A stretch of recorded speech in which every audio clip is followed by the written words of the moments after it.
Отлично, только я сейчас немножко настрою. Все, звук у меня тиховато.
Раз.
Hello, dear friends. We welcome you to the 13th episode of Kaleidoscope of Facts, Pyramids, Extraterrestrial Civilizations. Exactly 1 year ago, we launched this project. The aim of this project is to reveal to people the truth and fact based on the books by Anastasia Novych and the videos with the participation of Igor Mikhailovich. Kaleidoscope of Facts is broadcasted on the 13th day of every month throughout a year, and it covers subjects from purely scientific ones to the prospects of civilization development.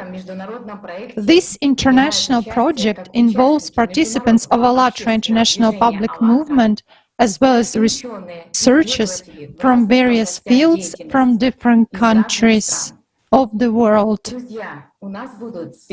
Friends, we will have special invited speakers: Maria Whitley, archaeologist, writer from Great Britain; Raoul de Ulma, teacher of the National Institute of the Anthropology and History, master in museum affairs in Mexico; Natalie Mano, Sinceros, system engineer, ufologist from Atavala, Ecuador.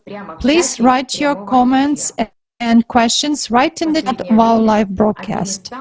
Lately, one of the most frequently asked questions, which is interesting to many people, is whether there was any contact with extraterrestrial civilizations between us and Earthlings. And now I suggest that we watch an extract from the video "The Shield" with the participation of Igor Mikhailovich Danilov. Whether there was a paleocontact or not, meaning whether people met with aliens or not, of course they met. This is one of the confirmations, although there are plenty of such confirmations. Well, a lot of such questions are raised, and people say if there were at least one trustworthy contact with aliens in the history of humanity. Guys, how many of these contacts were there? A great many. When the design was depicted, even in remote antiquity, the design of these spaceships, people in spacesuits and so on, there are plenty of artifacts. It's just that if a person doesn't want to see that, he will not see. This is again like spiritual knowledge. If a person is under the control of his own consciousness, he doesn't see this. He doesn't see that there is the spiritual or something else. This is normal.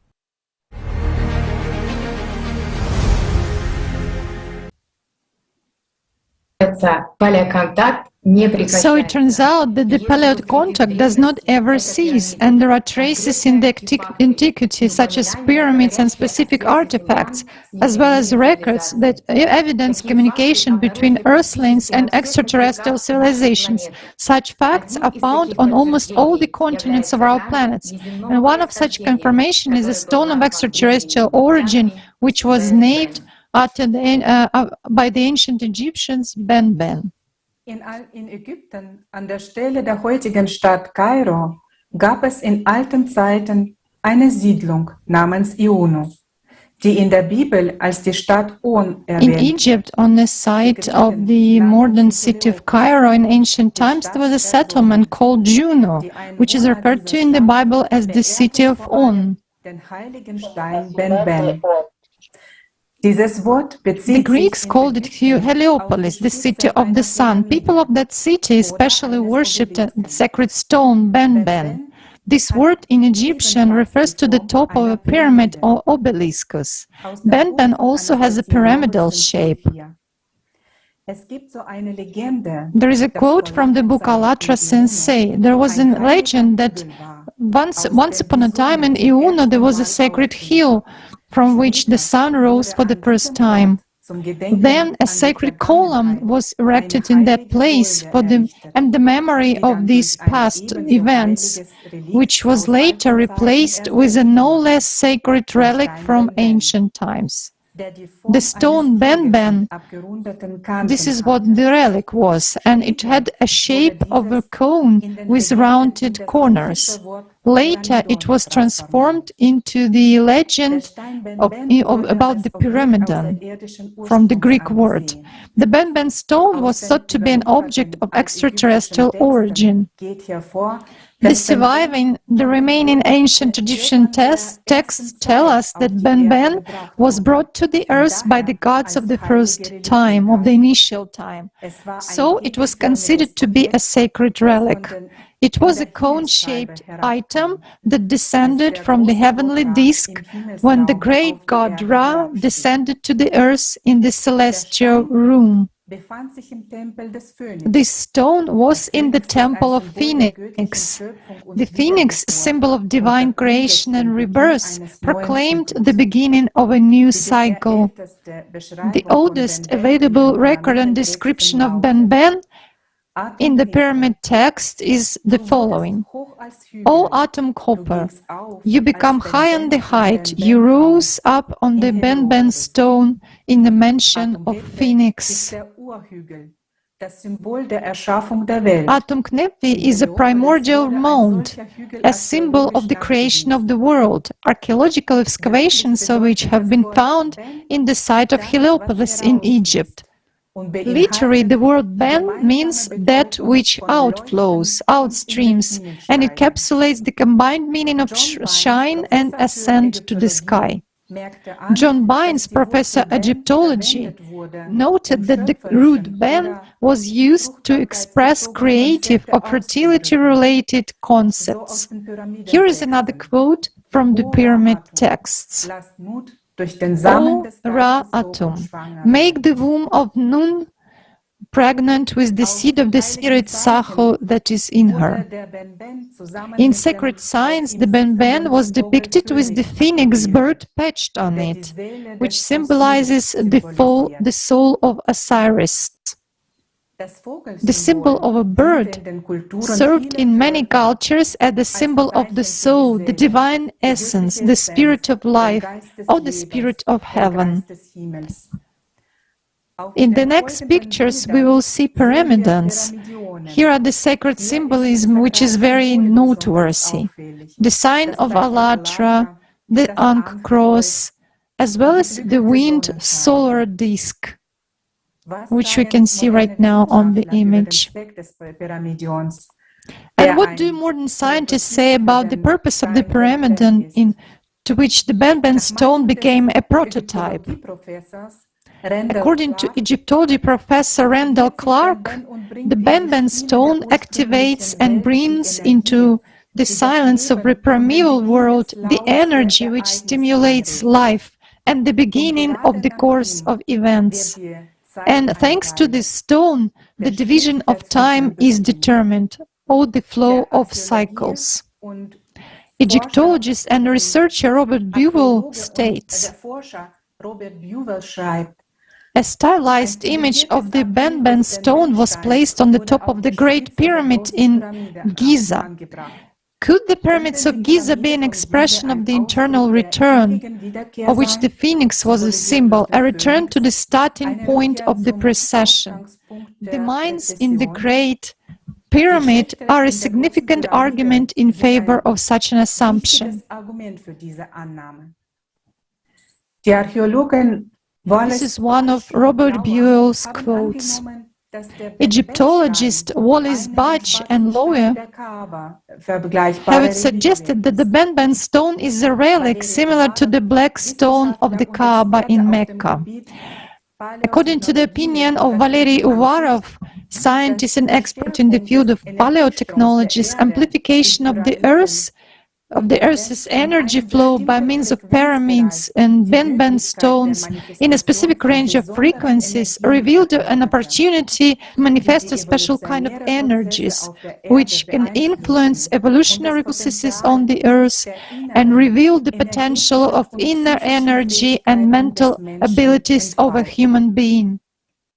Und wie wir aus dem Buch ALLATRA, der Enzyklopädie des As we know, according to the Encyclopedia of Primordial Knowledge in the book ALLATRA, one has an energy structure shaped as a pyramid with a truncated top.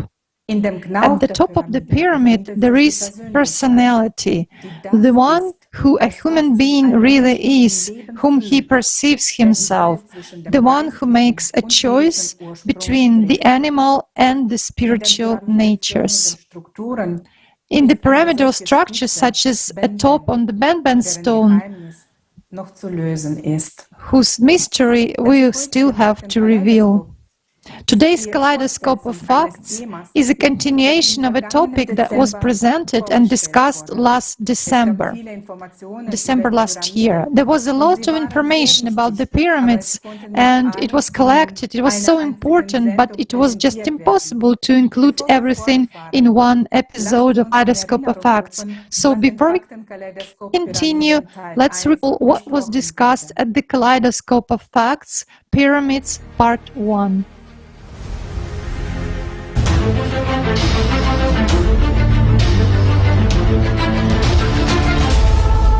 Pyramids, these are mysterious time messengers, and of course there is none among us who has never heard of the pyramids.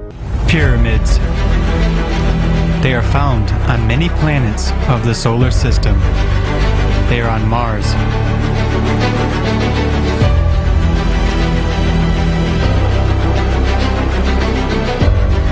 on Sirius, Phaethon,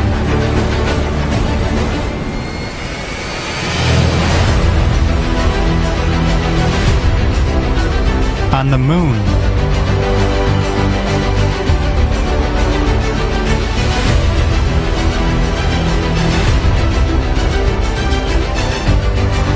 and there are numerous pyramid structures on Earth. Who built them, and for which purpose? Galleries and rooms in ancient pyramids are the high-tech technology of that time that was built for a certain purpose. The Giza pyramids were built during the 4th dynasty. They were built by people, and they were built not by slaves. The Khufu pyramid, her extraction was done from dolomite, and dolomite contains magnesium, and magnesium conducts electricity. The pyramids of Giza were an infrasonic vibrant acoustic broadcasting interface powered by the wind stream. There are receiver pyramids and there are emitter pyramids. In ancient times, levitation was used just for practical purposes. With the help of it, the blocks, stones, and sculptures were moved. Scientist Joseph Davidovich, he proved that the blocks of the pyramids were made not of natural stone but of G-polymer. How about Bosnian pyramids? So far we have 6 pyramids discovered, and 5 of them perfectly match locations of 5 stars out of 7 of the star constellations of Pleiades, which has such geometrically proportional sides, smooth edges. Before us, we see a real pyramid in Antarctica. But there is one thing which is common about them. These unique grand objects were built in ancient times and represent a single global complex linked to Kailash. That mountain pyramid was built not in the previous cycle, and we mentioned previously that the cycle is 12,000 years old, so it means that this pyramid is more than 24,000 years old.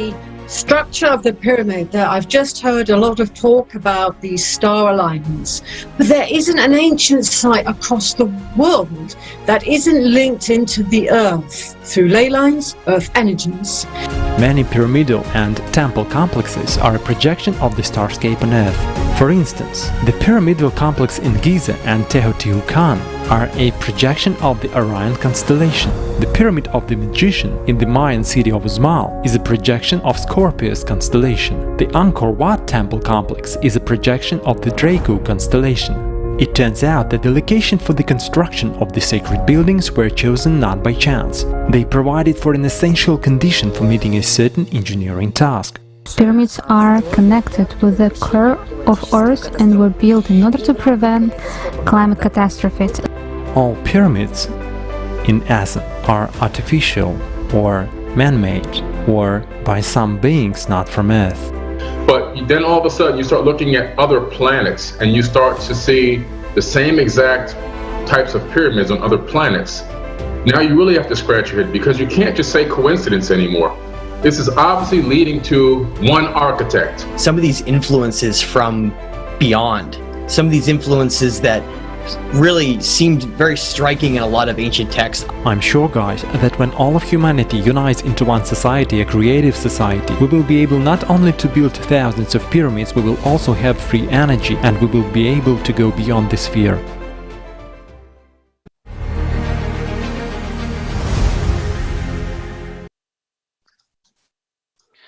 Здравствуйте, друзья! Hello, dear На friends. самом деле, кроме пирамид существуют также и другие строения, например, сфинкс.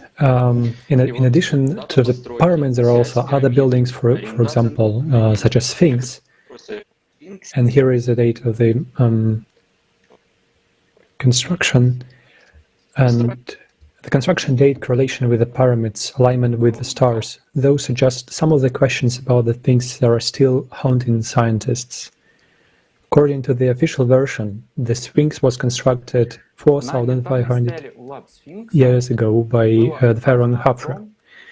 The inventory still, at the period of the Sphinx state, the pharaoh Khufu, who discovered the Sphinx, inspected it, witnessed damage from the lightning, repaired the damage and had been cleaning the statue from sand drifts later on. In the 1930s, Egyptologist Salim Hassan found evidence of lightning strike on the Sphinx, described it in the text of the stele, and evidence of repairs of the statues by the pharaohs. Thus, the pharaohs maintained the ancient monuments in proper condition. The text of the stele does not state that the Sphinx was built by a pharaoh, but there is the first syllable of Khafre's name, Khaf. Therefore, the construction of the Sphinx is associated with the name of the pharaoh.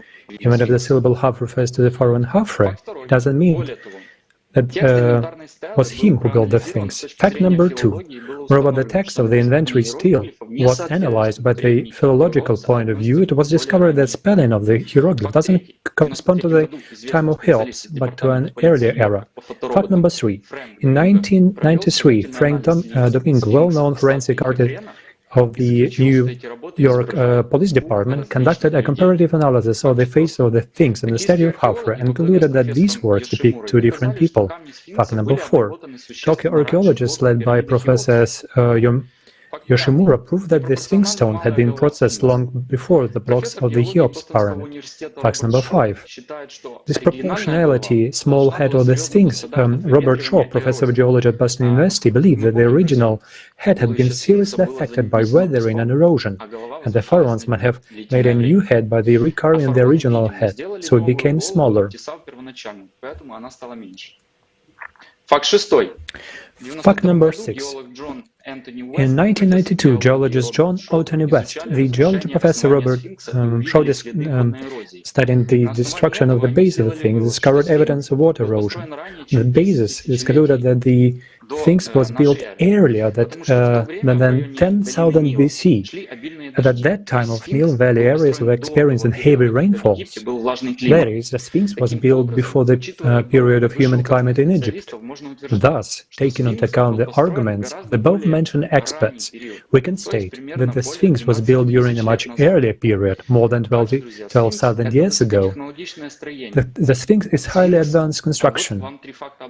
For example, there are 3 facts about that. The Sphinx is carved out of the rock of the Giza Plateau, the monolith. Friends, simply, as we know, we in our civilization haven't done such kind of thing. Second, it is a highly artistic monument. Third, it is found that its eyes are depicted precisely at the point of sunrise on the day of the vernal equinox. It is more than obvious that the builders of the pyramids, the Sphinx builders were the good astronomers and paid significant attention to the relative position of the shape of the pyramids. Fact number 8. Correlation with the pyramids. If we consider the proportions of the pyramids and the Sphinx, these proportions will coincide exactly with the proportions of the distances between the planets and of the solar system. The pyramid of Cheops points to Venus. The pyramid of Hafre points to Earth. The pyramid of Menkaura points to Mars, and the symbolic center is pointed to the Sun. Second, the Japanese scientists using electronic equipment discovered a tunnel under the left pole of the stone state leading to the pyramid of Hafre. The technology behind the construction of monuments on the Giza plateau has not been surpassed or improved even ever since. On the contrary, the later the constructions were built, the more primitive they became. Could hunter-gainers have a megalithic science with strict proportions in alignment with the stars? Why the information about this age is hidden? Why don't they speak up about the water erosion gutters, and why were those gutters immediately polished? Why aren't people allowed to enter the underground corridors under the Sphinx? Could it be beneficial to someone that we don't even look for any evidence of the connection with highly evolved civilization? This was announced in the Kaleidoscope of Facts. Thank you very much. I pass the board to Tatiana. What can be the provement of the Sphinx that was found on Mars, which almost repeat the features of the terrestrial Egyptian Sphinx, serve as real proof of the connection of extraterrestrial civilizations with the pyramids on Earth. In 1976, the Viking orbital station took pictures of Mars in the region of Cydonia. One of them showed something similar to a human face, but NASA saw it as a play of light and shadow. In 35 Martian days after the first picture was taken, another one was taken under different lighting conditions. A giant face was clearly visible on the picture. When the face was studied by American artist Jim Shannon, he determined that it is a deliberately created monument, similar to those left by our ancestors, describing it as having classical proportions. Writer Graham Hancock concluded from analysis of the data that the bilateral symmetry of the face is similar to that of humans. It is unlikely to be so just by accident.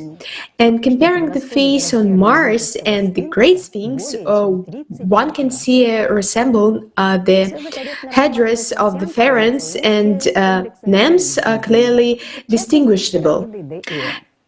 And in more details, we discussed this in Kaleidoscope of Facts 3, paleocontact alien civilizations uncovering the mysteries. In 2012, NASA's Mars Curiosity rover took numerous images of Mars. Joe White, a renowned American ufologist and journalist, studied these images and discovered a Sphinx statue more than 60 meters long. According to him, the Martian find looks exactly like the famous Great Sphinx in Giza, from all sides and from every angle.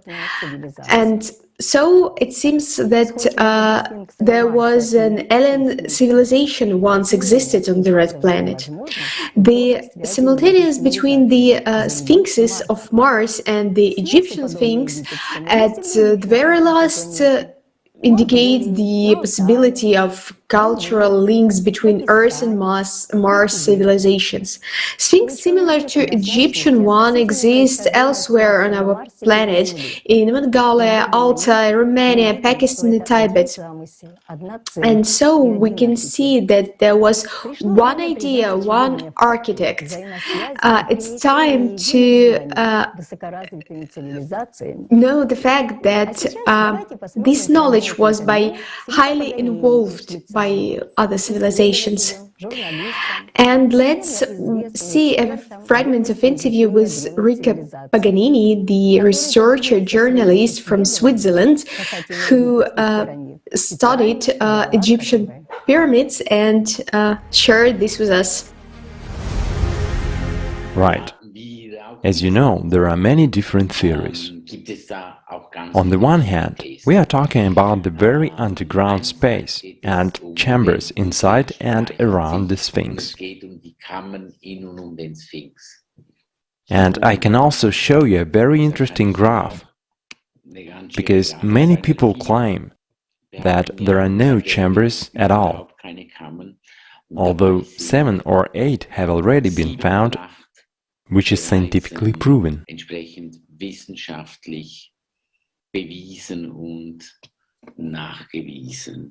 So, it's here.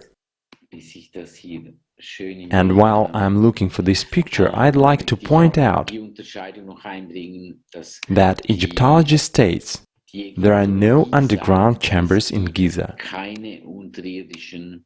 except for a complex of tombs. I've been there myself. So now we have a good picture. On the one hand, we have the Osiris mine, which, by the way, Professor Hurtak discovered in the 90s, and the Osiris mine is an undersurface 3-story structure that descends 28 meters underground and has 3 different levels. In the case of the Sphinx, they say that there are no chambers there. Can you see it in this picture now? Quite recognizable and clear, isn't it? Okay, I have just tried to find everything that is recorded in all the scientific documents on Giza, and I have been collecting it for 30 years. On this graph alone, you can see what organizations, universities, and in which year found the chambers inside and around the Sphinx. So you can see that there are already 12 different chambers here that are scientifically documented. Under the Sphinx itself, there are 2 chambers that have been measured. You may be aware of various theories, often referring to Edgar Cayce, that there is a chamber under the Sphinx that is said to contain many objects from pre-Pharaoh dynasties. What we can already confirm is that these 2 chambers are empty, but they lead further into the underground space, where, as we suspect, there are lots of objects and structures from those ancient times. Those 2 are empty, right? And here at the bottom you can see 3 corridors leading further. There are 3 openings inside. One leads to the Great Pyramid, the other one leads to the center of Sphinx, and the third one leads to the desert. The hardest part is to find researchers who will be open to that. And we are lucky that after so many years of work in Giza, professors, archaeologists, and Egyptologists from 2 Egyptian universities are also interested in this. But the process of obtaining permission is extremely complicated. We hope that we will soon obtain it, because we believe that this will once again greatly change the significance of Giza, as then we may be able to recognize and prove the level of advanced civilization that had existed before. Our opinion, they were empty already, just as the chambers in the Great Pyramid always were. This is also somewhat complicated, because the point of view of Egyptology still says that the 3 pyramids were built by 3 pharaohs, Khufu, Khafre, Menkaure, although the design is completely different from all the other 100 pyramids in Egypt. Another point is that these 3 pharaohs were buried not there, but in the belly of the kings, where all the pharaohs had been buried. while each tomb of pharaohs was completely covered with hieroglyphic inscriptions, walls, ceilings, and everything else. The inscriptions tell about what they did, how many houses, wives, and children they had. But nothing is mentioned about any of these three pharaohs building a pyramid. And as for Khufu, there is a historical reference where he was said to build a small temple for his wife next to the Great Pyramid at the time when he was a pharaoh and was responsible for protecting that place. So all those chambers have always been empty. In the Great Pyramid, you will not find a single hieroglyph, not a single one. Moreover, it is challenging to cut a hieroglyph on a red granite stone using a stone hammer and chisel. It just doesn't work. So for us, it's like another piece of evidence that shows that the technology used there was not available in the time of pharaohs. But I have great respect for the pharaohs' dynasties. It's incredible what they accomplished. All the other 100 pyramids that were built of small stones were also great achievements. But it is important to distinguish and see that the Great Pyramids have a completely different design and a completely different function, because all the other 100 pyramids were actually tombs. Everywhere, mummies and inscriptions were found in tombs, but not in the three Great Pyramids. It is also noteworthy that only in the Great Pyramid there are 4 official chambers: the so-called King's Chamber, the Queen's Chamber, the Grotto, and the Gallery Chamber. The Gallery Chamber is actually the largest one, and the total number of chambers is 12. There are also some chambers which are larger than those that are acknowledged and scientifically documented, but denied. We can say that in the Great Pyramid the only chamber, the well shaft, is under the pyramid in the ground. There you go down about 100 to 120 meters until you come to the so-called grotto. It is a very special space, very special energy, also in terms of vibration. In comparison, in the middle and the small pyramids themselves, not a single room was found even with the most modern equipment. Both structures found in the small and the middle pyramids are located under the pyramids, underground. It is also important to discern that. Answering your question further, the purpose of the Great Pyramid is related to energy interactions. It serves communication, it serves vibration, it serves awareness, it serves initiation, and above all, it is built exactly on the site.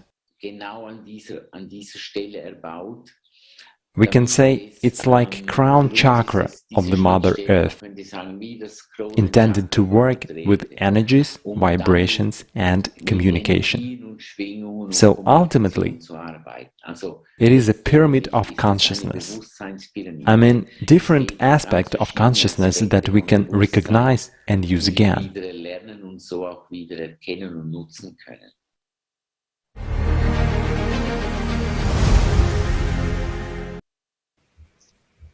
Да, удивительное открытие. Yeah, very interesting discoveries. During the last time, lately, this topic of great things was very popular, and of course, it was like given a new circle of research and given to the publishing of the books of Anastasia Novych. And the information was actually very few is left in the history, and it's very interesting to study them, their origin and their destiny. The lotus temples are very interesting architecture, and they're very, and we can find them all over the planet. we can find them in the Crimea, in different other areas. What we can say that the Great Sphinx is actually showing the path where it is. It's like where it leads to the Lotus Temple, and one of the oldest buildings in the place. And these inner tunnels, and which are actually related and closely built near the nearby pyramids, and well, nonetheless, despite interesting findings, the archaeological works are now conserved from the 1990s. If we look to the Kiev from the bird's view, like from the up, the Lotus Temple is located in the third eye of Sirius, the head of the Sirius, and by there is exciting legend of Sirius and Isis in the mythology. And one can find information about this, and that it's the third eye of Sirius had been located straight in the place where Andrew in the first call put the lotus seed as Jesus had requested. Nowadays we can find this information in where Kiev Pcherska Lavra is located, and we can find it in the book of Anastasia Novых as Osmos. And the modern city of Kiev is still called an open chakra, and Lotus Temple is still located in Kiev since ancient times. And what is remarkable there is the nearby settlement of Tripoli civilization with abundant sacred signs and symbols, known not only in ancient Egypt but also on other continents. And there is more information about this in encyclopedia book ALLATRA, so we'll touch upon the Tripoli civilization further during the conference. Also known that the residence of Rigdrenjapo, Bodhisattva, Lord of Shambhala, was previously located almost in the middle of the current Black Sea. Back then there was no sea there. There was only a small lake with beautiful picturesque shores. And in those very times the underground Lotus Temple was laid in this place, with a fragment of Chintamania as a source of power, and a place of the future renancy of humanity.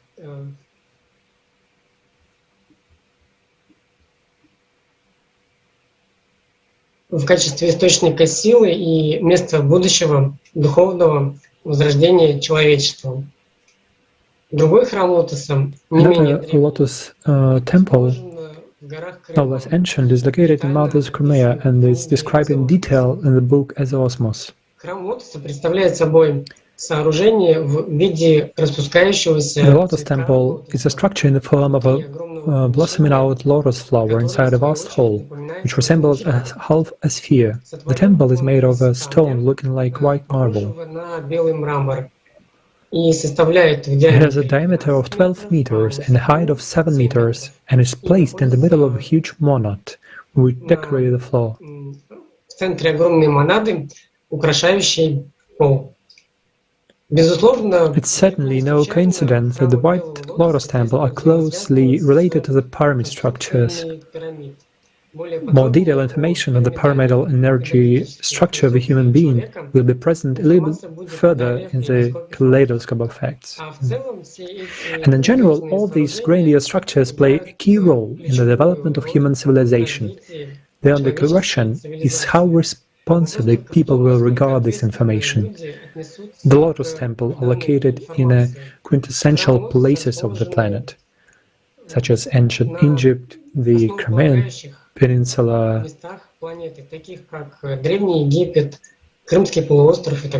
and etc., and have been the one meaning and symbolism. Many other historical artifacts, such as megaliths, platos of ancient spaceports, etc., further reveal the essence and profoundness of the cultural heritage of previous civilizations. Thank you so much.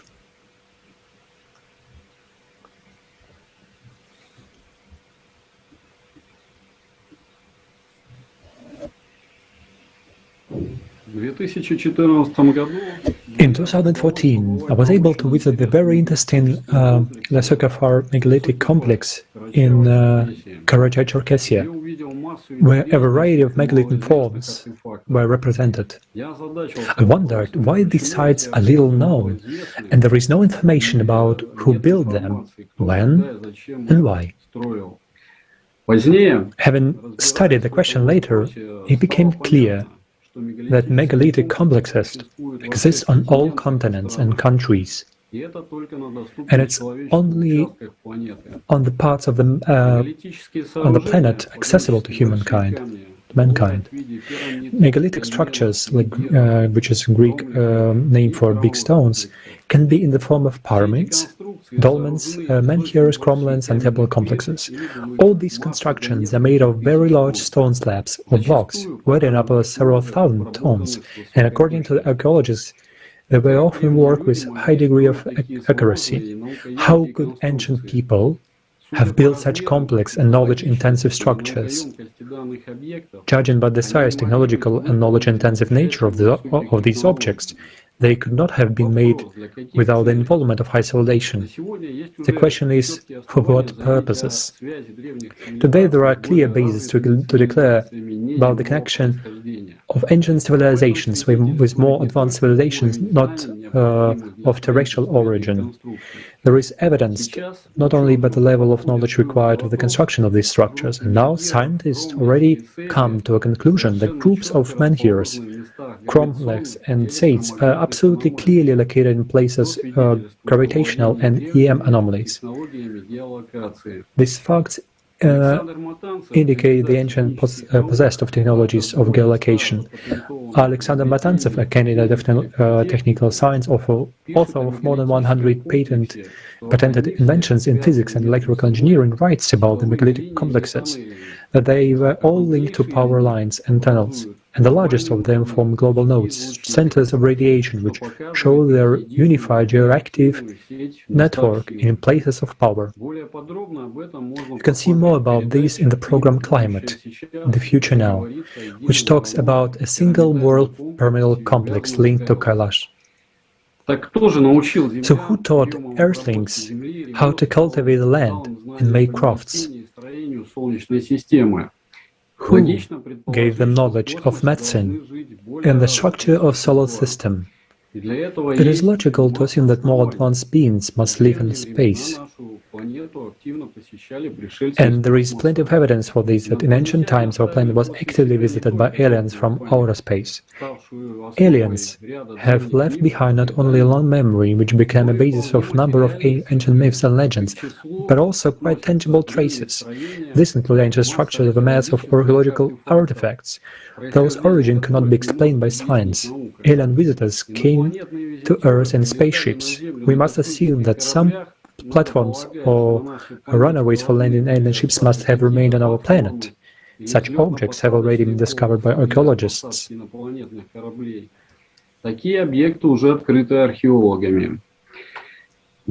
most preserved dolmens in the world, and we can see that the largest assemblage of about 30,000 of them were found in Korea. They tend to watersheds, karst areas, slopes with river, mountainous or forested areas. The chambers of a dolmen is trapezoidal or rectangular, sometimes circular. The shape of a dolmen makes it an acoustic device, reflecting off the stone wall, sound vibration overlap, resonate and intensify. There are dolmens which cover plate alone weigh 20 tons. It means so from the book of Anastasia Novokazosmet, it means that extremely antiquity characterized by genetics, thoroughly considering design construction, moreover having astronomical and geometrical knowledge embodied in them. What was this indicate? It indicates that in all the times people did possess serious knowledge. So dolmens basically served as acoustic resonators for people to influence their energy structure. So why? And Here, a completely logical picture emerges. Cosmodromes for constant visits to our planet by more highly developed civilizations that shared knowledge and help in the construction of such a huge number of objects. Endowments were constructed for preparing people for some important energy exchange processes.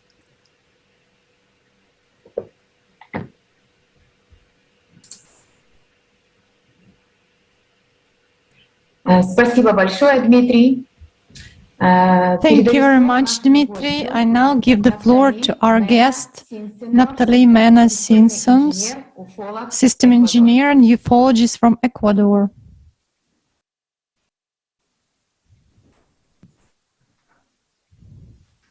Saludos amigos, me es grato acompañarlos en esta transmisión. Hello, dear friends. I'm happy to join you in this live broadcast for the Kaleidoscope of Facts. Los paleocontactos no son un recuento o cuentos de caminos. Regarding the topic of paleocontacts, which paleocontacts have never been, they are not retellings or travel tales. On the contrary, they are the result of a thorough and attentive research process based on deciphering closed information, signs and symbols, sacred texts, tablets, codices, papyri, hieroglyphs, and other archaeological data, historical remains, myths, understood not as metamorphosed information, but as the discovery and perpetuation of people's historical memory, among many other forms of disclosing millennial wisdom. Let's consider more or less probable traces that some disappeared civilizations could have left on the Earth. And it doesn't exclude any hypothesis about a civilization with extremely advanced technologies that would even surpass our modern technology in an era preceding what we call prehistory. Atomic radiation thousands of years ago, teaching coming from beings from beyond the Earth, high intelligence in our development, and aliens as source of our species. We offer to your attention the analysis and our own research, a number of great riddles that official science had not yet been able to explain enough in a sufficient scope, and ambiguous remnants that indicate that before the civilization, which people are nowadays studying and consider it to be the first in the world, but basically there are older civilizations which are completely unknown to mainstream historians. The planet Earth is marked here and there with irrefutable traces. Probably you have already heard that there are very interesting clues in Nazca, and there are rock paintings depicting astronauts in spacesuits in the prehistoric caves of Tassili. And also there are colossal statues on the Easter Island in the Pacific, which cannot be explained. The glazed stones of Baalbek, the scars of Malta, the famous astronaut Palenque, and many other monuments. Perhaps the last messages left by the stellar predecessors whose civilization preceded our civilization. Science has already given quite accurate and specific archaeological data on the visits or the presence of extraterrestrial civilizations on our planet, such as, for example, the famous ancient 12,000-year-old stone discs, 716 stone discs, each of which has a metal hole in the center made of an alloy of cobalt and another unknown magnetic metal that emits strange vibrations, with special carved letters and inscriptions, as well as high images in permanent colors, thin gray or yellow creatures depicted on them. These discs were discovered by the Chinese archaeologist and researcher Tsum Omnui in the caves and underground galleries of the mountainous Sino-Tibetan border region of Bayan Hai-U, also called Bayan Hargstan, 770 kilometers away from Lhasa, northwest. Lhasa is the capital of Tibet. However, as it is known, cobalt is a grayish, hard and flexible metal which was discovered by the Swedish scientist Georg Brandt in the mid-18th century, in particular in 1735. This stone does not have a natural origin, but it is artificially created through burning and electrolysis with the reduction of aluminum and alloy of various minerals, arsenide, sulfides, oxides, silicates, nickel and iron. Cobalt melts at a melting temperature of 1495 degrees Celsius above zero. So contemporary technology is really needed to melt it. Only contemporary technologies, and this material is used as a catalyst, as an oxidizer for electrical resistors, for electroplastin, for metallurgical alloys of 40% cobalt with steel, for the manufacture of superpermanent magnets, and for the manufacture of steel tools connecting cobalt and chromium, for metals with high speed, such as those used in the aviation and meteorological industry, of UFOs also that fly at dazzling at high speeds and probably with electromagnetic energy. As far as we know right now, neither China nor Tibet are exactly the producers of cobalt in our world, but other countries like America and Europe, they do produce it. On the grave of the Chinese Captain Tong Chu in the 4th century, when his chest metal ornament was analyzed and examined spectrographically, it turned out that it contained at least 85% of aluminum. And we know that aluminum was first isolated and discovered in the 19th century by the Danish scientist Ørsted in 1825, and then it was obtained by electrolysis in 1886 in the North American by the North American Research Hall. Also in the ruins of the once prosperous Persian city of Cilicia, founded in the year 321 BC on the banks of the Tigris River, 69 kilometers northwest of Babylon, the former general of Alexander of Macedon and Syria, was buried by the order of the Roman Emperor Trajan in the year 116 BC.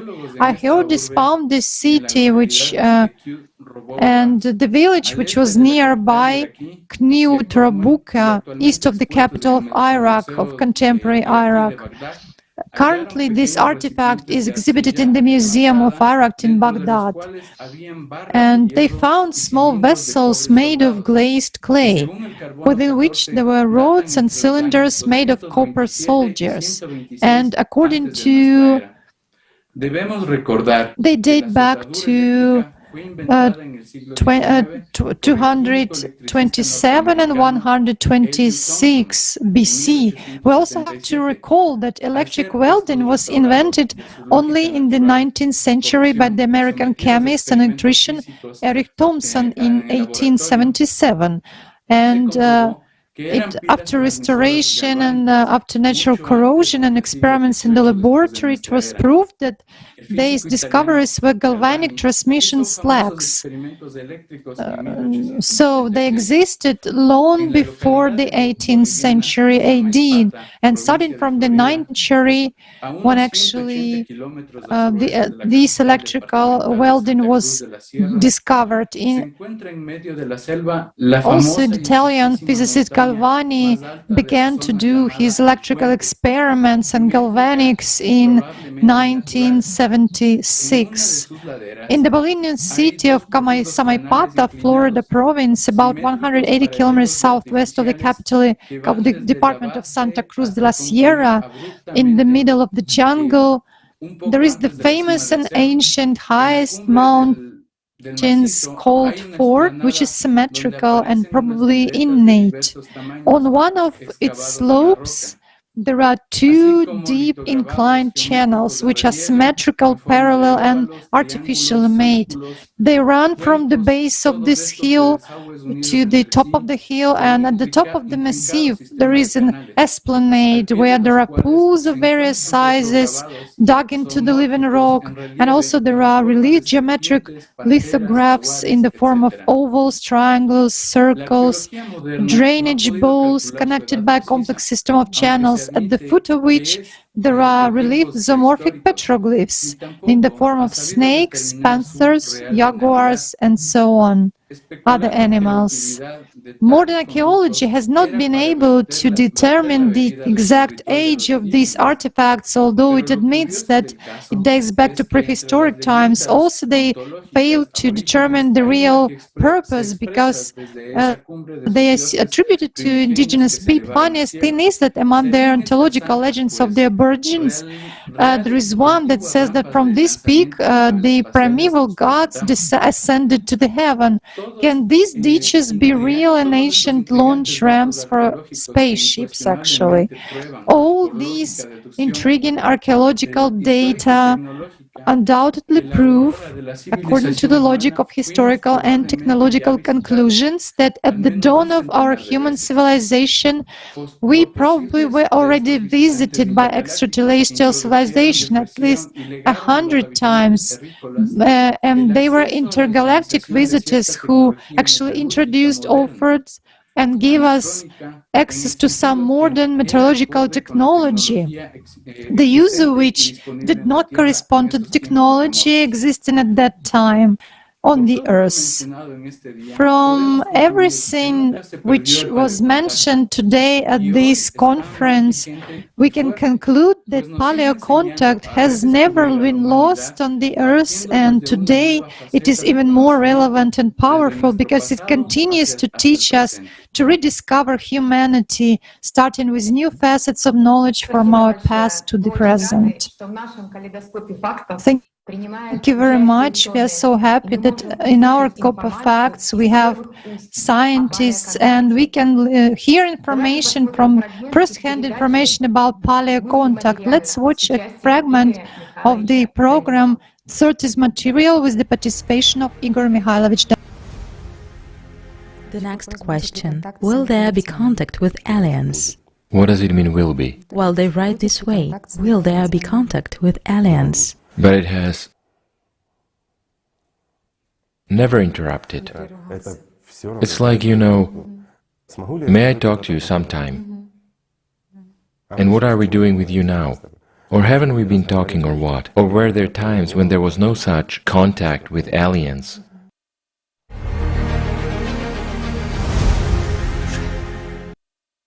Nowadays, there are quite a number of cases of people observing luminous orbs in the field, in the sky, above pyramids and volcanoes.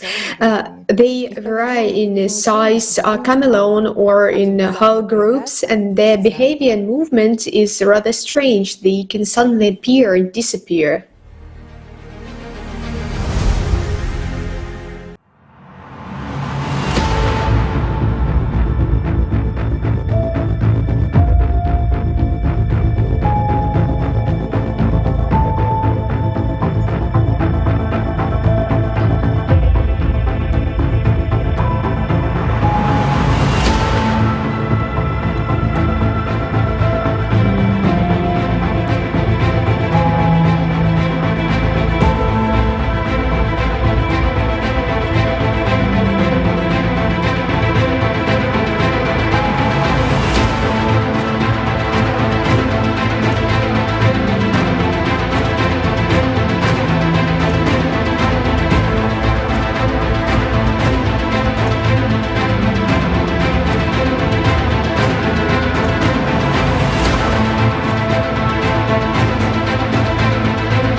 Often these objects are noticed above pyramids and mountainous areas where there are pyramidal formations. Viktor Kotlarov, a well-known researcher and writer from Kabardino-Balkaria, has not once witnessed such phenomena. There are many pyramids in Kabardino-Balkaria. Let's just say there are many pyramids in quotation marks or natural formations of the pyramidal image. We can see the most equilateral ones if we go from Belim to the Naujidze massif that is called Mother-in-law's Teeth. Indeed, on the way there are two pyramids that we've examined and inspected, but in my opinion they are natural ones. If we talk about Karasu, at some moment, it seemed to me there was a manifestation of human handwork. Maybe they aligned them, maybe did something else. The pyramid, which is located on a plateau in the Karakora massif, also, in my opinion, is of artificial origin. Many believed that we also have pyramids in the Elbrus region. This has also been repeatedly written about. But no one has conducted any targeted research. If we talk about pyramids, then people, this may sound too wrong, people who are not involved there. Either it is different technologies, or it is different knowledge, but it is difficult to assert that people could construct such pyramids. I do not believe this. We have repeatedly witnessed incomprehensible bunches of energies, these luminous balls. They leave like a trace or something circular in our photos. We shot them. I do not know what this energy mass, this clot is. I find it difficult. I have never encountered them directly, but I saw them from afar, including in the Karakora massif.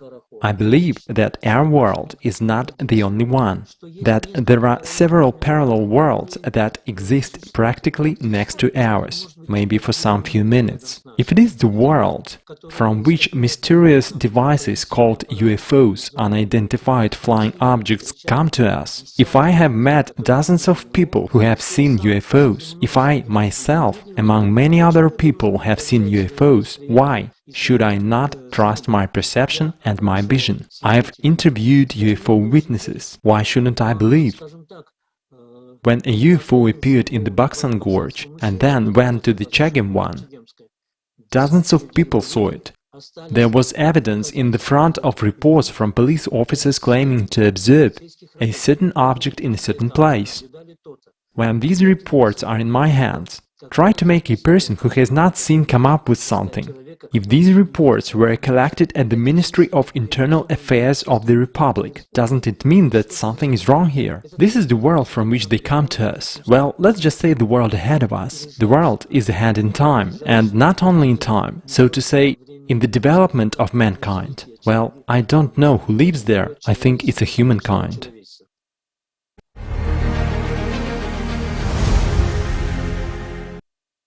There are videos in the internet of luminous orbs appearing, including those videos where it is clearly seen how they fly into an unknown object. Such an object could be an alien craft.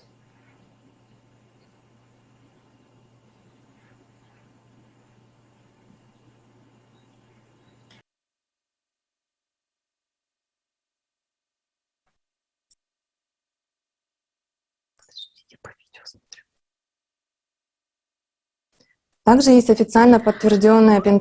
there is an official confirmed by Pentagon video dated 2019, which shows a pyramid-shaped object hovering above a US destroyer in a glowing field.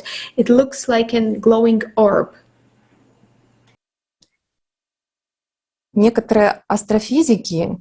Some astrophysics and ufologists believe that these glowing orbs can be probes of alien civilizations or alien crafts themselves in the plasma field.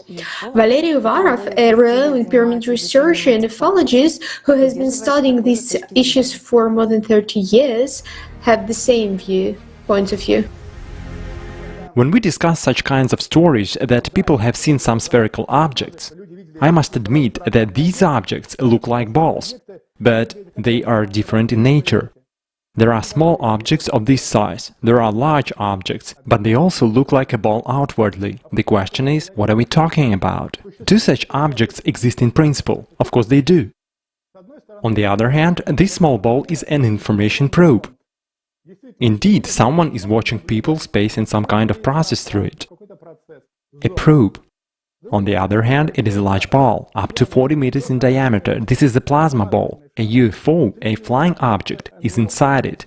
It's a source. The source generates this plasma ball. It uses plasma in order to push through space and move to another dimension. There can be lots of such plasma objects.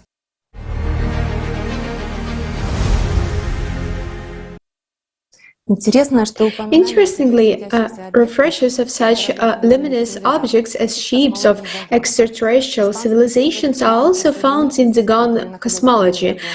Spanish explorer Juan José Benítez recorded the story of how the gods arrived. The Dogon called those who came Nomo. They said that a star appeared in the sky from which a round luminous object emerged, revolving around its axis. When the object landed, it appeared to be an alien ship from which human-like gods emerged. The Dogons said that the Nomos had come down to Earth to teach and spiritualize humans as much as possible. The Nomos lived with Dogons and showed them how to cultivate the land, smelt metal, and make different tools. What the Dogon described and what we see in our times are clearly similar, so alien civilizations are still visiting our planet and are in active contact with our civilization. I would just like to note about the very interesting Dogon knowledge. For example, Dogon know about our galaxy Milky Way, which is a spiral star world, and they believe that there is an infinite multitude of such worlds in the universe, and many of them are inhabited by living beings. While the universe itself, although it is infinite, it is still immeasurable. These African people also have quite accurate astronomical data on the stellar system of Sirius in the constellation of the Great Dog or Great Hound. Actually, the Dogons believe that there are 3 Siriuses. They know that around the Sirius A there is also the Sirius C star, which is greater than Sirius B and lighter than it at 4th time, and it rotates along a higher trajectory and is surrounded by 2 satellites. The Dogons never saw Sirius B, the so-called white dwarf, but they claim that it was there, and centuries ago they already knew that it consists of what we now know as super dense matter. They said that this star is made of dense metal called gull. The word is derived from the root meaning powerful. The Sirius system in the Dogon mythology is called the navel of the world and plays a major role in the group of stars, including the constellation of Orion and a number of nearby stars. The aggregate of these luminaries constitutes, according to the Dogon, the inner pillar of the foundation of the world, which is directly involved in the life and development of people on Earth. More details were discussed in the paleocontact Kaleidoscope of Facts, episode 3. The triple system of Sirius is also referred to in the ancient Iranian mythology, where Sirius is called after Tishtria god, which literally means 3 stars. The ancients knew about the triple system of Sirius, which our sciences are only arguing about. Perhaps the legends ancient peoples are actually the evidence of visits to the Earth of intelligent beings from other planets. And it is remarkable that the pyramids of Giza are located as an earthly reflection of the stars of the Orion's belt, and many ancient megaliths and other structures found on the planet were also designed according to the stellar map or built as observatories for watching and examining stellar systems, mostly of Orion and Sirius. This and many more will be discussed later today, so stay tuned, do not switch off. And as I mentioned before, the Dogons also told that no more visited them, such creatures from Sirius Sea. Let Scranton, an American researcher and writer, noted that Nomar were not like humans, and originally they were not material. They were a group of wise people who assumed a material shape and passed on knowledge, and it was a real physical contact. Also, he said that the word Noma in ancient Egyptian culture corresponds to Numa, which is a whole phrase, in fact. Nu is a concept that refers to waves or water, while Ma is a word for the act of perception. So, Numa literally means perceived waves. In other words, the Egyptian word also means that the Dogons, what the Dogons say as well, that beings which had a wave nature and existed in immaterial form, they suddenly assumed a shape which humans were capable to perceive. Also, in his book, Scranton wrote that Dogons asked Noma if they were gods, to which Noma replied that they were not gods. They were just his helpers, but if it is convenient for them to call them so, they can call them so. The constellation from which Noma came was called as the Great Hound, the Great Dog. Where this name came from? Let's watch together a fragment of the video, The Shield, with the participation of Igor Mikhailovich Danilov.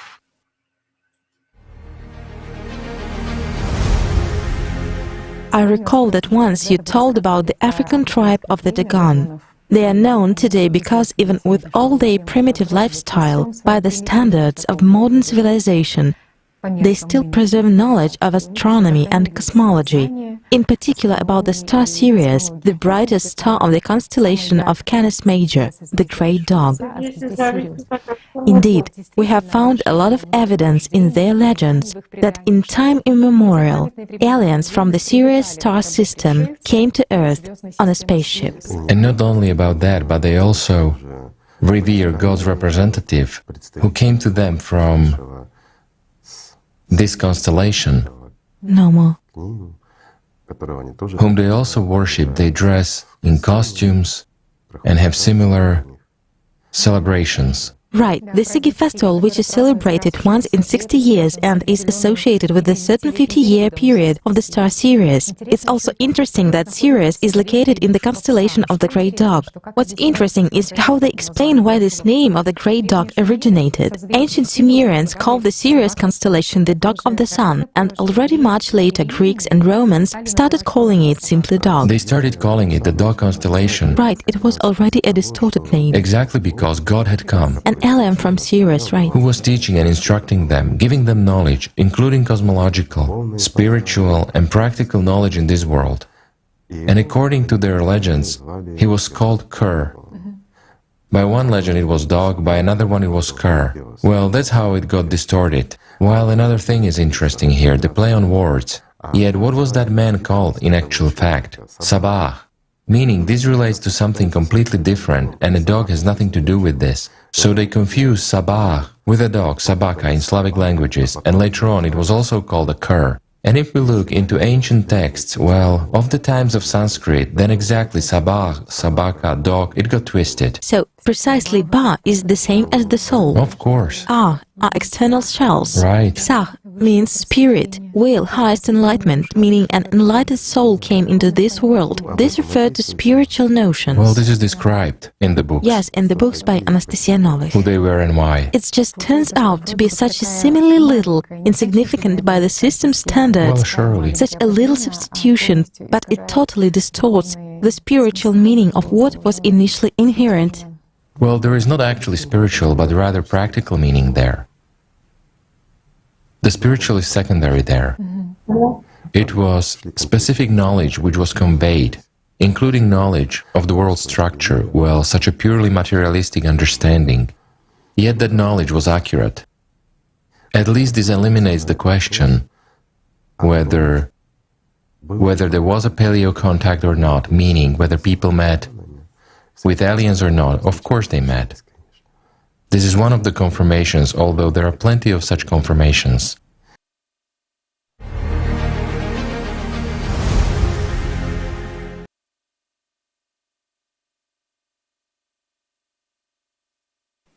Здравствуйте.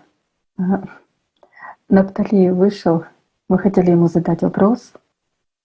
Hello, we would like to ask a question. Давайте продолжим. Let's continue. Есть. Here he is. Hello, Naftali. We have a question from our viewers. For what purpose the alien civilizations share with us different knowledges, and what role plays the megalithical buildings on our planet?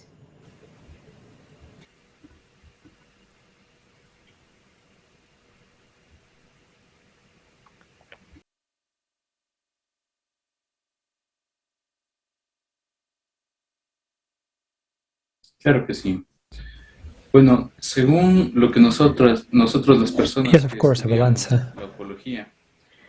According to what we are studying, like in mythology, have a large number of hypotheses and theories about what the purpose for which aliens come to us on Earth, and give knowledge to our civilization. And these messages that people received in direct contact, who are contacted with UFOs,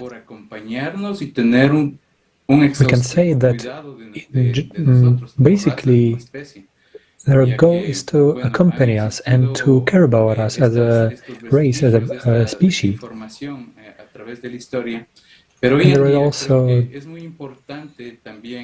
And there are also present in information like that in our history.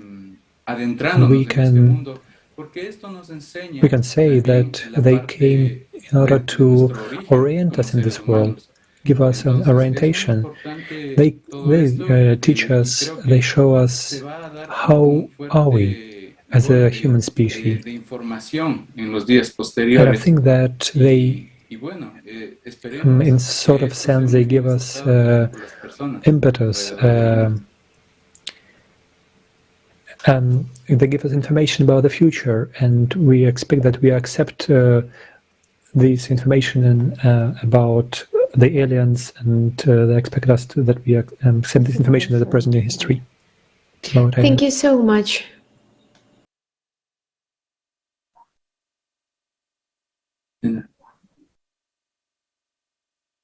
And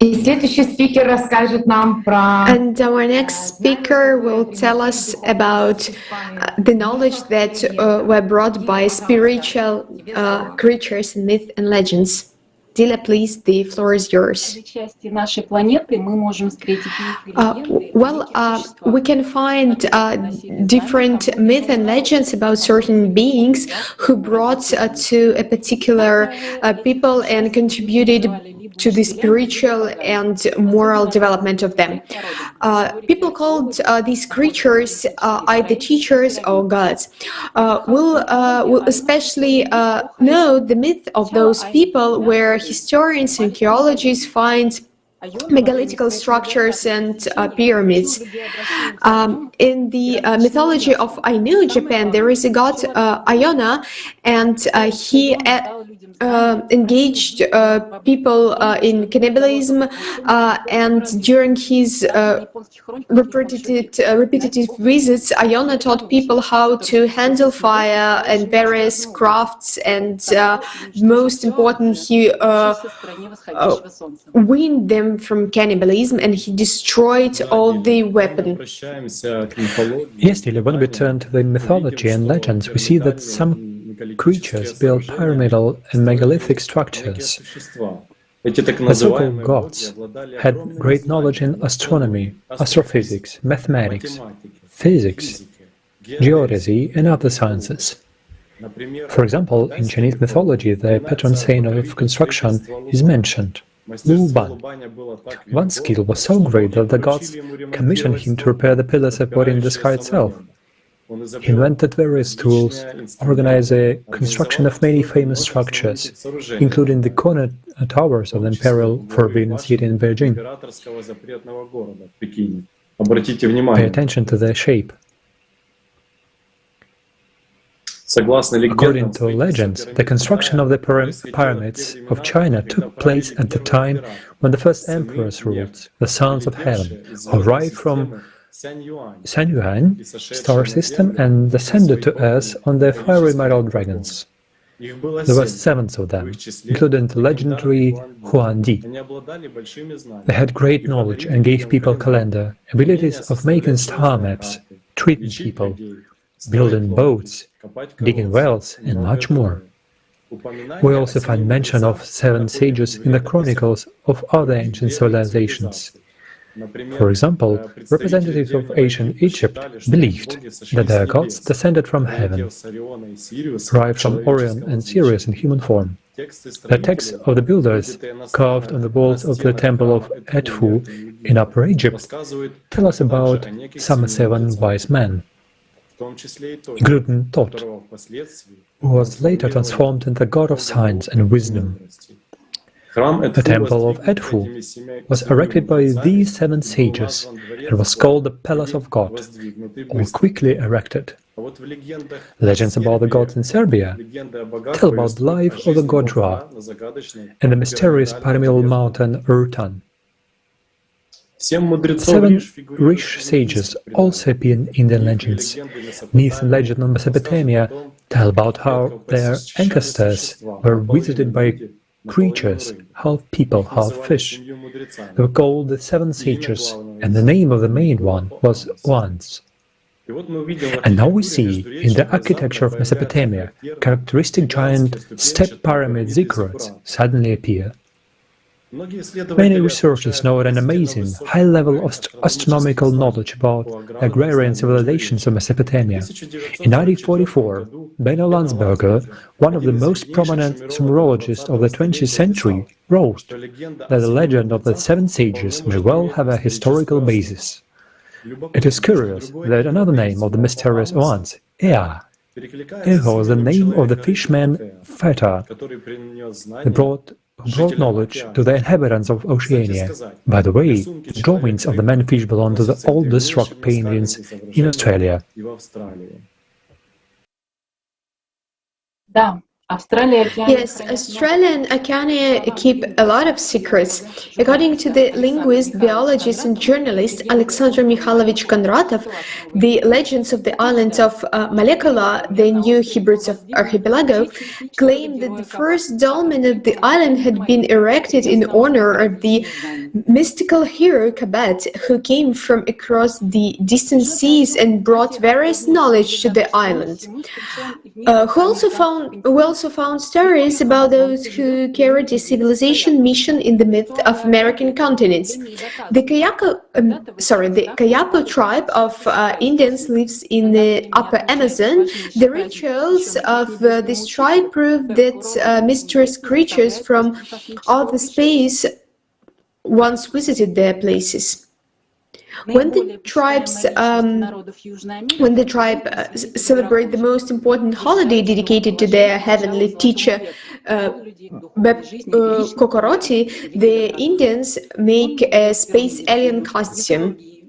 The most revered person among the peoples of South America was educator Viracocha. They claim that he made the beginning of the golden age and led people to the spiritual life by personal example, and with a great kindness he introduced medicine, metallurgy, agriculture, animal husbandry, and etc. The description of one of the most important gods of the peoples of ancient Mesoamerica sounds very similar. For example, pre-Columbia myth recorded by Spanish chronicler of 16th century Juan de Turcumada said that Quetzalcoatl was a ruddy, light-skinned man with a long beard. Like a Viracota, Quetzalcoatl brought to Mexico all the crafts and sciences necessary for the transition to civilized life. He categorically forbade the dirty practice of human sacrifice during this reign, his reign, and of course, many of us have heard about an ancient city of Teotihuacan and the secretary Quetzalcoatl. And we can find such objects in the hands of ancient gods, and we can see them in plenty of Schumann bas-reliefs. You can read more about this subject in the Kaleidoscope of Facts, Paleocontact, Ancient Civilization, Disclosure of Secrets. Friends, as we can see, in the mythology of different peoples, there is information confirming the introduction of knowledge to humanity by highly spiritual beings, and this knowledge gave rise to the sudden appearance of the most ancient civilizations, that is confirmed by the results of archaeological excavation on our planet. It turned out that the most ancient cultural layers of civilizations suddenly begin and suddenly end. No traces of the gradual preliminary development of civilizations have been found. This fact forced archaeologists to introduce a special term for the oldest civilizations of the Earth, civilizations that have no roots. Or there are still roots, but they are from other star systems. And there are plenty of artifacts that led us, like threads from ancient civilizations and their legends about mysterious sages, to the stars. Yes, friends, on our planet there are many artifacts that attest to the use of sophisticated technological process that the humans practiced. However, why have not these technologies survived to this day? If we consider the application of technologies in terms of timeline, we'll see that they occur in a fragmented way, or in a particular place.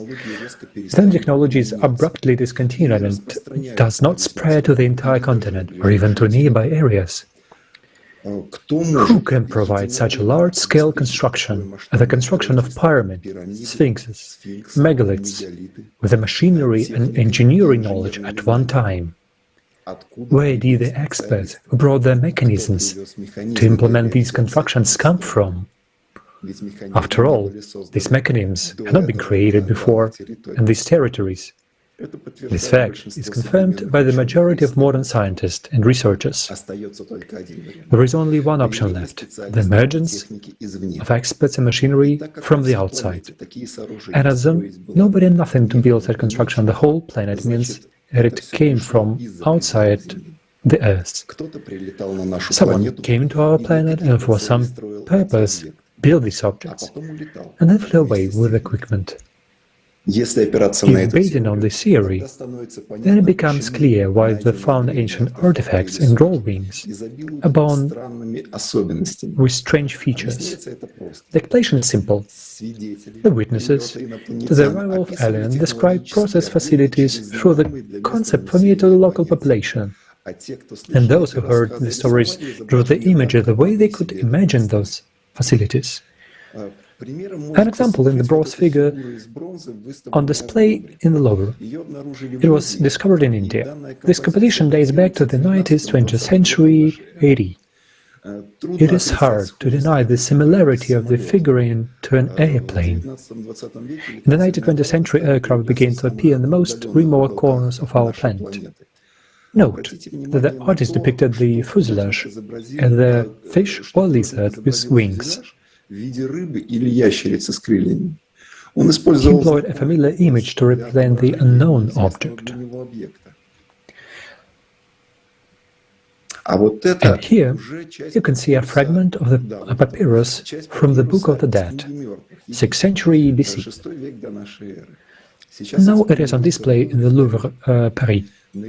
Alongside traditional scenes of people's lives, the lower tile of the drawing depicts paddle boats, familiar to the people of the time, sailing through the air, and below them there is a pillar of energy lifting those boats. Further on, petroglyphs of Cain Bezov nose, lemon's nose, the eastern shore of Lake Onega in Karelia, Russia. I will not make any statement about these images, I will just ask a question. Where could an ancient man, living in nature, find such images? Why did he focus on them, and why did he carve them in the stone? This is a labor-intensive process, so the events associated with these drawings were really significant for this person. It's a small part of the unusual artifacts found around the world, which greatly expand the conclusions of scientists. It's important to bear in mind that we ourselves, when studying such artifacts, are limited only by our perception of the modern technological advances of our time. And there is a high probability that a civilization capable of coming to us from other planets have more advanced ways of building the ancient objects made by them. To illustrate this, let's have the historical example of Christopher Columbus, fleet arriving on American shores. The Caribbean Indians did not see Columbus ships arrived on the shores. They simply did not perceive what was not familiar to them. Most knowledge cannot be understood or accepted until it has been explained to the human being by someone from the outside. It is highly probable that the knowledge of more highly evolved civilizations exists to this day. We simply did not see it.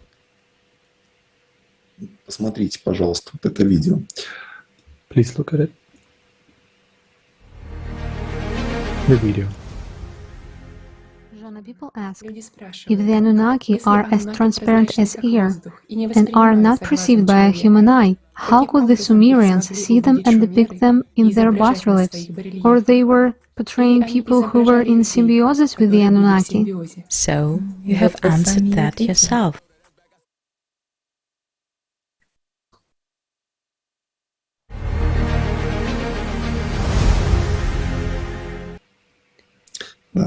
Yes, this information has already been featured on ALLATRA TV in the Kaleidoscope of Facts, the truth about the Anunnaki. Here is another example.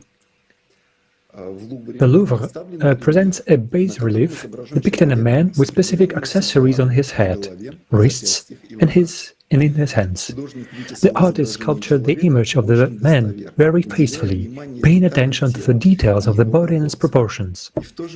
And at the same time, in front of the man, the ancient painter depicted, as it may seem at first glance, some incongruous object.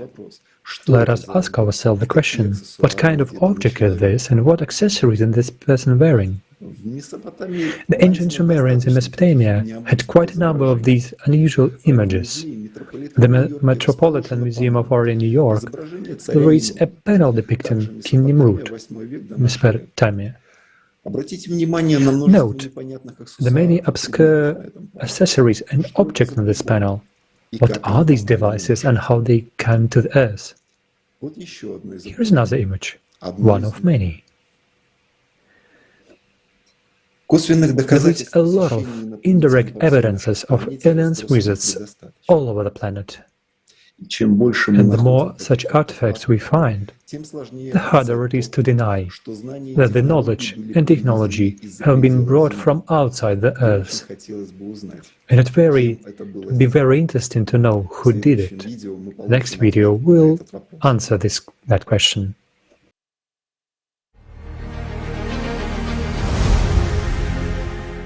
Jana, could you please tell us, do representatives of extraterrestrial civilizations live on our planet besides the Anunnaki?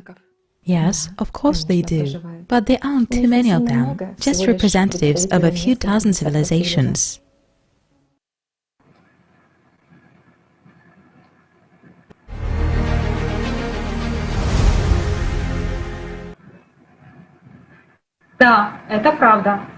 Yes, it's true. Representatives of extraterrestrial civilizations have always been among us, and they were depicted in drawings on ancient peoples, on bas reliefs, and in their honor there are temples built. One of the such temples is the Hathor temple in Dendera in Egypt.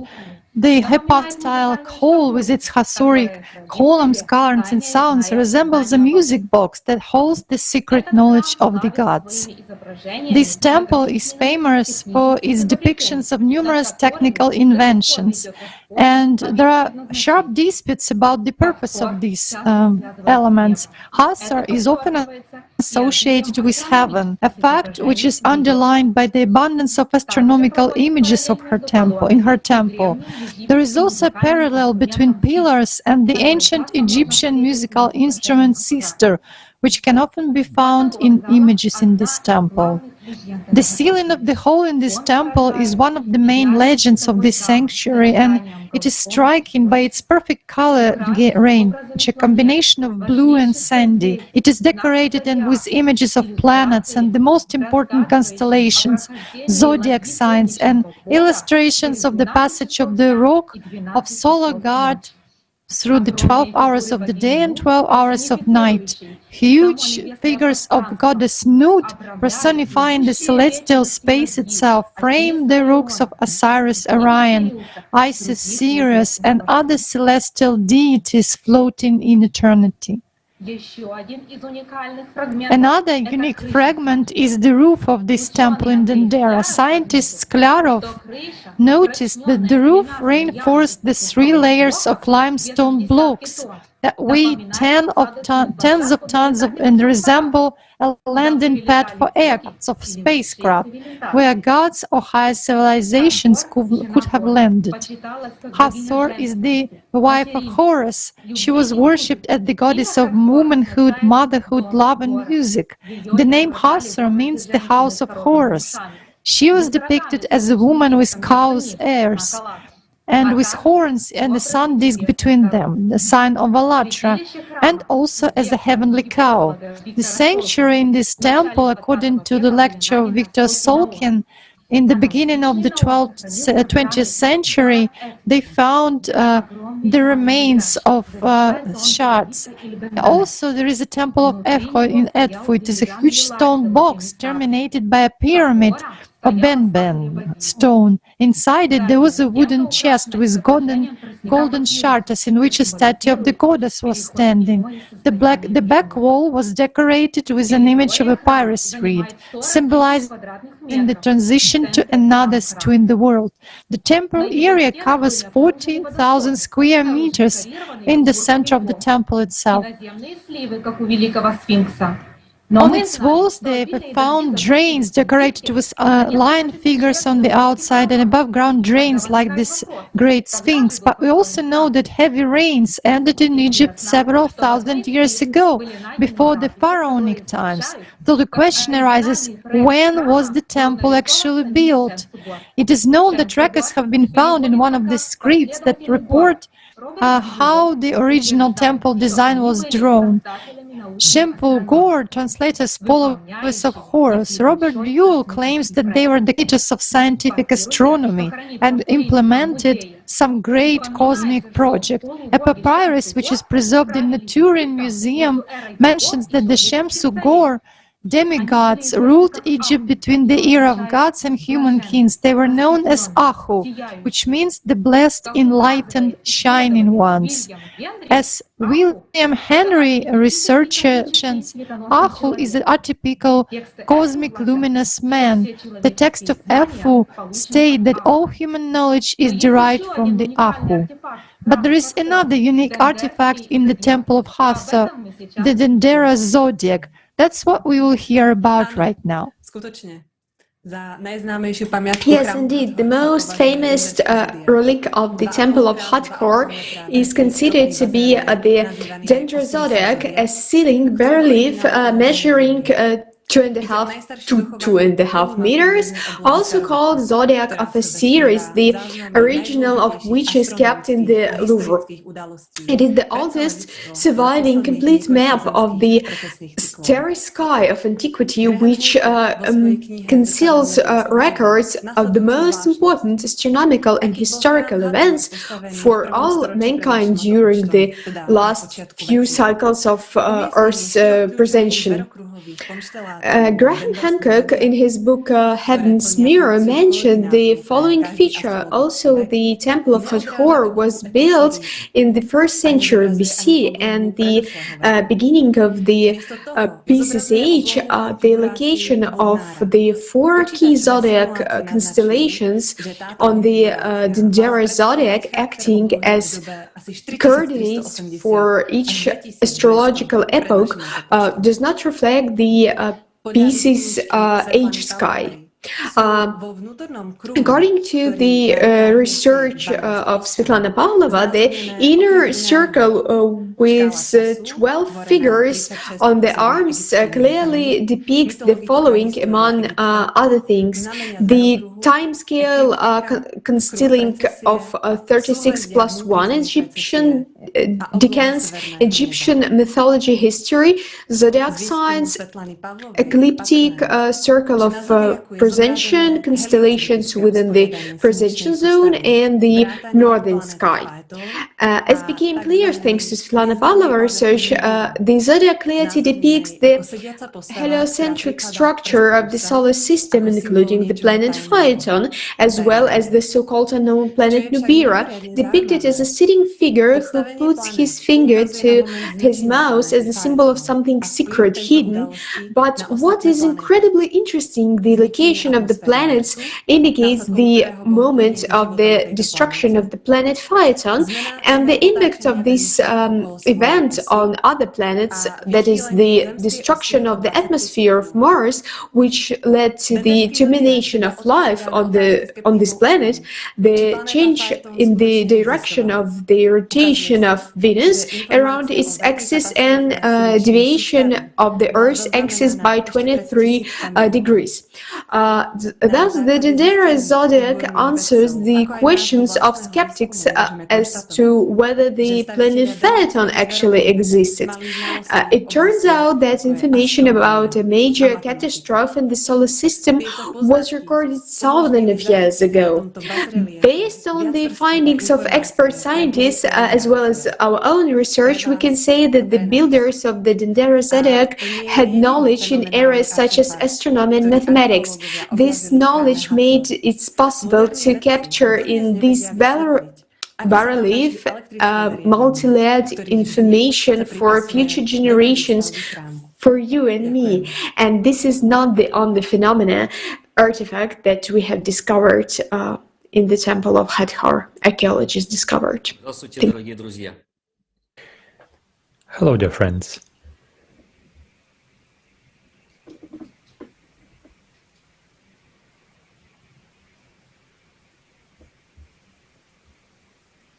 Продолжайте, пожалуйста. Здравствуйте, дорогие друзья. Hello, dear friends. Под храмом Хатхор нашли крипты. Under the Temple of Hathor, they were found crypts, and in one of them, there were found bas-reliefs depicting people holding large transparent flask-like objects. Inside them, you could see snakes writhing in the shape of twisted filaments. The tails of the snakes are inserted into something like lotus blossoms, similar to electric cartridge.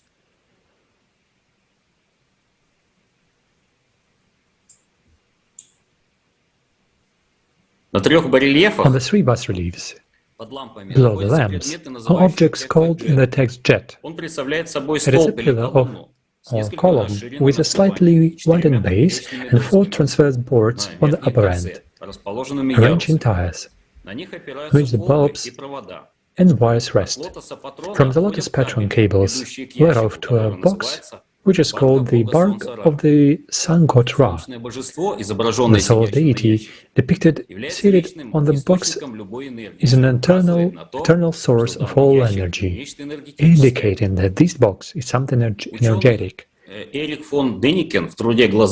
scientist Erich von Däniken, in The Eyes of the Sphinx, offered a hypothesis where he stated that the snake is an incandescent filament. Jet is an insulator, and the tube is a light bulb invented by the ancient Egyptians. As for the lamps, they are very similar to Crookes' tube, named after the scientist William Crookes, who 100 years ago studied the spread of electric discharge in glass tubes filled with rarefied gases. The electric version of the consecration of temples is confirmed by the absence of traces or soot on the walls of the premises from oil lamps or torches. Modern electric engineer Walton Hahn of Austria compared photographs of jet piles with modern high-voltage package insulators. In the box of the solar god, he thought there could be a ribbon electrostatic generator in which charges are introduced inside the ball on an insulated ribbon and is energized to hundreds of thousands of volts. Engineer Walter Hahn speculated that the Egyptian priests used generators similar to one of their carved devices, in which electric discharge were introduced along a certain insulated band, accumulating in an area that was charged and constantly energized. Devices on this plan could receive voltage of several hundred thousand volts. Many Egyptologists agree that the ancient Egypt invented the world's first generator independent of open flame. Even Auguste Mariette, who discovered a strange bas-relief in the 60s, noted that the objects depicted of them exactly replicate modern electric lamps. There is scientific evidence that in the 1st century AD not only used electrical energy but also found ways to generate it. In 1966, during excavations near Baghdad, archaeologists found a vessel called the Baghdad battery. Its internal structure indicated that it could serve as an accumulator of electrical energy. All the metal parts in the vessel were insulated with biomethan and seawater. Wine or vinegar were poured at the electrolyte. Also, such depiction of batteries were depicted on the Egyptian houses. In this fact, there's mostly like evidence that Baghdad battery was used specifically for medical purposes. Similar images of similar base batteries were found of these Egyptian houses. And the luminescence period of some temples' lamps were counted in hundreds of years. Scientists believe that along with incandescent lamps and fluorescent lamps working from a particular power generator in ancient times were used lamps of permanent luminescence based on phosphorus. In the book of Afanasian Kircher, that was published in 1642 in Rome by Jesus. It was referred to a lamp found in the dungeons of Memphis, which did not go out for several centuries without requiring any maintenance. If electricity was familiar to the Egyptians, then why have they subsequently lost this knowledge? What is the reason? According to one of the hypotheses, the Egyptians did not invent electricity, they were simply taught how to use it. But who were the people who gave them electricity? The found artifacts are showing that these civilizations are highly developed. Victoria? Thank you very much, Alex. There are many megalithic structures around the world and also artifacts which are found and cause many questions in researches. Many of these questions are not answered by modern science still, and answers distort the reality. However, in the world of science there are different opinions as well on those technologies which are applied at the creation of ancient structures. Many scientists and modern engineering experts confirm that such megalithic complexes cannot be constructed not only by people of antiquity, but also of our contemporary civilization with all its technologies. Why does modern science refuse to recognize the fact that on our planet there are objects created by alien civilizations, given the increasing number of all finds? This fact is difficult to hide now, and the secret information begins to be accessible to the masses of people.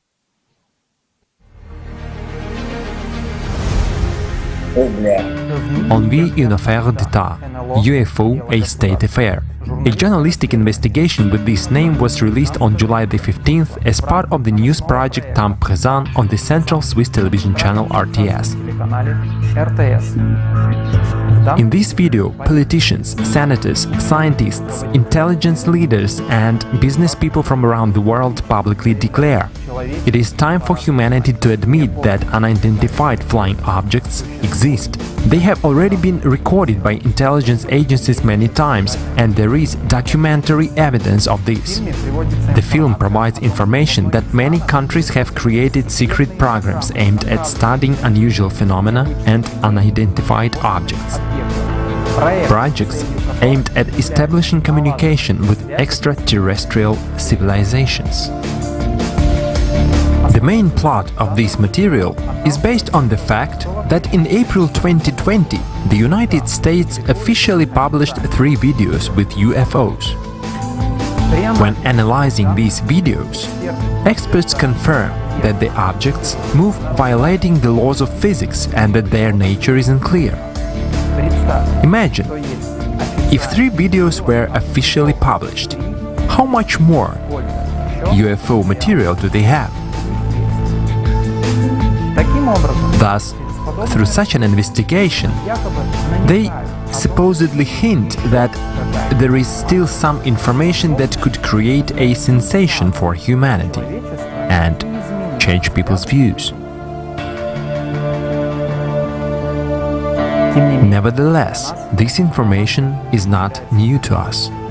We have repeatedly said this on ALLATRA TV and brought undeniable facts that alien civilizations exist and contact with them has never stopped. They are still in contact.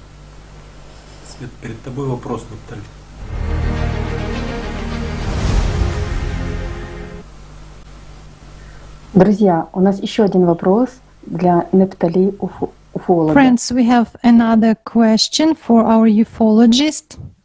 Нептали, у нас еще один вопрос к вам. Neptali, we have another question for you. Why are different artifacts which confirm the presence of paleocontacts are being hidden and or destroyed?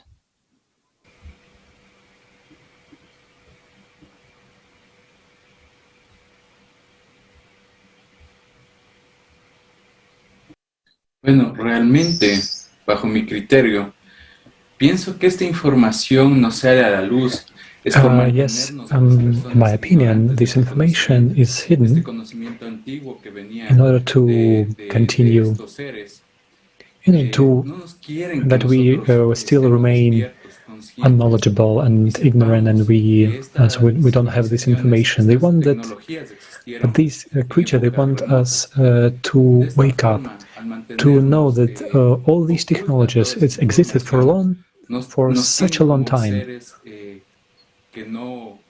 On all these methods, they hidden and hide this information from us in order to, for us that we understand less and talk and know about it less. And I would like to invite people to make research in this area in order to know more about it. As my Qatari friend said, that the ufologist said that the more we study this topic, the more conscious we become. And of course, we should research it on ourselves in order to that this information will not be hidden and not hidden from us. Thank you very much. We do have to study more ourselves. Thank you. Yes, indeed, friends. The paleocontact has never ceased, and there are a lot of evidence of this in our history. We see them on artifacts and structures of the most ancient megalithic complexes, such as pyramids, which are found in different parts of the planet. We still don't know completely well who, why, and how, in which method they built these huge complexes of unique structures around the globe. We are now on our way to explore these secrets of the past, and today's Kaleidoscope of Facts is one of the steps towards on this way. We invite scientists, researchers, experts to join us and study our history all together, because knowing the past, we know about the future.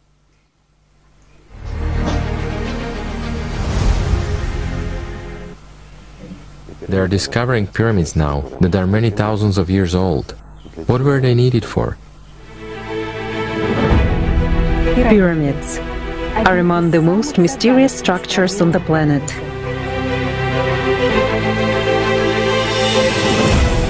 Around the world, on all continents, from America to Europe, from Australia to Africa and Asia, hundreds of pyramidal stone structures have been found. Regular pyramids, truncated pyramids, stepped pyramids, and pyramidal mountain complexes. Multi-tone structures, unique megalithic masonry, precise orientation to the cardinal points. Pyramids, the construction of which required tremendous amount of force, time and resources, as well as knowledge of exact sciences. The pyramids continue to be found to this day. Some are hidden under the sands, others under the ground. The third ones became overgrown with forests. The fourth are hidden underwater. But there is one thing which is common about them. These unique grand objects were built in ancient times and represent a single global complex linked to Kailash. And this raises many questions, the main of which is, for what purpose? Why were people willing to go to such enormous expense? It's clear that it was done for something global and super important that concerns all humankind. But this raises another question. How does it work? However, humanity has yet to answer these questions.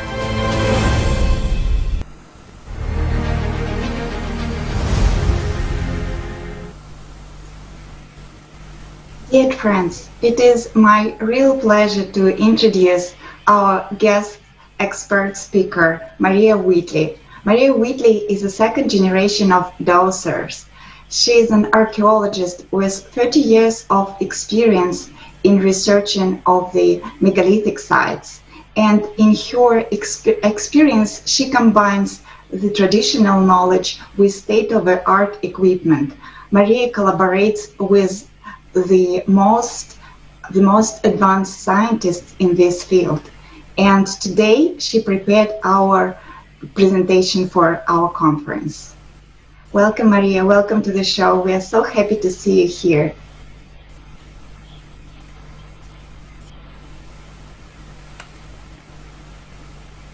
Maria, I think your microphone is off. Can you hear me now?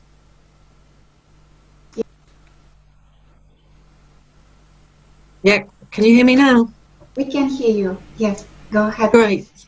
Great. Okay, well, I'm going to give a 10-minute presentation on working stone and megaliths, because there are vast, as we know, megalithic constructs across the world. And I live very close to Stonehenge and Avebury, which is the largest stone circle in the world. And as a fact that is little known, one of the first stones to be placed in such complexes like Stonehenge or Avebury, and indeed the pyramids, will be underground. So stone number one at Stonehenge was placed underground, which we believe was rooting it into the telluric earth energy currents as well as ley lines. One of the first master dowsers in Great Britain to discover how to encode stone was a very famous archaeologist called Lethbridge, Tom Lethbridge. He realized that to work stone and to encode it, if you tapped it, like with a hammer or as sculptures do, then you could put your polarity into that stone. A polarity meaning a male working stone would become a masculine energy, and a female working stone would be female energy. He went on to discover that if you put a lot of energy behind the hammering, the encodement could be placed within the stone itself. So by that, he discovered that sound and images, very faint images like corner of the eye image, could be placed into stone. And when they're all linked together in a stone circle, or all the bricks placed, stone masonry placed together in such a pyramid shape, that it encodes something. And Dr. Don Robbins, he went on to work at Lethbridge's ideas and realized that it was the defect lattice within the stone itself that could actually be the encodement mechanism. And this is why at sites such as Stonehenge, all of the mythologies say it was occupied by a god at the winter solstice. And very recently in Windsor Castle, the army had, for example, an incident where one of the guardsmen saw a statue move. And the army went quite quiet on it, but that was probably an encoded stone at Windsor Castle. The stones of Stonehenge have been hit a multitude of times to get them into the lozenge shape. So that's a lot of encodement that's happened in the so-called dressing phase, which we can see in one of the slides. So the idea behind encodement of stone is if you place some beneath the ground as well as on top, they start to function as one. We know also as master dowsers that you have a numerous amount of ley lines going around the globe, but some ley lines that are really powerful, that are called a ley system, rather than just a line, have two currents entwining them. One is male and one is female, and they look like the caduceus symbol used for healing, for example, on paramedics across the world.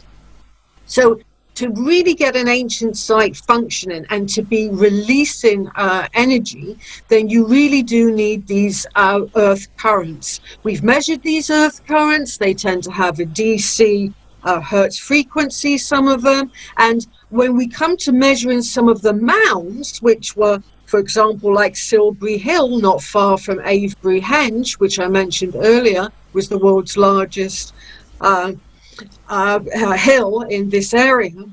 It's also a step pyramid beneath that, so it's a 7-layered step pyramid. And the electrostatic field on top of that pyramid shape, which is now grassed over, so it looks just like a mound, but it's very large, can emit an electrostatic field 1,000 times rather greater than at the bottom. That's what we've recorded after 4,500 years of erosion and of it losing its pyramid shape. So if we go back to antiquity times, in the Neolithic and the Bronze Ages, for example, as well as the Chalcolithic transitional phase of the Copper phase, then we can realize that these monuments could have emitted a lot of light. The electrostatic field tends to emit a kind of blue tinge of light, and that has been photographed recently, which I put on my other presentation, by people in the area who have seen this. The encodement of stone is probably one of the most fundamental things that is needed in the design canon of an ancient site. If you just do not put in intent, you do not put anything into the stone, then they will be lifeless. And in fact, the ancient Egyptians said in their Book of Hermes that statues so worked and placed at certain seasons, they would become animated. They would have this kind of life force. And even in ancient Babylon and the Sumerians, they said as well that their statues were so finely worked that they contained an essence of the god itself.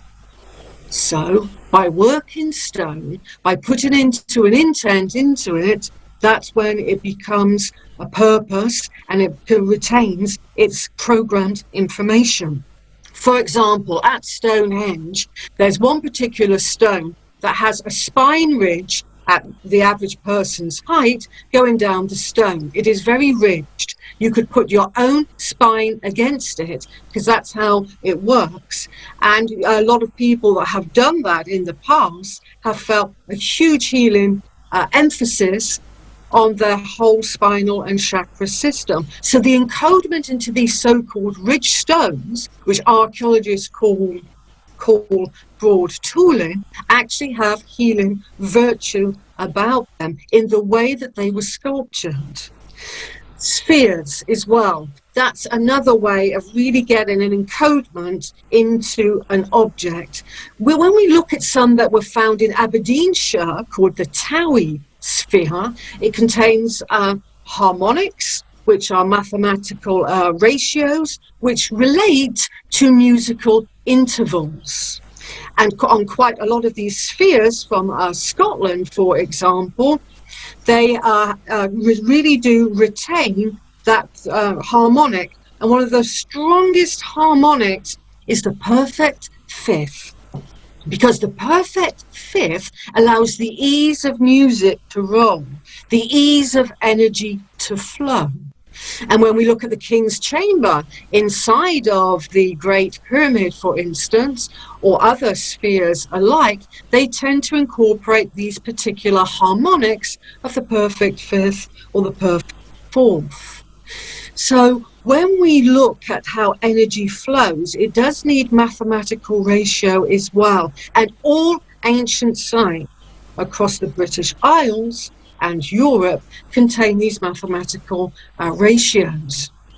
When we return to somewhere, for example, like Stonehenge, we know that if you root a stone into an earth current, which are far, far more powerful than a ley line, a ley will transmit the energy.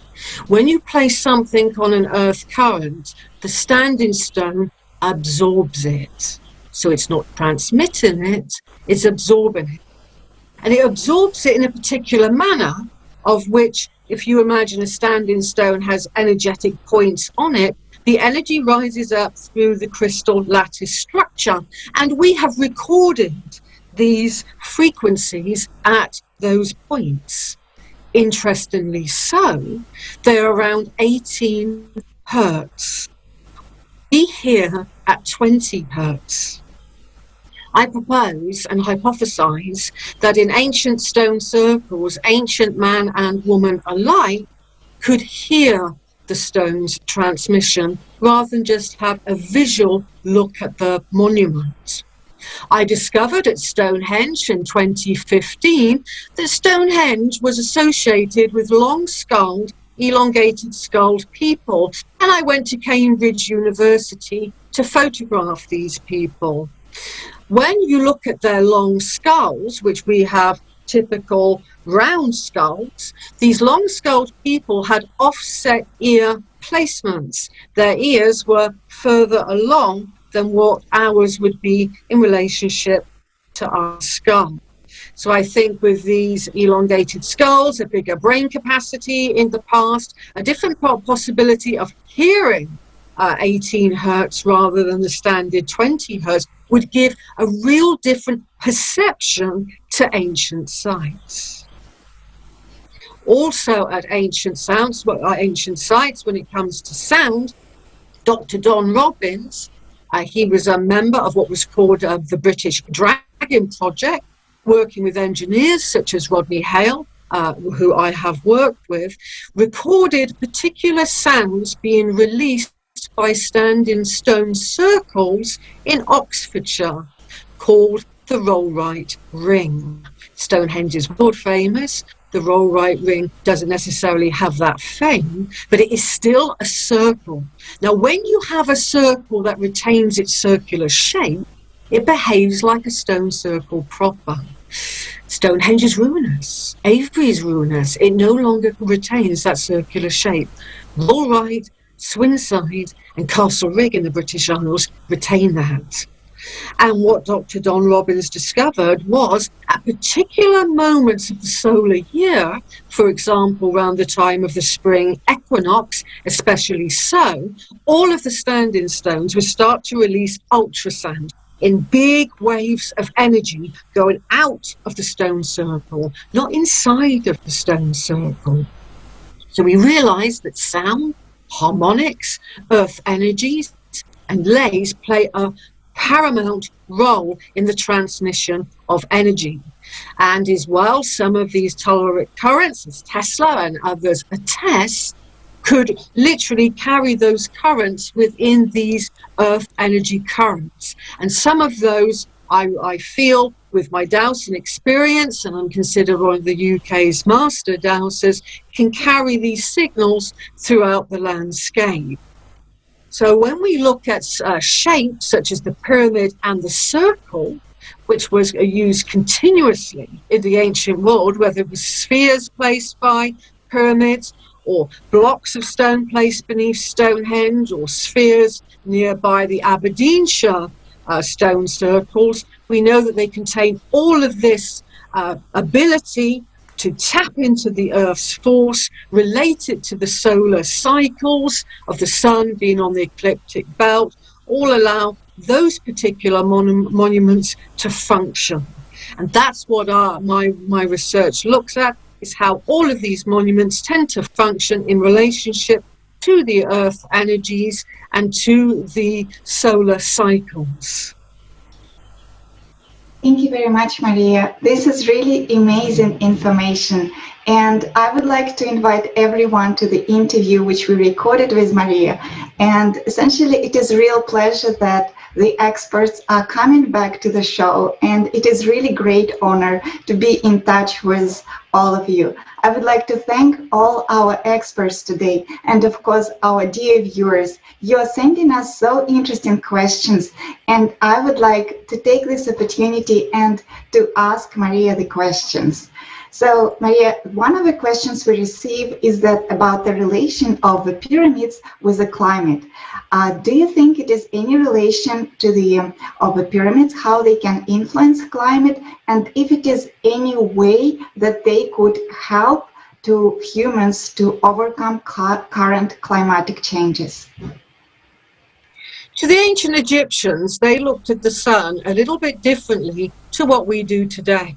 The ancient Egyptians made pendulum energy devices such as the Isis pendulum, the Karnak pendulum, and the Osiris pendulum. They saw the sun emitting the 7 colors of the electromagnetic spectrum from red through to violet, but they also saw other colors coming through, such as ultraviolet that some animals see, and insects alike, to infrared, the warmth of the sun, to a very powerful color called the negative green. I think the ancient Egyptians could manipulate sunlight because they focused an awful lot of their attention on these esoteric colors of the sun, including the negative green, which is between the white and the black spectrum of color, and it's actually gray, but it was coined negative green. So I think by looking back at how they viewed the sun, because I think these cycles have occurred before and probably will again, that if we look and try to decode the ancient wisdom through the eyes of the ancient Egyptians, then we could get somewhere. Now, if you look at some of the energy devices like the Isis pendulum and how it was depicted in temples such as Abydos, for example, and Kom Ombo, a Nile temple, it's just off the Nile, they have this pendulum structure, and it's on a very long staff, like a stick going into the ground, with 2 prongs going into the ground itself. So I think they could manipulate the sun energy into the earth energy to absorb it, because at the end of the day, when the light comes in, is absorbed into Gaia. So I think by great minds coming together, because I don't think one author or one expert has all of the answers, by coming together and looking at how the ancients viewed the ancient world, I think we can move forward. But I really do think it lies in the answers of the sun itself and the esoteric colors it emits. Thank you very much for that answer. And I would like to move to a bit different question. How do you think the megalith influence us? Do they help us to be more humane and to beat our animal nature? That's a really good question, and yes, they do. From the moment you walk into Stonehenge, from the moment you go into the Great Pyramid itself, you're in an altered state of consciousness. And that altered state of consciousness can rise us up to our kind of higher self, as it's often called in the British Isles. So yes, I think the ancients could do that. But I think they were doing it en masse, because when we look at the world's largest stone circle, such as Avebury-Henge, 17 miles south of Stonehenge, you could fit thousands of people into that stone circle. When we go to the world's second largest stone circle at Stanton Drew in Somerset, again, thousands of people were attending these places. So if you think of humanity and not just going into a stone circle by yourself, but going in with thousands of people en masse and sharing a conscious experience, that's what I think our ancestors were doing at the very large Henge monuments in the British Isles. Today, we tend to think in small groups, we tend to think of our personal experience at sacred sites. But our ancestors, I think, were doing it as a collective. Yeah, that's also amazing information, and I think it is something related to the type of a society, and then we have this creative format, and we have really opportunity and understanding how they work. I think it works well with that intention which you put to the stones. And we had discussion about that during Maria's interview, and I would also ask another question. One of our viewers essentially asking, I think it's more related to your professional experience and the professional questions. So how do you distinguish between female ley lines and male ley lines? Do you make certain measurements? Could you please share this information?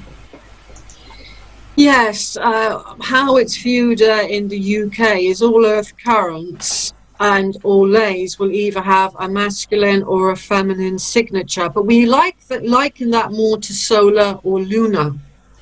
And it was first discovered, really, these gender equivalents, if you will, by some dowsers in the 1980s, of whom I've worked with. And they realized that the currents all flowed through not just ancient sites like Stonehenge and Avebury I've mentioned, but churches were aligned upon them. I mean, hundreds of churches on a 300 mile ley line.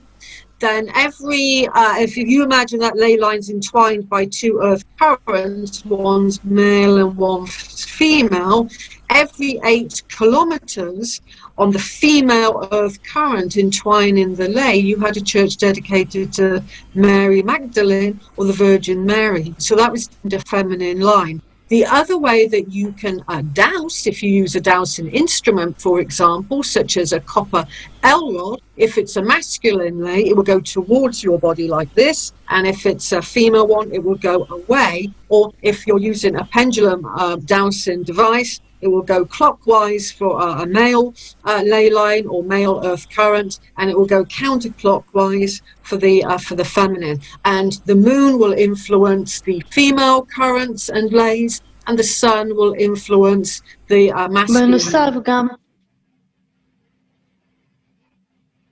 May you please continue? There is some technical. That's okay.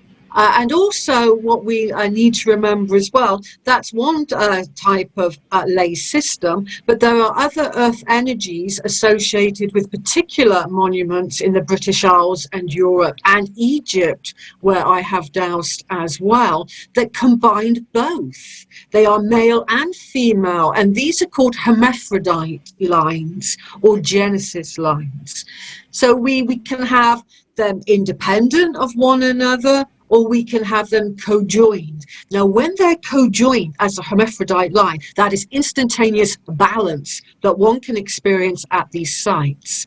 A Genesis line, for instance, is born of two vortexes that are in close proximity. They don't have to be parallel, but they're in close proximity, and one of the vortexes will be male and the other female, and the energy will be joined together and will flow as one. That's a hermaphrodite line, of which again we've measured, and the frequency, the Hertz frequency rather, coming out is about 7 Hertz, which again influences our brains to go into the alpha mode rather than the beta mode. So from the moment you just walk towards a standing stone, some of the tests have revealed, your brainwaves instantly change. So they are very healing and very soothing, conscious raising sites, and some people just look at them as a lump of stone. That's how most archaeologists see them. Oh, it's just a rock. But when we delve deeper, we realize that they are encoded and that they have gender, and the lines associated with them can influence the stone. So there's a feminine earth current or ley associated with a part of an ancient site. That's its feminine side. And if it's a masculine, likewise, that will be deemed, that stone, if it goes through that, to be masculine. And this is why churches across Europe and in England, if they have a male ley line flowing down the axis line of the church, or a male earth current, the church will have a male saint's name, such as, for example, St. Michael, St. George. Whereas if the church, or it could be an ancient site, if the church, my example is within a Christian church, who put their churches on leys and earth currents, if a female one flows through that site, likewise it will be dedicated to a female saint. So just by the name of a church alone will start to indicate the dominant energy in and associated to that construct. Thank you very much. That's really comprehensive answer. And like you mentioned about this alpha brain waves, and later we will have presentation on that. So stay tuned. And I would really like to thank Maria for your presentation and for joining our conference. And we are really welcoming you to all our projects as well. We are inviting all our scientists. Thank you very much, Maria. Thank you. Thank you.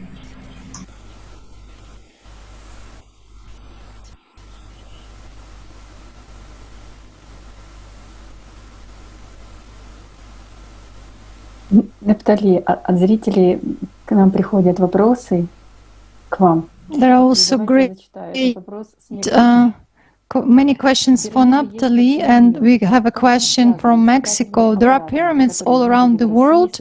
How are they related to the aircraft which were seen in Russia, China, and around the volcanoes in Mexico? That's the question for Naphtali.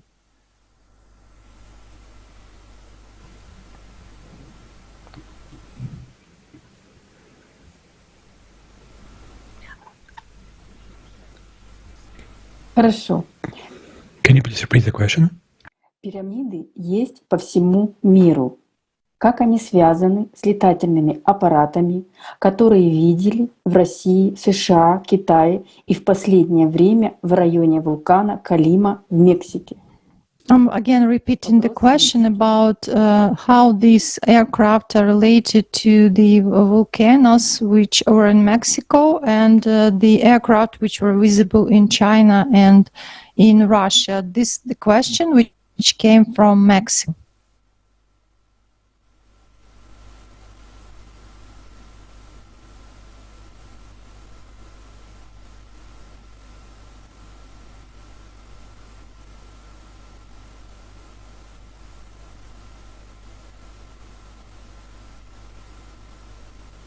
Claro, bueno, en cuanto a lo que son pirámides y lo que son volcanes, como Yeah, es sure. el caso de este What local concerns the pyramids, what concerns the volcanoes in our case, bueno, nosotros the Mexicans' volcano Calimo, we consider that, we believe that these pyramids were used as a pandus,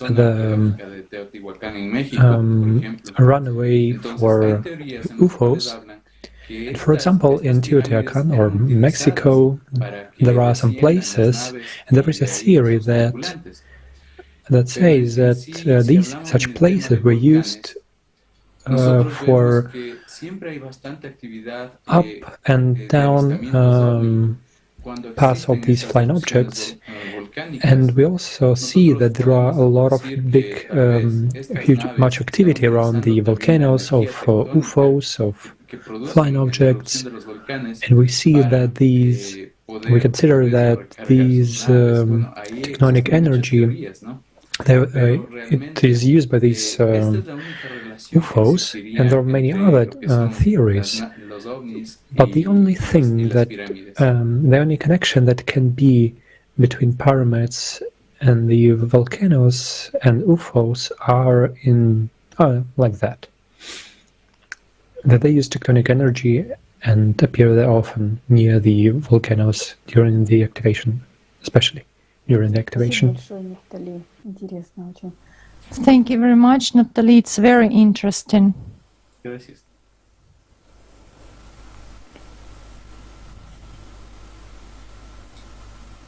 Действительно, какой живой у нас разговор. Yes, such a vivid conversation we have today. We are now in live broadcast and we can ask questions to researchers and ask and receive responses right away. It's such a wonderful time.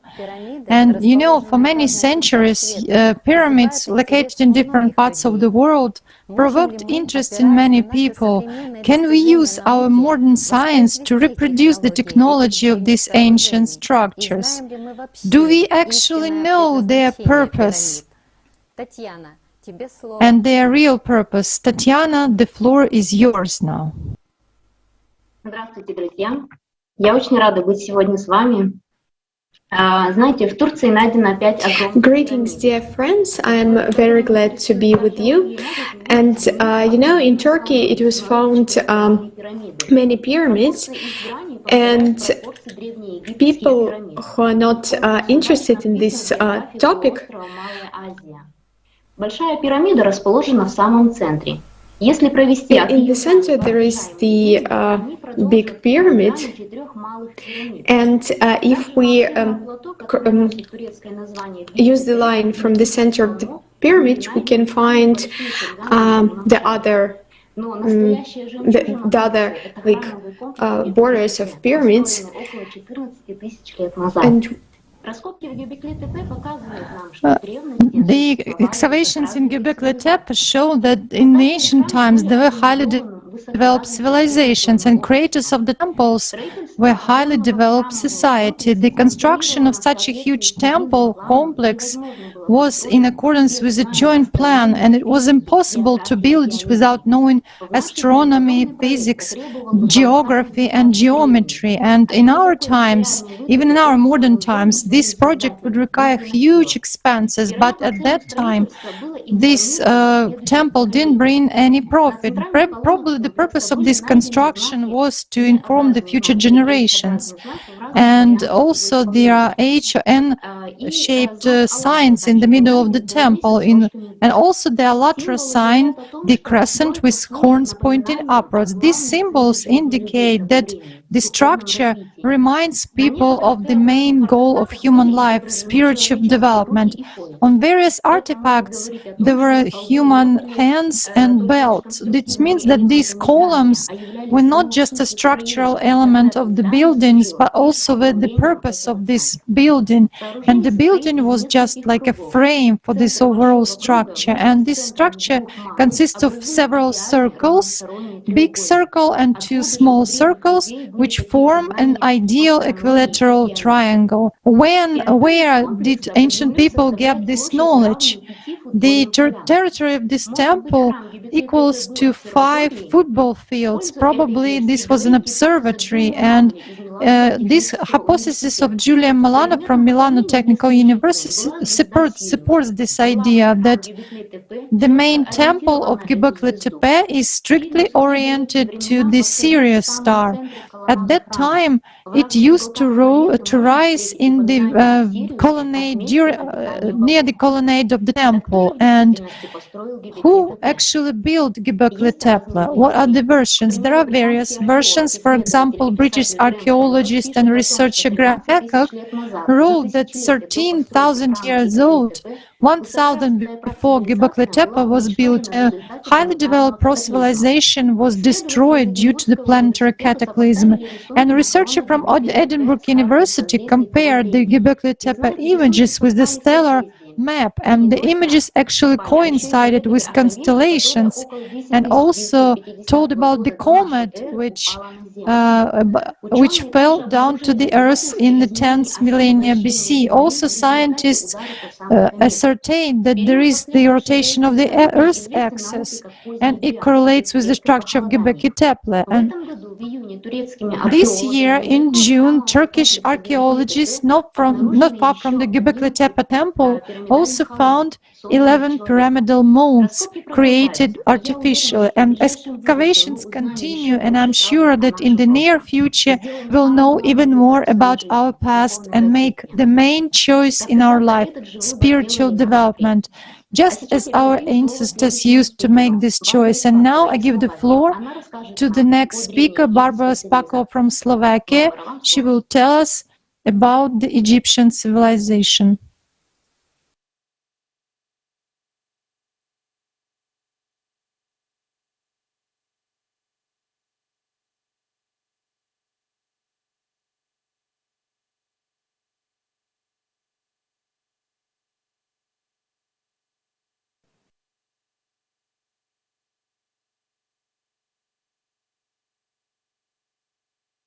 Светочка, тебя не слышно. Sorry, Sveta, we can hear you. Pozdravujem vás. Som veľmi rada a som vďačná, že môžem rozprávať o egyptskej civilizácii. Greetings to you. I'm very glad and grateful that you can tell about the Egyptian civilization, which was very developed in the time of Imhotep. The people of ancient Egypt created masterpieces, the perfection of which cannot be compared with the creations of the latest dynasties. Perfect underground and ground structures were built, especially temples and palaces. Unknown technologies were used to process and transport the huge multi-ton stone blocks.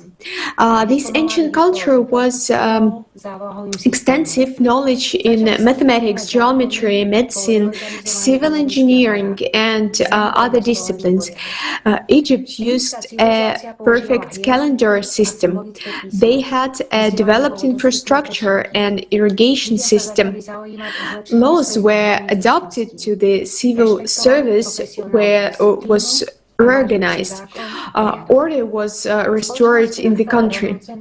The Egyptian civilization used different hieroglyphs and symbolic writing. Education was available to everyone. People became interested in improving their professional level. They respected professional discipline and valued law and order. There was equality between people in society. Works of art of extraordinary quality were created. The Egyptian civilization was brought to such an advanced level by Imhotep. His name means the wise man who comes in peace.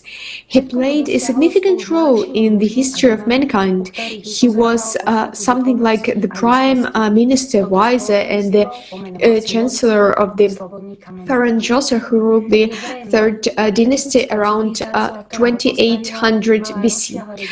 This position allowed Imhotep to understand what was important not only for the society society of the time, but also for us contemporaries. We are talking about about an architectural project of world significant, namely of pyramid complex in Giza. He achieved all these together with the best men and women in whom he saw the essence of spirituality and humanity. He called this community symbolically Freemasons. This is obvious that the Egyptian civilization has built it, had extensive specific knowledge. According to the references on the walls of the pyramid about the paleocontacts, we can, they can help us in understanding.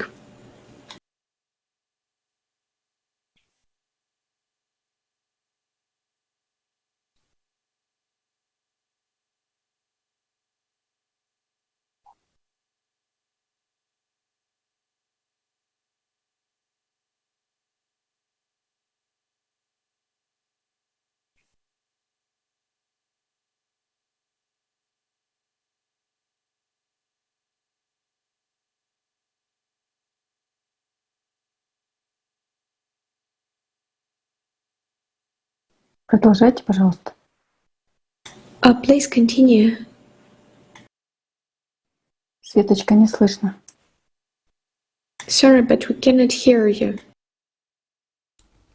И действительно, мы хотели бы теперь узнать, как же строились. Yes, indeed. Now we would like to know how the pyramids were built, and could our civilization continue this experience and rebuild it? Tatiana, please share this information. Здравствуйте. Добрый день, Татьяна. Greetings. Hello, Tatiana. Здравствуйте, друзья. Давайте подумаем, почему люди не могут повторить строительство пирамид в наше время.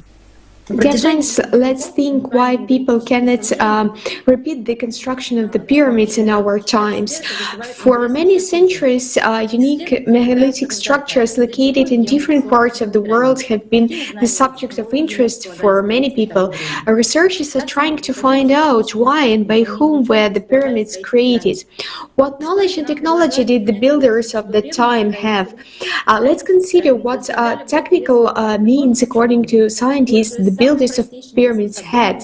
Historians offer us to accept the version that the ancient builders during the construction of pyramids delivered blocks in weight of some tons manually or with the help of the simplest devices and mechanisms, making thus almost...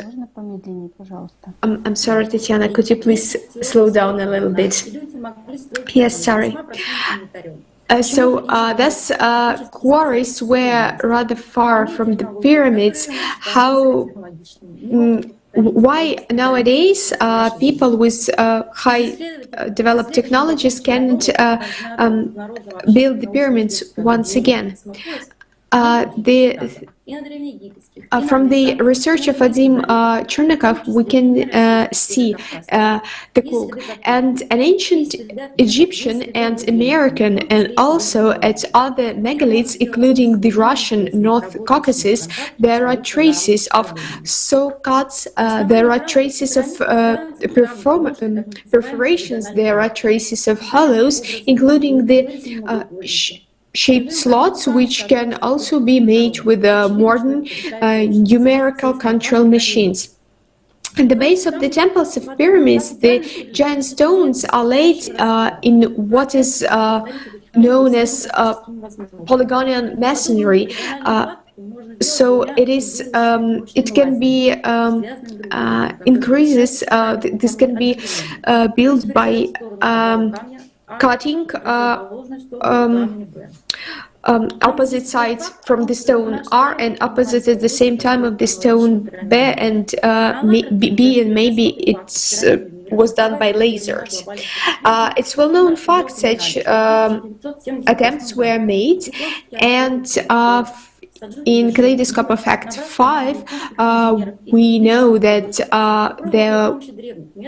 in 1978, a Japanese archaeologist and Egyptologist, Suzuki Yokoshima, recruited a team of Japanese engineers and Egyptian workers and tried to build a pyramid 15 times smaller than Cheops, but this venture failed. By examining the approaches that were used in the construction and site selection of the pyramids, researchers have noted many similarities that have led to the understanding that all of these unique archaeological finds have some common purpose and are inherently connected. So, what do we know about the pyramids of the world, and what do they have in common? The monumentary and grandeur of the pyramids, durability. They were built at the intersection of the ley lines. They were located in the immediate proximity to water sources. Clear orientation of the pyramids to the cardinal points. Their construction was based on complicated mathematical calculations. Their orientation according to the stars with an accuracy with only space technology can achieve. They hold many of the mathematical mysteries of the universe. So if we turn to research of Raymond of the University of Manchester on the text of the Egyptian city of Edfu, from this Egyptian text, there are references about the 7 wise men have survived in this day, as well as the Edfu building text. And 7 sages, they were believed to be the only driving beings who knew how the temples and sacred places were to be created. So also from the mythology, we know about 7 sages and 7 builders of the city Uruk in Mesopotamia. And there was only one fact concept of 7 sages and 7 deities. This says about the one common original source of information. And we need to find out many interesting things more. And now we this knowledge that was brought by teachers to the earth, but the time flows and this knowledge were forgotten, and now we're faced with an important choice. If we choose the consumer format and we disappear as a civilization, which has happened more than once in human history, or we'll accept the knowledge and open which is open to us and develop a creative format. And let's watch videos. Thank you.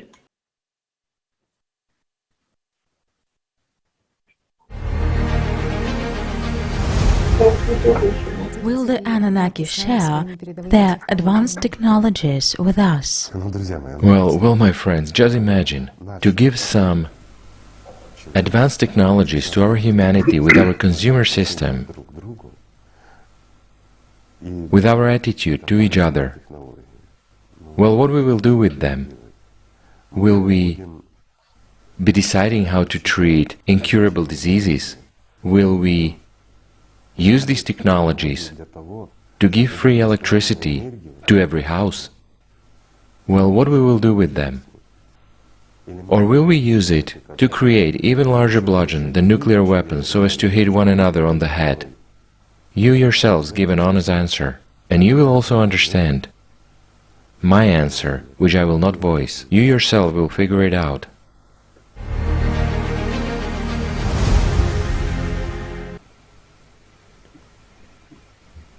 Здравствуйте, дорогие друзья! Hello, dear friends. The megalithic complex of antiquity on the continents, the fact of the activity of highly developed cultures, the level of technology which exceeds modern civilization. The famous Scottish engineer, for example, Alexander Thom, famous in the 20th century, determined that the structures of the end of the Stone Age were built using a standard measure of measurements, and a measure whose error did not exceed the thickness of a human hair. It was so precise.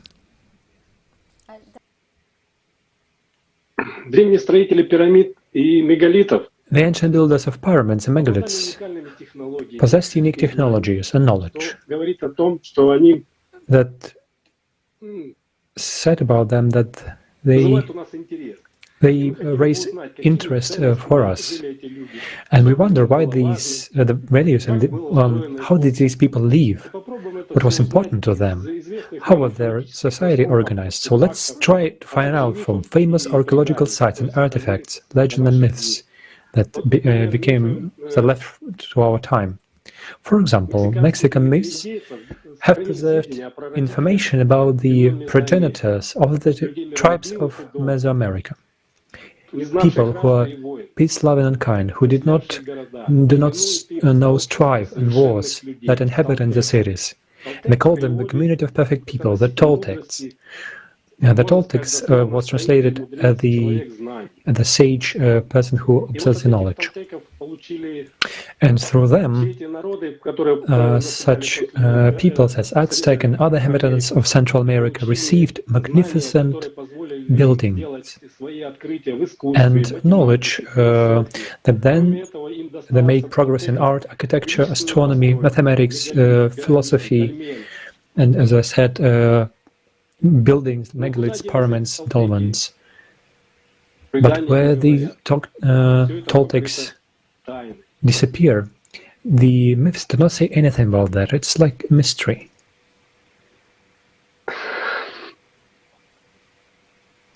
Well-known professor of the University of California, John Grove, author of books on Spain, Latin America, Italy and Greece, found the main thing in the social order of ancient tribes: cooperation for the public welfare rather than competition for profit was the mainspring of Inca economy. When we study further this knowledge of the semantic meaning of sources and artifacts of ancient cultures allows us to assert that the main meaning of life for the peoples of these cultures was spiritual development. The absence of signs of social stratification, inequality between men and women, and leadership issues in the public, everyday spheres of society we observe in the burials and cultures. Hacılar, Catalhuyuk, ALLATRA in the territory of today's Turkey. A high level of economy and collective relations. The culture of Tripoli-Kokutini stands out in the area of Dnieper-Danube region. Tripilians were peaceful, benevolent, calm, creative people. Judging by the artifacts found, by the signs and symbols depicted on the vessel, the inhabitants of Tripilia knew about the pyramidal structures and spiritual practices. They erected pyramids in certain places according to a certain star orientation.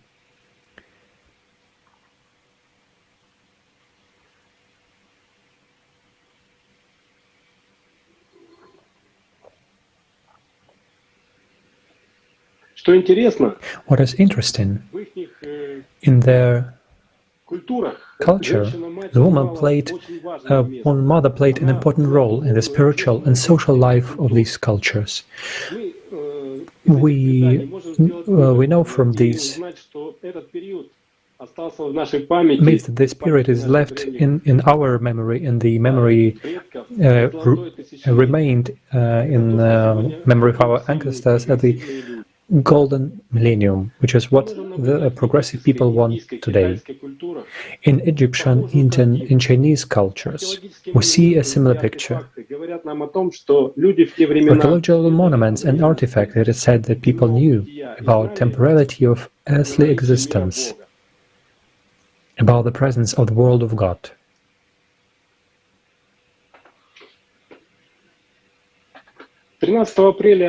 On the 7th of April 2021, we already told about, in the Kaleidoscope of Facts, we already told what was hidden from the people. So in order to lose this valuable knowledge in spirituality, they were left on the internal stones. And the papyrus that was found during these during the Egyptian archaeological found it was the priest Maniphoro wrote, Tosoros in his reign lived Imutus, who because of his medical skill has the reputation of Asclepius among the Egyptians, and who was the inventor of the art of building with hewn stone. And according to the single universal project of Imhotep, the famous complex of Orion was built in Saqqara. The construction of a complex of pyramids in Giza was completed. During the direction of Imhotep, in our understanding, he is like a prime minister of Egypt. The economy, the Egypt was a strong and prosperous state, and the people lived well and have everybody has a right for education. They will, doesn't matter of their past, and all people had equal opportunities for professional spiritual development, and thanks to a spiritual outlook, they stimulated in a person to desire to improve high moral qualities, create goods for others in this world, not to be afraid of death. Lofty moral principles began to prevail in society. It has become popular to be highly moral, educated, polite, intelligent, literate, to set noble goals for oneself. In this society, there was peace, friendship, harmony, and mutual assistance prevailed. This is a real example for us that such a constructive form of society is not new. People already lived like that. I would like to emphasize that they lived peacefully and happily. They created unique buildings and left behind a rich spiritual and cultural heritage. Creative society. Creative society, so is what we can build. It is a creative society that can lead us out of the swamp of consumerist existence and provide a decent future for us and our children.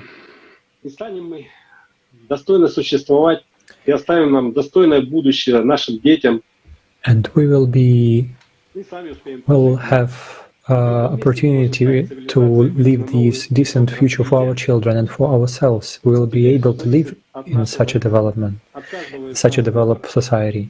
So everything depends on our choice right now. Let's watch the video now. As though nothing more significant had existed before.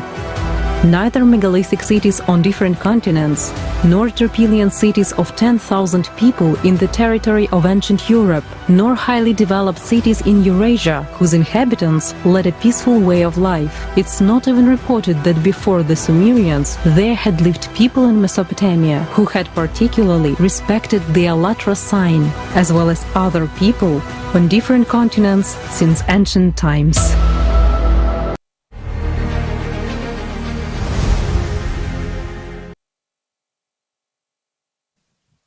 Рассказать на примере древних культур.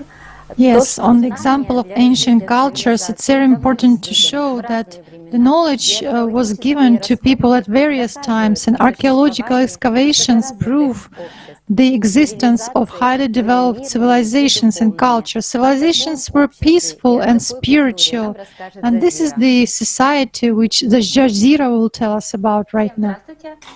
Greetings, everyone. Today, I would like to tell about the ancient civilization that existed long before the Egyptian one. It was a very advanced civilization that existed peacefully for thousands of years. This is the Cucuteni-Tripolitan civilization. And the main feature of this is the pyramid Devich Mountain. On the photo we can see the Devich Mountain, and we can see the pyramid. It's situated between three rivers, the Stugna, the Krasna, and the Dnieper. The name is associated with the ancient Slavic cult of female goddess, the mother goddess, the virgin goddess. At the top of the Devich Mountain, an ancient settlement was discovered. The height of the Devich Mountain above the level of Dnieper is 55 meters above the sea level. The people of this culture knew about the pericultures of the pyramids, and thanks to they reached the spiritual experience. You can read more about certain star orientation in a book by Anastasia Novych, ALLATRA. I want to know that 7 millennia ago, numerous tribes of the Tripolitan culture lived in the cities with an area of more than 100 hectares. Much attention of scientists is attracted by clay female figures which with testes of veneration of the creative feminine principles, and this topic was discussed with more details in the Kaleidoscope of Facts, the Mother of God, the creative power of love. From these figures, if we continue our topic of Tripolitan exploits, we can see interesting artifacts that looks like a cross symbolized person, and we can see that there is also a mark on the place where it should be a soul. Symbols and signs of Tripolitan culture, they showed us that the spiritual context in the society was the dominated one, and they try to save this knowledge for future generations. Their houses and burials did not differ much from each other. Ordinary household items and decorations were found in them. There was no hierarchy in society, and we can see the fact that on our planet there was a society with a high level of self-organization, a society in which there were no divisions into classes, there were no official bureaucracy, scientists didn't find any weapons, defensive systems, or traces of invasions. The settlements coexisted peacefully, not only among themselves but also with their neighbors, and we can know and use this experience of our of ancient people and use it in building a creative society. And let's watch a video of fragments. In all parts of the world, without exception, the same signs are found. Well, even our ALLATRA. It is everywhere. And these are evidences that people used to communicate in a single language and were free when Tripolitan culture existed in our lands. As many researchers note, there was no war mood in these settlements. That is, people did not fight, and it was the same in all over the world. Some 7,000 to 8,000 years ago, there were rather civilized, rather developed settlements, but there was not even a hint that they fought with each other.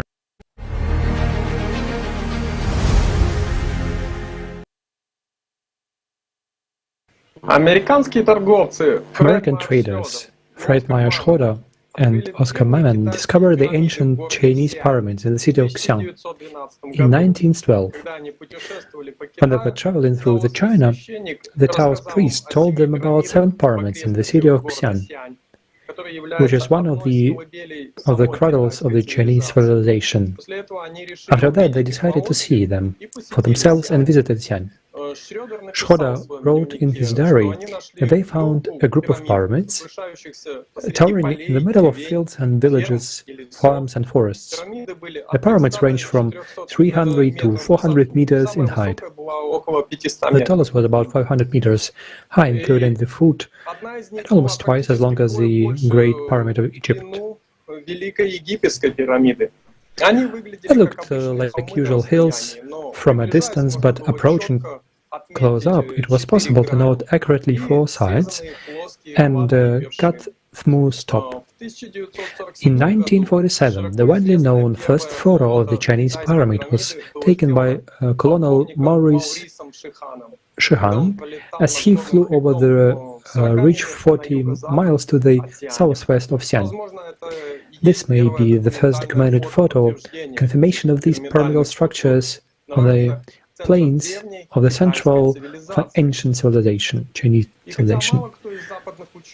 And not many people, not many European scientists actually saw them in the face. The German explorer Hartwig Hausdorff was near them. He reports that there were more than 100 pyramids in the region. They were built of clay and fossiled over the past millennia, or maybe more. To be more precisely, the material they were built of is loss. Around 30% loss is made up of clay and limestone particles. It's a very hard material and very firm. The pyramids have never been excavated because of restrictions on scientific research and heritage protection. The Chinese government simply explains the closed access. Overzealous archaeologists and tourists can destroy artifacts. Officials say that they're waiting for better technology to excavate without damaging the ancient structure and their contents. So in order during the excavation, no of the content and surroundings will be damaged. And yeah, some of the pyramids are believed to be around 8,000 years old. According to Chinese legends and ancient traditions that we have, which survived to our time, the pyramids were built in those ancient times when the great emperors who were ascendant from the sons of heaven, who were ascended upon the earth on their fiery battle dragons ruled. One of the sons of heaven is considered to be the legendary Huangdi, and several of his assistants. He is greatly revered in China and is considered the ancestor of the Chinese nation. Literally, the name Huangdi is usually translated as the Yellow Emperor, but the character Di can mean not only the word emperor, but also the word spirit or deity. In the book Anastasia Novых ALLATRA, we can glean the following information. Written, Huangdi means not only the yellow emperor, but also the shining, light-emitting sovereign. The symbol of the center was actually regarded as a supreme heavenly deity. Tales and legends tell of the sons of heaven, wise and good beings, who appeared in the territory of the celestial empire long before the formation of states in the valley of Huanghe River. Huangdi and his team consisted of 5 companions, and 1 companion descended from the heaven to earth in a chariot. In total, there was 7 sons of heaven, which is actually an interesting number. Huangdi's activities were aimed at helping people. He brought knowledge from a variety of fields: astronomy, mathematics, medicine, construction. In Chinese treatise Li Ji, about those time it's written, when the grand course was pursued, a public and common spirit ruled all under the sky. They chose men of talents, virtue and ability. The worlds were sincere, and what they cultivated was harmony. Huangdi came from the constellation of Leo, and after 100 years of his reign, he departed. However, according to ancient records, the gods once promised to return. Modern researchers report the following about the Chinese pyramids. The pyramids surround the city of Xi'an on all sides. Moreover, they are even within the city limits. In the northern outskirts of the city of Suanyan, neighboring Xing, there is a huge valley of pyramids. Stretching from the east to the west for 50 kilometers, the valley resembles the Milky Way. And in the valley that is best known to the world, thanks to explorer Hausdorff. In 1994, Hartwig Hausdorff visited the Valley of the Pyramids and took pictures and described them. In 1996, he continued his research, and Hausdorff believed that the origin of these structures were extraterrestrial, that the Chinese pyramids has precise mathematical calculations and astronomical landmarks. One of them, according to Hausdorff, is very similar to the Pyramid of the Sun in Teotihuacan, Mexico. With modern technology, the researchers were able to correlate and analyze the location of dozens of pyramids in Xi'an County, and the locations are of particular interest. While most of the structures correspond to the side of the world, some of them have a deviation of 14 degrees. Computer analysis showed that it coincides with the point of a vernal equinox of the constellation of Gemini, 10,500 years BC. They also drew parallels with the Chinese and Egyptian pyramids. The researcher Maxim Yakovenko writes, in both cases the pyramids are placed in the same schematical way, aligned to the cardinal points. The distance ratios between the pyramids of Egypt and the Yangtze Park are also striking in their similarity. It allows us to conclude that the builders of these pyramids possessed a common knowledge. I would also like to draw attention to Graham Hancock's research. Graham also found that the Chinese pyramids represents the sky 10,500 years BC, the day of the equinox constellation of Gemini, where there was a global disaster. And this is a further evidence of what shows us Orion Dragon pendulum. And so the coming global disaster is imminent. From all these facts, we can conclude the following. About the pyramids of China became known outside of China only at the end of the 20th century. The version that pyramids were created exactly by the order of Chinese dynastic emperors for burial has no clear evidence. Не имеет явных доказательств, так как сами пирамиды не раскапывались. Because their pyramids are not discovered, and it's also quite difficult to assume how in this distant time they were built with such a simple tools and many laborers. The excavation around the pyramids dealt with the dynastic periods of Chinese civilization, but this is obvious, and there is obvious and indirect evidence indicating that the pyramids themselves are one of the ancient origin, the so-called pre-Neolithic period. It is practically another world, another reality which is poorly studied by modern scientists.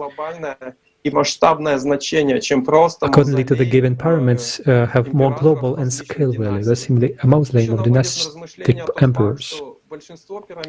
Another thought-provoking fact is that the most pyramids in China are strictly oriented along the side of the world, including the ancient North Pole and the Upper Paleolithic times, have rather strict proportion based on what can be understood from the images from space. Science structures such as pyramids were often a reflection of the sky and the earth and were of great importance for conveying information about the coming events to the people of the future. And we see that the ancient civilization of China has come some kind of people from heaven who come and the dawn of civilization to help people gain knowledge about the spiritual life and life on earth. And now let's see a fragment from the interview with Hartwig Hausdorff, a German researcher, which he gave especially for ALLATRA TV.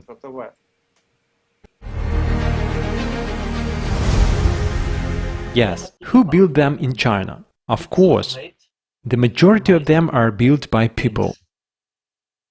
But there are also a pyramid 300 meters high, the White Pyramid. I'm not sure, maybe someone else built it a long time ago. And when might they have been built? By now, we know that most of these more than 100 pyramids located in Shaanxi province belong to the chronological period of the so-called Dan dynasty. This is 206 BC, 220 AD. But there are also pyramids that were built earlier, for example the burial pyramid of the Emperor Qin Shi Huang. who died in 259-210 years, exactly in 210 BC. And of course there are much more ancient ones, because the history of China goes back farther than the Han Dynasty. The Qin Dynasty, before that there was Shang Dynasty, and then something very interesting happened at that time. And for me, it is connected with these pyramids in China. There was a time when the legendary great emperors ruled. There were 6 emperors. This was back in the pre-dynastic period. It is very strange. It has always been reported that some of them lived for hundreds of years. So maybe they are the ancient great emperors, who are always mentioned in ancient Chinese myths. The first emperors, they were not born on Earth. They flew from space on fiery dragons and so ended up on Earth. And what an interesting time it was before all the dynasties, when these legendary great emperors lived.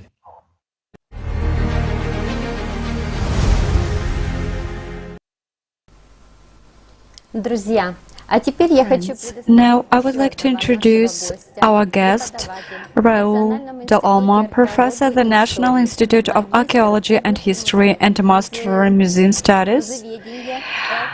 And this is Raul Del Olmo. Hello, Raul. The word goes to you. Hola, buen día a todos. Gracias por la invitación. Hello everyone, thank you very much for the invitation, and I would like to talk about the construction of the Mexico territory. The territory that the Mexican Republic occupies today is the result of historical process that has lasted for more than 5 centuries.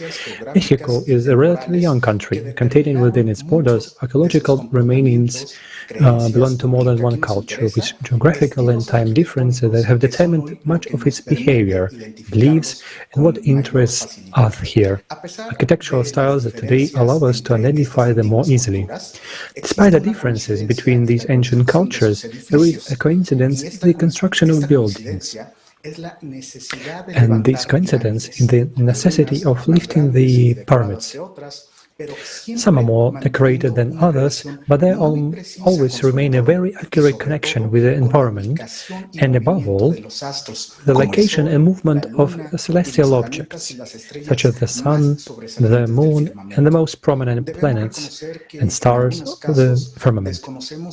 We must admit that in some cases we don't know who built or how the monumental buildings, such as the Pyramid of the Sun at Teotihuacan, were constructed. However, we can get a very clear idea of the construction process of the vast majority of pyramids.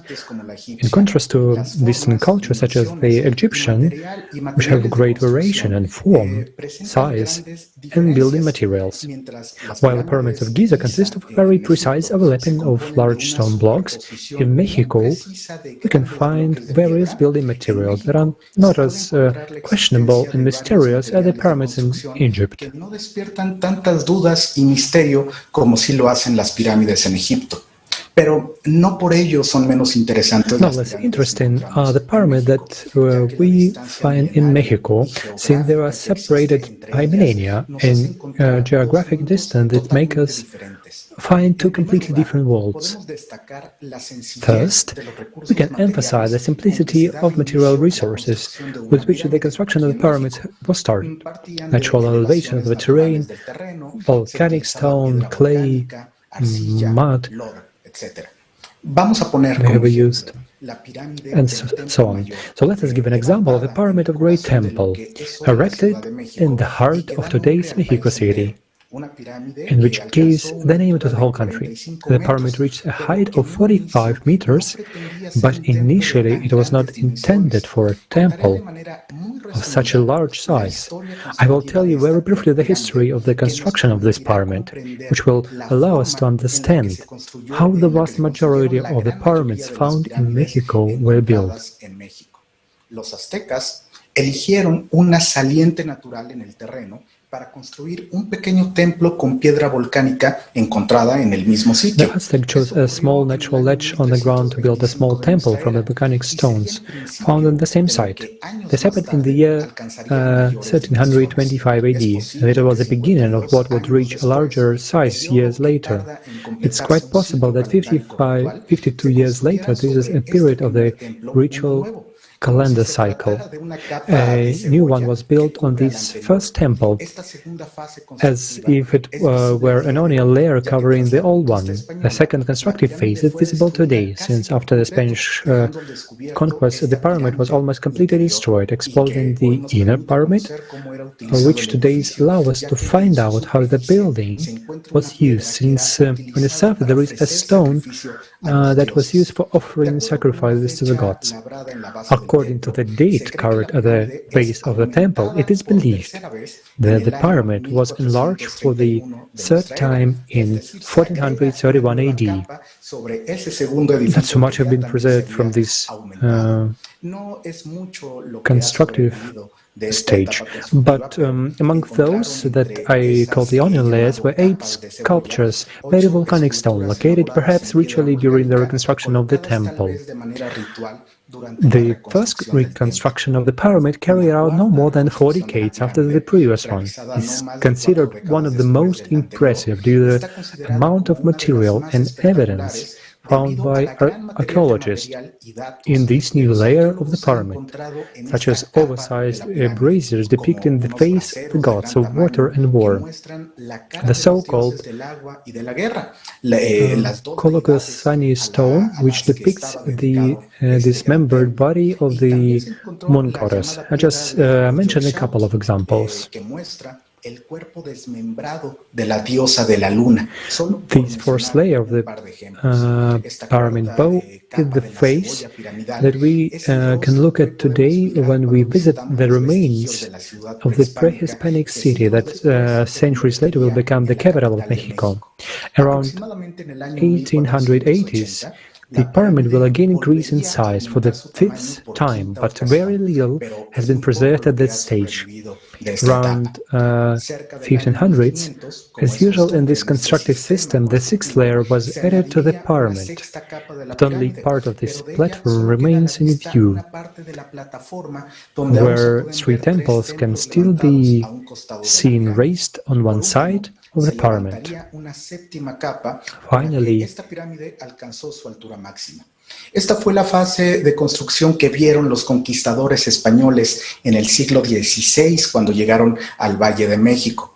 De ella solo nos queda el piso de piedra del recinto ceremonial. Si la conquista no se hubiera dado, seguramente que esta pirámide hubiera continuado su crecimiento. And finally, the 7th layer was erected, with which this pyramid was reached its maximum height. This was a stage of construction that the Spanish conquistadors saw in the 16th century. Only the stone floor of the ceremonial building remained of it. If there had been no conquest, undoubtedly this pyramid would have continued its growth until it reached who knows what size. But with this example, we can very clearly understand how the pyramids were raised in this part of the planet of the past 2 millennia. Each design stage that increased the size of the pyramid was more grandiose due to the need to improve and surpass the previous construction, as well as the project as a prestige and sense of power of a responsible ruler.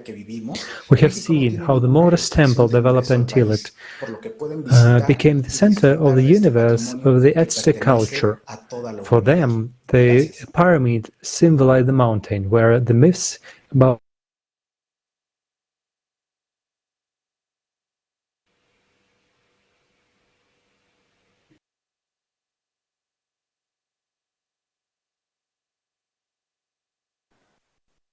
Здравствуйте, Рауль. От наших зрителей мы Hello, Ro. Our viewers have got just a question for you. just for even from your previous participating in Kaleidoscope Facts. And I'm going to ask you this question from Chile. If one of the functions of constructing pyramids were just influencing the climate change, so could we be using this technology in our times? What do you think? In order to influence the climate change.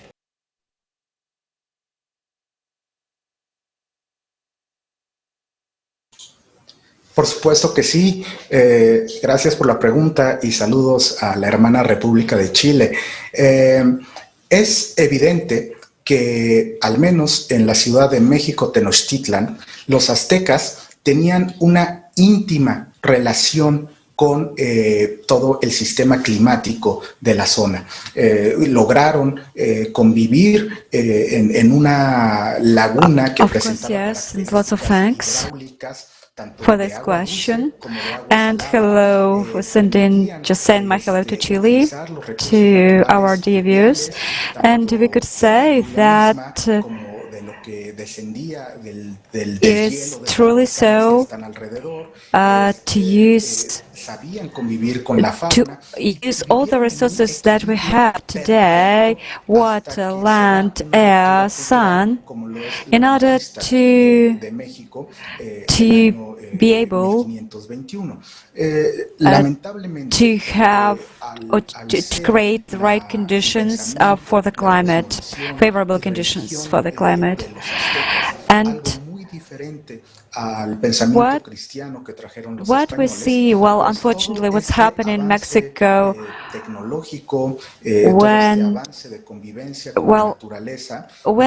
we lost just the connection with our nature, so to say, this knowledge, true knowledge, was lost. How to use or how to cooperate with nature, so to say, with the forces of nature, for the benefits of humanity. And all these, foundations, they were destroyed.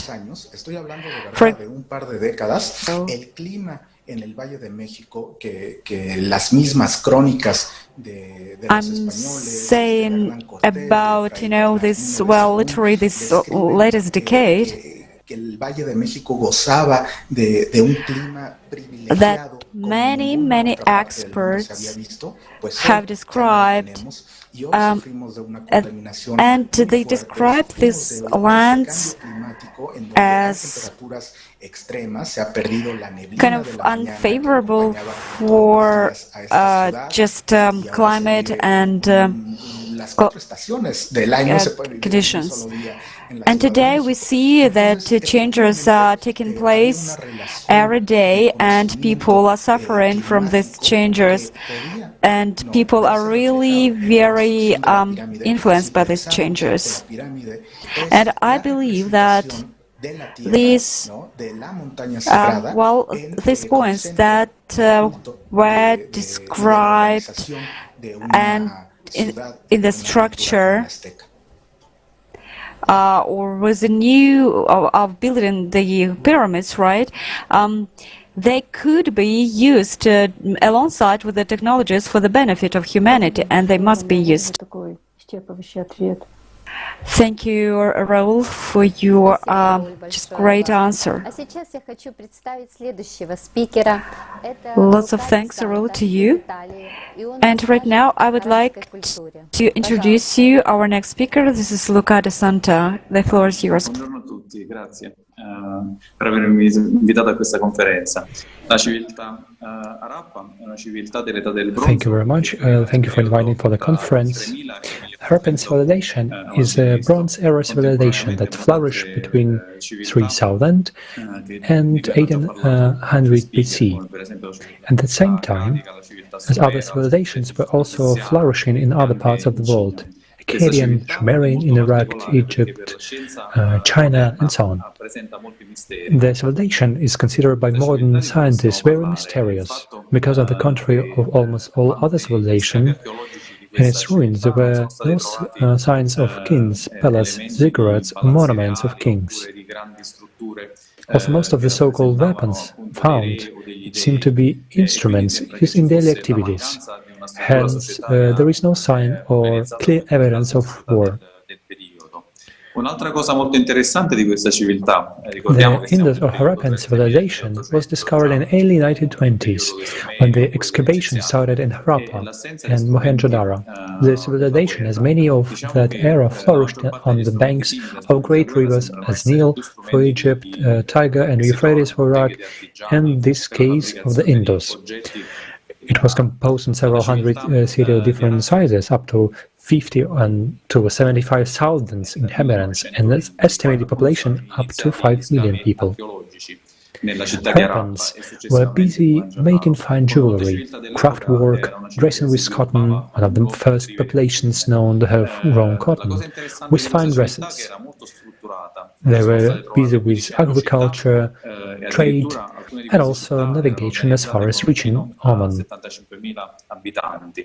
Complessivamente questa civiltà si pensa che sia stata The city has a very impressive water delivery system to almost each house, and also one of the first sewage systems found in history. It seems evident from the remains that in this society all people had houses with water supply, food, and lived in an egalitarian type of society. Affilare il cotone. Una cosa molto interessante è appunto che gli Arappani, come si dice in italiano, erano una delle prime popolazioni che coltivavano il We've cotone. also found many examples of artistic objects such as vase, pottery with decoration, jewelry, seal tablets made of bakelite with many symbols on them representing animals, among other the unicorn has been found in 600 small tablets. Women's in typical meditation pose of lotus and others. What is astonishing that war actions are never represented in any art object found.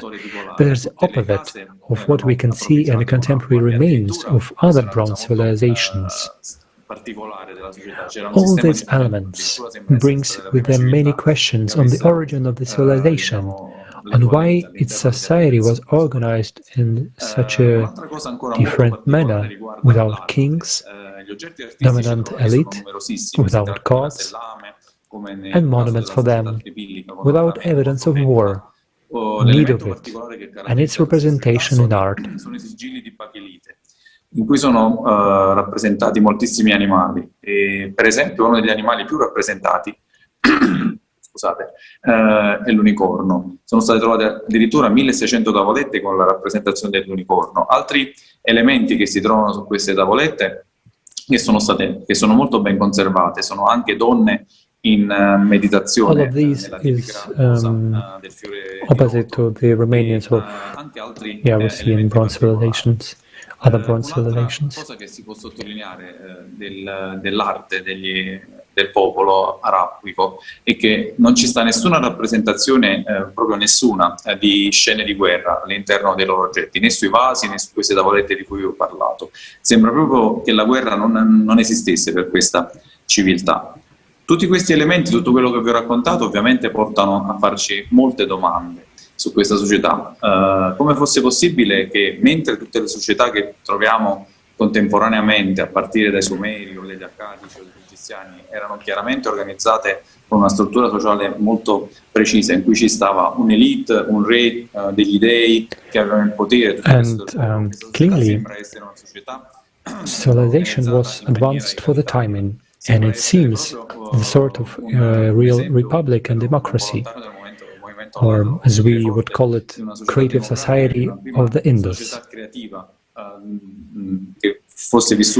The people had time to practice art and not only base work to survive as agriculture. All homes are pretty equal to each other and have the same luxury: water, feed, and sewage. From where the civilization got all this knowledge, that is clearly based on egalitarianism, absence of violence and war, respect of human life, and high spiritual principles. As we have seen before, This kind of culture and knowledge can be found at the origin of each other civilization around the planet in the age before 4000 BC, as Tripilians, Göbekli Tepe and other in America. Maybe the Harappans managed to keep alive the knowledge of their ancestors until 1800 BC. Clear evidence of the knowledge is found on the thousands of seals of Beklet. There are thousands of them, and all are indicating the importance of meditation practices, the connection to the spiritual world, and other clear elements of a society where spirituality is more important than material values. Maybe Harappans moved to urban society from more isolated housing to create big communities and allow people to have time for their own spiritual development, safe from natural and human dangers.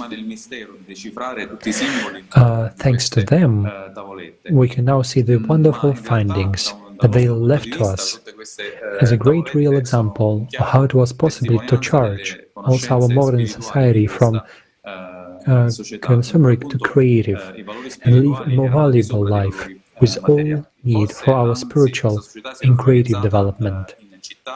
In struttura collettiva proprio per consentire ad ogni individuo di poter avere più tempo libero per poter sviluppare la propria anima, per le proprie attività creative e non soltanto per pensare alle attività di base di sopravvivenza, che ovviamente sono molto più impegnative quando non si vive in una comunità. Per me, per concludere il mio discorso, è molto bello vedere che nel passato esisteva una società di tipo conclude my speech. It's very nice to see that in past there were such examples. Che viveva contemporaneamente anche a società che vivevano di guerra, di ineguaglianza e di materialismo. The society was equality and absence of wars. There was materialism was not so important. E creare anche noi una società creativa in cui si possa vivere una vita più piena ed avere più tempo per il nostro sviluppo spirituale e creativo. Grazie. And showed an example that right now we can also build a creative society. I will give the word to other speakers. Thank you.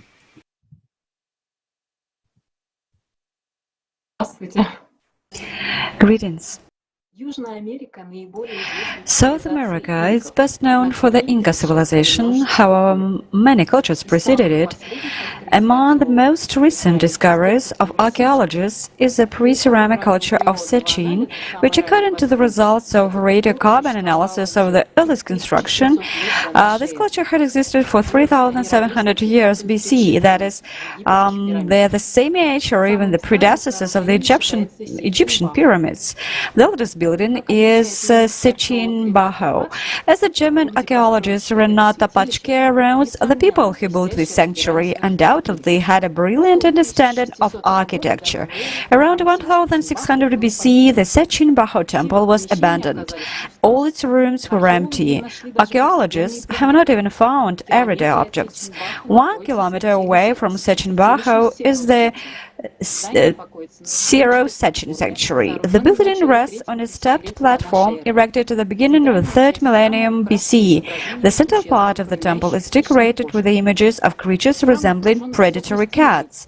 The temple is surrounded by a high stone wall with bas-reliefs.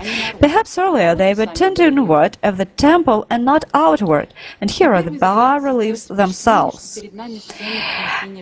At first glance, it seems that there are scenes of people sacrificing before us. However, Dr. Victor Paradis, who is one of the researchers of Sirius Sechin, believes that this site testifies to the level of knowledge of the ancient Sechian people in the field of medicine. On the walls, we see not only images of severed limbs, but also internal organs. The doctor notes engravings of the pelvis, spine, sacrum. Everything is done with amazing perfection. In his opinion, Sirius Sechin was a school and the oldest medical institution in the world. It is known for certain that the ancient civilizations of Latin America successfully performed complex medical operations, including craniotomy. I would like to note two bas-reliefs of Sirius. We can see the symbol in the Temple of the Crossed Arms of the Kotosh culture. It was erected 4,200 years ago on a stepped platform 8 meters high. The symbol clearly carries a secret meaning. Archaeologist, anthropologist Michael Coe suggests that this sign could also be a cosmic symbol. Archaeologists found this structure similar to the ones of Sechin culture in the North Chico civilization, which includes the following complexes: Babure, Karai, Aspero, and about 30 more settlements. In all the complexes we can see pyramidal structures with a round recessed area at the base. I would like to pay special attention to one of the 6 pyramidal structures of Karal, in the architecture of which the ALLATRA sign is clearly seen. Scientists managed to create a reconstruction of the structure. Based on the findings of archaeologists, we can say the following about this culture. Presumably, this was a matriarchal society, since most of the figurines found in the territory of North Chico depict women. The burial of a woman of high status was discovered in Aspero. Archaeologist and anthropologist Ruth Shady notes, this finding points to gender equality, that is, both women and men could take leading positions and achieve high status. A distinctive feature of the North Chico culture is the absence of any traces of military affairs. So far, no traces of battles, no weapons, or mutilated bodies have been found. Moreover, scientists note a high level of development of cultural, scientific, technological spheres. Archaeologists discovered a developed system of irrigation canals as well as the temples that served as observatories. We can judge about the secret knowledge of the civilization by the bas-reliefs of the Wicham archaeological complex dating back to 1800 BC. The North Chico civilization ceased to exist approximately in the 1600s BC. We find the heritage of the sacred knowledge of the Sechin and North Chico civilizations in the Chavin Cupisnake culture, which is famous for its ceramics. Please pay attention to the images of a jaguar and snakes, including anthropomorphic ones, which we first meet in the civilization of Sechin and North Chico. It is in the Chavin culture that we find the answer to the question of who contributed to the emergence and development of previous civilizations. In the city of Chavin de Untar, there was found an altar with 7 holes exactly matching the configuration of the 7 stars of the constellation Orion. A 5.5-meter stele with the image of a jaguar snake man was also found there. According to astronomers, this stele was of particular importance, since it is believed that the jaguar puma symbolized the constellation Orion in many Indian cultures. Archaeologist John Rowe believed that the entire Chavin-de-Ontar sanctuary was dedicated to this stele. However, unfortunately, in the Chavin culture, we can notice a gradual loss of sacred knowledge and a transition to the consumer format of society. The temples were being rebuilt to please the priests, and society began to be divided into lower and upper classes. The rulers were already considered demigods. However, the discovery of such cultures as Sechin and North Chico proved that the creative format of society is possible. Just imagine, they lived without war for at least 1,500 to 2,000 years, and all cultural achievements, such as maths, agriculture, and construction technologies, were for the benefit of people and their development. And now, let me pass the floor to Roberto from Italy. Greetings, friends. A project for the construction of pyramids was also implemented in Italy at the turn of the Neolithic, as well as in most countries of Western and Northern Europe. And the monuments of this global architectural project have been preserved to this day. Among many megalithic structures there are pyramids. These are the most famous of them: Lombardy, Ravagnate LC, the 3 pyramids of Montevecchia. The time of construction of these structures is around 3000 BC. These are stepped pyramids, one of which has a base 100 meters long and reaches a height of 50 meters. The faces of all three pyramids are oriented to the cardinal points. Researchers claim that the pyramids are oriented towards the constellation of Orion when it appears during the sunrise on the day of the summer solstice. Now we are in Sant'Agata dei Goti and you see the pyramid of Ariel behind me. Archaeologists believe that its age coincides with the age of the pyramid in the Saka, Bosnia, which is 12,000 years. Like all other pyramids in Italy, it is completely covered with vegetation. If you look at the pyramid using Google Earth, you can be amazed at its perfect geometry. In addition to this officially recognized pyramid, there are two more pyramids in the same area: the Pyramid of Maiano and the Pyramid of Caiazzo. These three pyramids, like their Egyptian sisters, are in line with Orion's belt. Moreover, on the Italian island of Sardinia, the pyramids and the Sphinx were discovered. Another unique monument for the Mediterranean region, Monte de' Coti, was found on the territory of Sardinia, dating back to the second half of the 4th millennium BC. But at the beginning of the 3rd millennium BC, the structure of Monte de' Coti was probably abandoned. Traces of fires were also found. Around 2800 BC, it was completely covered with the huge layer of ground consisting of alternating layers of stones and crushed local limestone. After all, if human hands have been applied here, then who and when created these structures? Interesting results of the study of archaeological excavations lead to a completely unambiguous conclusion. Here, at the height of the Neolithic, within the period between 3800 and 2900 BC, the Azieri culture, San Michel culture, lived. According to one of the most prominent archaeologists of Sardinia, Giovanni Liliu, an interesting feature of this culture was that the Azieri culture was quite peaceful. First, the complete absence of defensive fortifications to protect villages and the paucity of weapons found in burials indicate that these peoples coexisted peacefully in the territory. Second, no evidence of the existence of a militant class of warriors. Third, the social structure was fairly homogeneous. A special feature of the burials is the color of the deceased with ochre, the color of the sun, which was supposed to symbolize their revival. The graves were grouped into necropolises. Funeral gifts and consumer goods are perfectly preserved in Sardinia. They allow us to discern the classless structure of this society, but architecture is still a key to understanding the social form. In the settlement, the houses are built in the same way. We do not find constructions of places indicating class division. All aspects of the life of ancient European cultures were subordinated to spirituality, which was based on birth, death, rebirth. The Great Mother Goddess, imprinted in archaeological sites in various guises and images, had the role of the supreme deity. In the Azieri culture, there was also a veneration of the Mother Goddess, which indicates their spiritual development.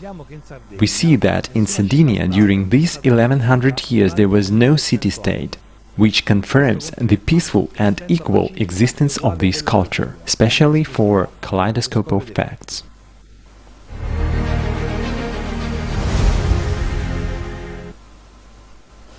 Сегодня мы узнали о многих культурах, которые еще в Today, we have learned about many cultures that lived according to the foundations of the creative society in ancient times.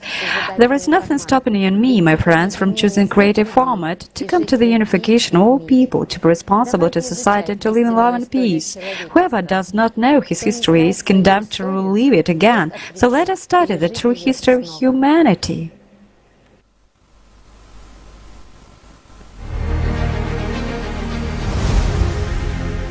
Jana, there is an opinion that the ancestors of Earthlings live on Sirius. Is this true? Well, the ancestors of Earthlings live in almost every galaxy, throughout the universe.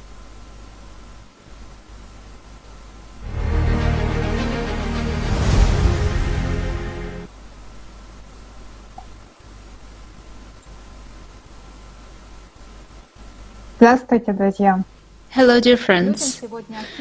Today, the opinion is being actively imposed that the modern humanity is the only highly developed civilization in the whole history of our planet. But comparing what was and what is today, involuntarily you start thinking, do we understand correctly what a highly developed society is? Is it really just technology? Can a society with advanced technologies but call itself civilized if they do not value if the representatives of such society do not value the life of each person? Isn't it time for us to review and define the criterion and indicators of a highly developed society and civilization? Civilization is a single entity. This is not a separate part of the world's population as it is presented to people today. And it is not when all people are the same. Civilization is when all people of the planet have the same goal, the goal to live a life worthy of a human being. This is a society that lives without wars, in peace and in perfect union, in harmony with the surrounding world. It's the society where all people have equal rights, have access to information about the world order and the role of a human in this world. The resources of such society belong to everyone. In such society, spirituality does not imply dogma or worship of any deity. Spirituality implies knowledge about the true inwardness of a person, the true purpose of his or her life. This is a society in which people live by spiritual and moral values and are creators. And of course, it is the society of creators, yes. In such a society, since childhood, people help each other, direct each other's efforts to support and to know about the spiritual being, to fulfill their most important goal, and the universe as well. And the knowledge is not given by particular individuals. So the modern society, our modern world, is a society with a vertical hierarchy, I can say, where resources belong to the elite. Knowledge about the world order is hidden from people, and the information about the true path of spiritual development is distorted in favor of the priests. Even science today is appointed to serve the elite, as it is engaged in the development of more and more advanced murder weapons instead of improving human life. And if we take into account the fact that the primordial knowledge was brought into this world by highly developed civilizations and was given for the benefit and development of all mankind, I would like to ask a purely rhetorical question. Is it possible today to entrust our society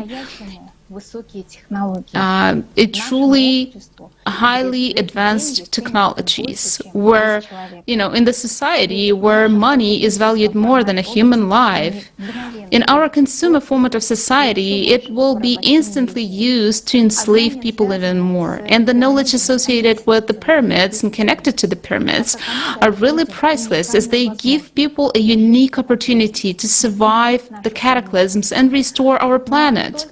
But only if we, as humanity, can realize the whole tragedy of the current situation, and we can change the format of consumer society to create a one. The prior civilizations left us the greatest legacy, and our task is to understand, accept, and begin to apply the pyramids according to their true purpose for the common goal of humankind. And ideally, we should start creating such constructions ourselves and do all we can so that our descendants live a truly civilized society. Thank you. В разные времена люди At different times, people in pyramidal architectural forms saw only a pile of stones. Is it literal? Is it really all about the stones? What is hidden behind the ancient spiritual symbolism of the pyramids? And right now, we will find out what knowledge was brought with the pyramid stones. And Belkis from Spain will tell us more about it. Hola, buenas tardes. Muchas gracias de invitarme. Hello everyone. Thank you very much for inviting me to participate in the Kaleidoscope of Facts conference today on ALLATRA TV. And I would like to tell you that pyramid is the Latin form of the Greek word pyramids, which the Greeks used to call the Egyptian pyramids, the buildings of ancient temples of pyramidal construction. The word pyramid sounds and is pronounced almost identically in English, French, German, and Slavic languages, and this word originated in ancient Greece. In its meaning, the ancient Greek word pyramids, and its plural pyramides, is a monumental structure with a square area at the base and with sloping sides meeting at the top. Manly Palmer Hall, a doctor of history, explained that the word pyramid goes back to the Greek pyrrhus, meaning flame. This meaning being a symbolic expression of the one divine fire, the symbol of life of every living thing.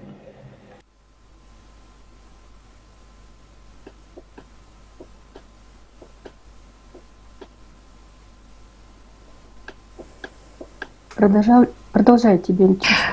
Please go on your speech.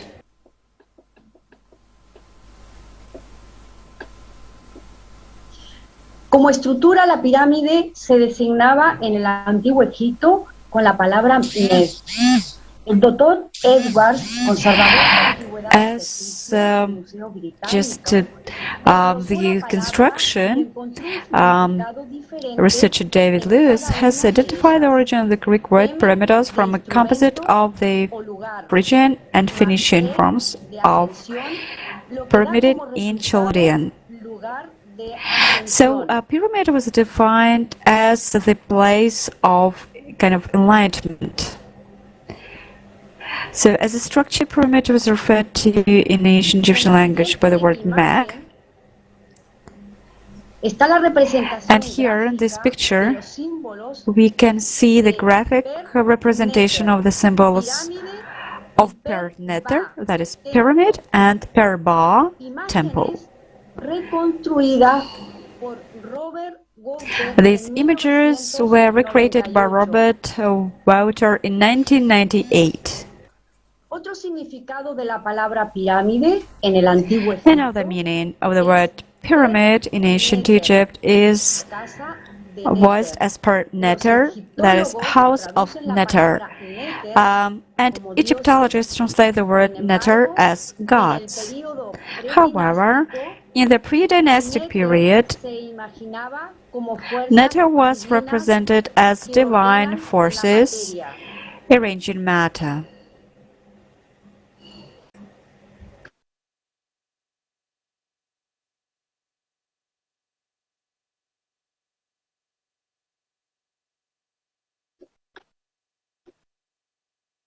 Pirámides en árabe se llamaba Pyramids in Arabic were called Il al-Hram, meaning ancient age or ancient structure. Garam comes from the verbs to crumble, to grow old. This word is the same as the word mind. The Coptic expressions Pir-mon and Pirami mean the splendor of the sun. The Egyptologist, Doctor of Sciences Nikolai Sergeyevich Petrovsky has expressed the opinion that the basis of the Egyptian word pyramid, taking into account the absence of vowels in hieroglyphic writing, is pronounced Mr, that is identical to the pre-Indo-European name of sacred mountain Meru, and accordingly means the world, the universe. En la siguiente imagen, en la antigua civilización china, and right now we are going to see the next image. And I would like to say that in ancient Chinese civilization, the word pyramid contains the meaning Jin Zita is the most used and consists of 3 characters. Jin means gold and is shaped like a triangle on top. Z, it means sign, a written symbol. Ta means tower. Thus, the pyramid in Chinese is the golden symbol or sign in the tower. The second meaning of the word pyramid, jiaozu, literal translation sounds like this: horn that drills the earth, and this can refer to inverted pyramids. The third meaning of lens-zu means prism. A prism is an optical lens that transforms rays.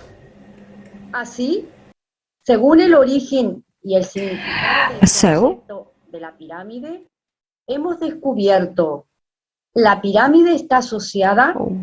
talking about the meaning of the word pyramid, the origin of this word, so it was explained that pyramid is just interconnected with the different forces of nature. Thank you.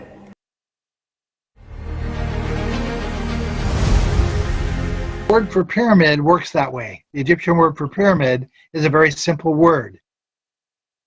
It's written with 2 bent arm glyphs. A bent arm is a symbol for the concept of measure or the concept of a cubit. The final glyph that's not pronounced is a picture of a pyramid.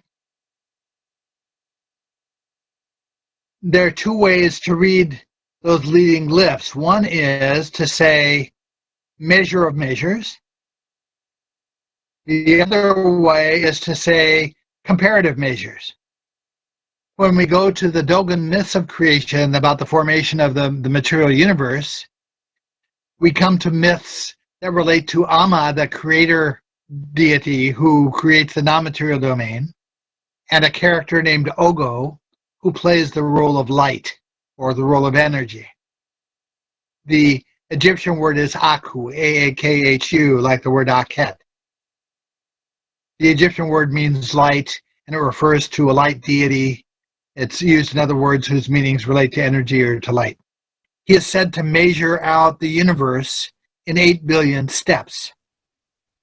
Now I know that the word step is one of the definitions of a cubit. A cubit can be measured in terms of the distance from a person's elbow to the tip of their middle finger, or it can also be measured by the average pace or step of a person. So when they say that Ogo measures out the universe in 8 billion steps, I know that the universe is much, much larger than 8 billion cubits, but one of the figures that has historically been given for the dimensions of the visible universe, the radius of the visible universe, is 8 billion light years. So it occurred to me that someone might be trying to set up an equivalence, a symbolic equivalence, between the concept of a cubit and the concept of a light year. So I went to the Egyptian hieroglyphic language and looked up the Egyptian words for cubit. And one of the words is a compound word, as in English, where two words are combined to create a term. The word is aku meh. Aku means light, and meh can mean measure or it can mean cubit.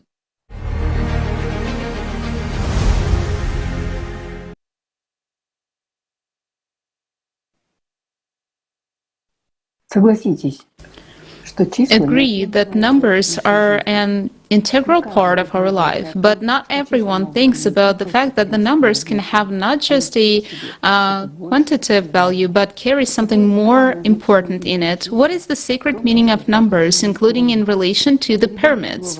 I give the floor to the next speaker, Natalia and Oksana. Hello, dear participants of the conference.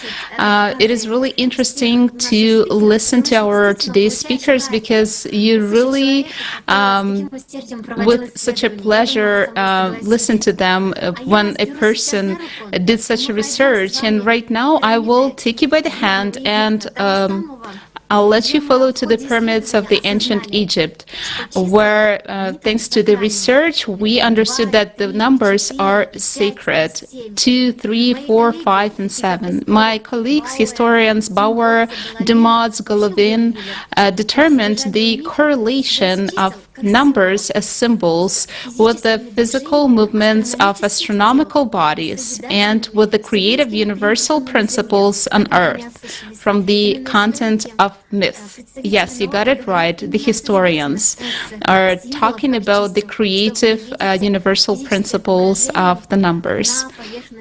And the ones that we can find on the surface of different ancient monuments. The sacred triangle is a ratio of 3 to 4 to 5. And why, you would ask? Because 3 is Isis, 4 is Osiris, and 5 is their son Horus. And let's take a look in more detail. The long-term research of candidate of sciences Alexandra Valegova, the architectural historian, shown that the understanding of numerical symbols contributes to the knowledge of hidden meanings encrypted in space. So it turns out 4, during the movement of a celestial body with a trajectory, is identified as 4 cardinal points of space and 4 nodes of the time cycle, which coincide with each other. People of ancient times expressed this idea as the connection between the multitude and unity, time and eternity. And can you feel that the ancient people has given us the message? And moreover, we can see on a unique monument of archaeology is the Djoser pyramid. Horus is identified as number 5, a symbol of harmony, symbol of universe. 5 basically unites the principles of polarity, number 2, and reconciliation of number 3. So it turns out that 3 plus 2, and we have the reconciliation and harmony. This is what the ancient Egyptians believed in. This is just a number, but it fulfilled the life of each person so deeply because people didn't use spare words to pass the knowledge. And let's continue. So the number 5 is called as the first universal number. In ancient Egypt, stars were drawn with 5 points, and this is not a coincidence. The star was the Egyptian designation of destiny, and I think that a lot of people thought about that. And when person realized themselves, he had to become a star and become an equal to Ra. And let's have a look at the seal of the step pyramid of Djoser. This is the 3rd millennia BC, and we can see the number 7 right here, because this is the union of spirit 3, and substance 4, substance from material world. And the form that expresses the meaning of 7 is a pyramid that combines a square base, symbolizing the 4 elements, and triangular sides, symbolizing the spirit. And historians found that out thanks to the thanks to reading the myths. And we also know that 7 is the number of the process of development, growth, and the cyclic aspects of the universe, underlying the universe. And the number 7 in the step pyramid of Djoser also shows that the knowledge of ancient Egyptians actually correlates with the knowledge from different ancient inhabitants of other civilizations. And if we take a closer look to this number, the number 7 is like the phase of moon, and the full moon is the 14th day, 7 plus 7, and the 28th day, 14 plus 14, the lunar cycle ends. Moreover, due to the division into phases of the moon for 7 days, important holidays also last for 7 days. Pesach, Sukkot, that is a quarter of the moon. So we show you these artifacts from the pyramid of Djoser just to show you everything that I'm telling you right now. The fact that we have so many unique archaeological monuments, we just have to take a closer look into it, and all this knowledge will start to uncover. And let's now follow to China, where in Chinese Taoism, 7 is golden star, blue, heavenly sky. The representations of the Chaldean Semitic group, there are 7 planets in the sky arranged in the ascending apparent velocity relative to the stars: Saturn, Jupiter, Mars, Sun, Venus, Mercury, and Moon. These planets affect the Earth and people, yes, each one of us. So the number 7 was understood as a celestial number. That is why in Babylon, if we take a look at the clay tablets, we read that they built the 7-step pyramid, ziggurat, as a sign of ascent to heaven or to God. Astronomers of the New Babylonian Kingdom of the 7th century BC divided the week into 7 days and the year into 12 months, with one additional. You understand, right? Talking about the years when we have the 29th of February.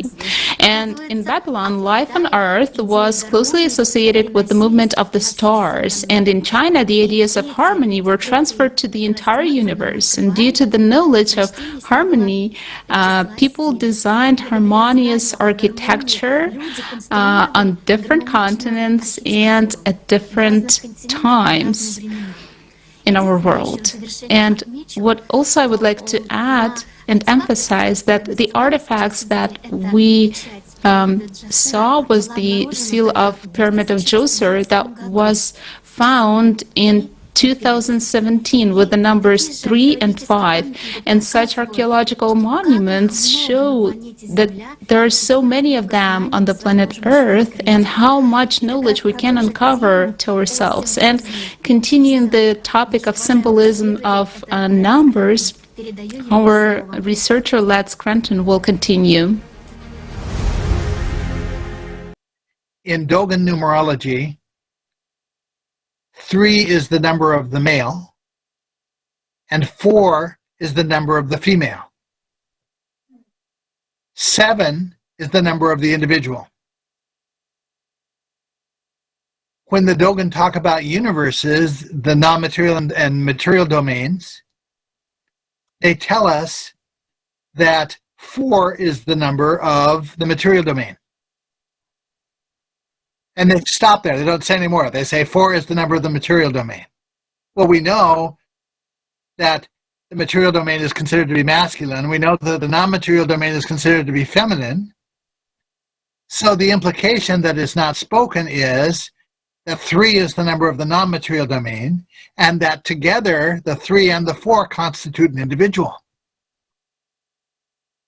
It turns out that the energetic dynamics that exist between non-materiality and materiality are very, very similar to the energetic dynamics of consciousness.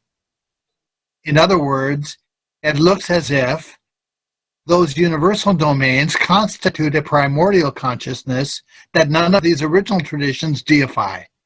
In Kabbalism, it's referred to as the primordial individual. Budge, Sir E. A. Wallace Budge, who developed an Egyptian hieroglyphic dictionary, refers to it as the spirit body of Orion.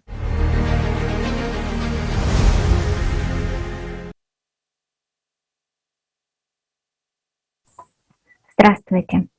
Hello, everyone. And before continuing the topic of symbolism of numbers, I would like to introduce you the Kaleidoscope of Facts, the Spear of Destiny, which took place on the 13th of November 2020. And now, continuing the topic of sacred numbers, I will tell you about very important numbers for our ancestors, 12 and 72. They are closely correlated with the numbers we discussed earlier and can be found in ancient cultures.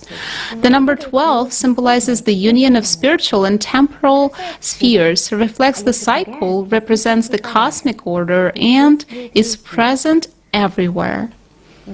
In ancient astronomy, astrology, and chronology, 12 is the main number that symbolizes space and time, represents the organization of cosmic space, and is associated with temporal cycles.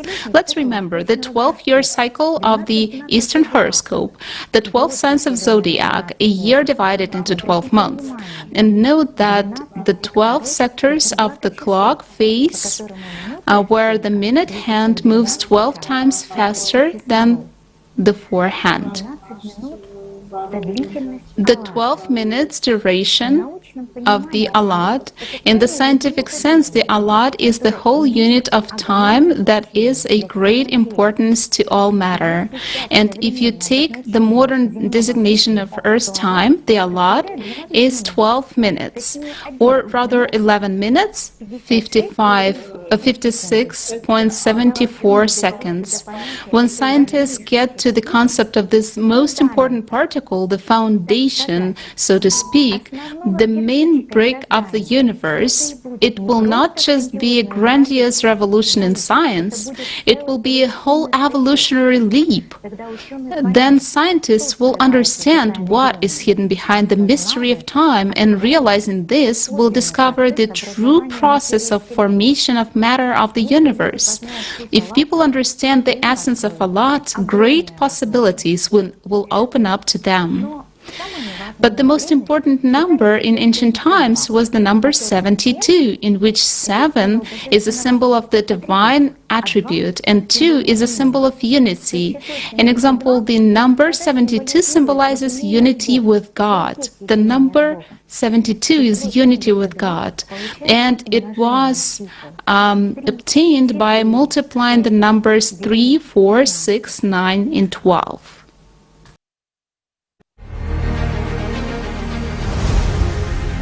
These numbers are constantly found in ancient myths and iconic architecture, and they are a kind of code. The most important number in this series is 72. This number is found in many ancient cultures of Mexico, China, and Egypt. It is an important unit in the Mayan calendar. Why was it so important in ancient times? And what is hidden behind the number 72? Let's turn to the book ALLATRA. Anastasia. Amazing, because the number 72 is combination of numbers 12 times cycles of 6. Rigdon. Exactly right. This number is rather complicated in many ways. In ancient Egypt, for example, there was thorough knowledge of the geometry of space, about exact numerical values of measuring angles of geometric figures. The latter formed the basis of knowledge in the implementation of various projects in construction and architecture, including unique ones, thanks to which certain conditions for changing the physics of space were formed. From the book ALLATRA, we have also learned that this is the number of dimensions that exist in our universe. These 72 dimensions are represented mainly by subtle and coarse energies, which form certain energy fields that form one or another dimension. There is no clear distinction in them. The same energies may be present in one dimension, in the other, and in the third. It turns out that in the ancient times people had knowledge that our universe, there are 72 dimensions in it. There is a cycle of precision, 25,920 years, during which every 13,000 years there was a sharp change of climate on the planet. And pyramids formed conditions for change of space physics, i.e., could influence the material world.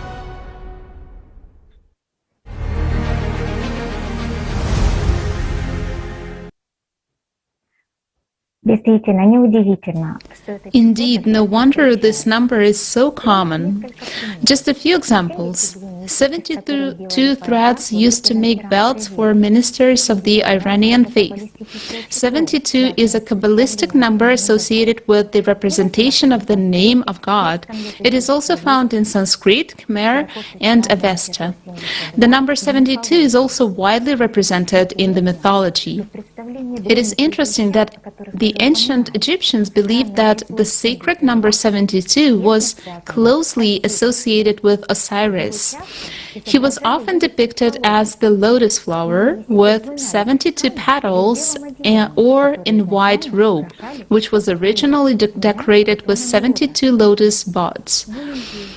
In ancient times, in India, China, and Egypt, a snake biting its tail symbolized 72 dimensions. Its body was represented in the form of 72 rings, more precisely links of the body. In ancient Chinese mythology, the 72 measurements of the universe were depicted as air bubbles located between the bodies of the progenitors of the world, and Men Naiba and Fushi. Besides that, it was curious to know that human DNA molecule is a rotating cube where 72 degrees is the angle of rotation in the DNA molecule. It is also a sacred number in geometry. On the plane, the outer angles of the most important symbol, the regular pentagon, are 72 degrees each. The construction of Platonic bodies is also connected with the number 12 and 72. As we can see, at all times, the numbers 12 and 72 were given special importance. Ancient civilizations, carefully transferring knowledge to us, tried to engrave in signs and symbols all sacral heritage principles and laws of the universe, interrelation with cosmic processes and those who gave knowledge to them. This heritage gives us, mankind, a stimulus to impetus to know ourselves and the universe. Many of us know about the number pi, which in ancient times was often used in the construction of architectural structures, as well as about the number of harmony and beauty, pi. These numbers are the dimensions of the pyramids. Pedro from Ecuador will tell us more about this. Thank you so much. In all periods of human history, we find knowledge of regular polyhedrons combined in rows, such as Platonic bodies. Various stone artifacts shaped as regular polyhedrons are found all over the world. An example is stone artifact from Scotland, dating back to 2000 BT.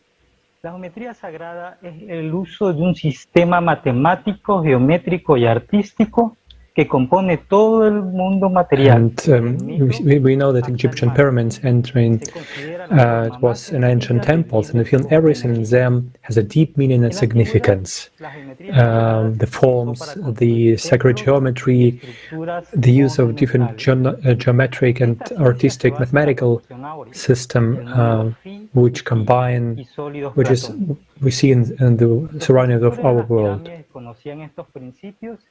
Y los establecieron en los parámetros de las pirámides mismas. Pero nos enteramos so we'll know about these principles and that were founded in the construction of Egyptian pyramids. But we know about that a few millennia later, when in the 19th century William Flinders Petrie, Egyptologist, measured the pyramid of Cheops and was amazed with the highest accuracy of this structure. And this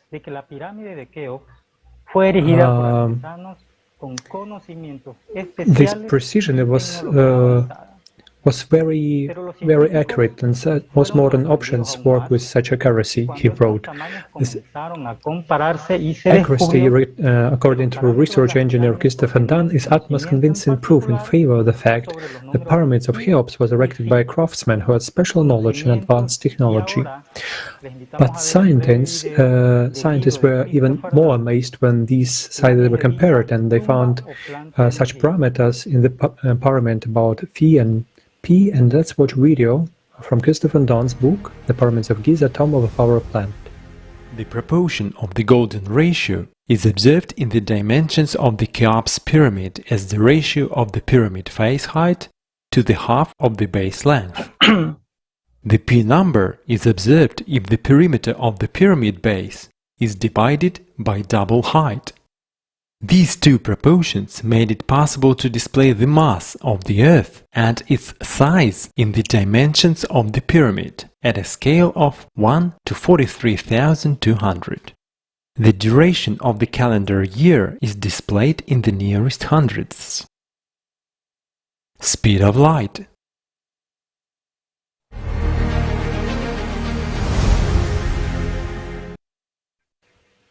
William Fix, autor del libro sobre pirámides, William Fix, the author of the book Pyramid Odyssey, wrote, "We know that someone in very deep antiquity was aware of the size and shape of the Earth with great precision.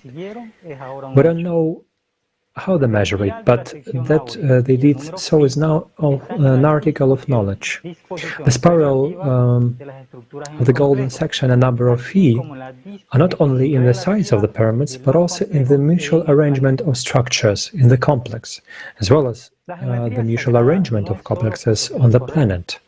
The sacral geometry is not only the correct proportion, it determines the functionality of the pyramids. Let's look at an excerpt from interviews Mikhail Kostinsky, a senior scientist at the Research Institute. If you connect all three pyramids with one line, then you can see that it goes through all the southeast corners. So it is clear that this is a complex, and it was built according to its own geometric meaning. And geometric means wave. That is, we can associate geometry here with the wave right away. And based on the geometric dimensions, you can calculate the length of this wave, having applied geometry. That is the optimal wavelength, which this device could work with. For example, the ratio of the perimeter of the Great Pyramid of Giza to its height is equal to 2p. Yes, correct. It is actually easy to calculate and easy to see, but this is just one of the ratios. There is a lot of golden ratio in such proportions. Lots and lots, correct. Golden ratio indicates to us that there is some kind of functionality, because the golden ratio can be considered as the ratio of the wavelength of various processes, in fact. That's how you can explain it. It's true. These wavelengths must combine in certain proportions, and everything in the world is connected by the same mathematical formulas and concepts. Yes, I agree with you. As Tupolev said, an ugly plane will not fly.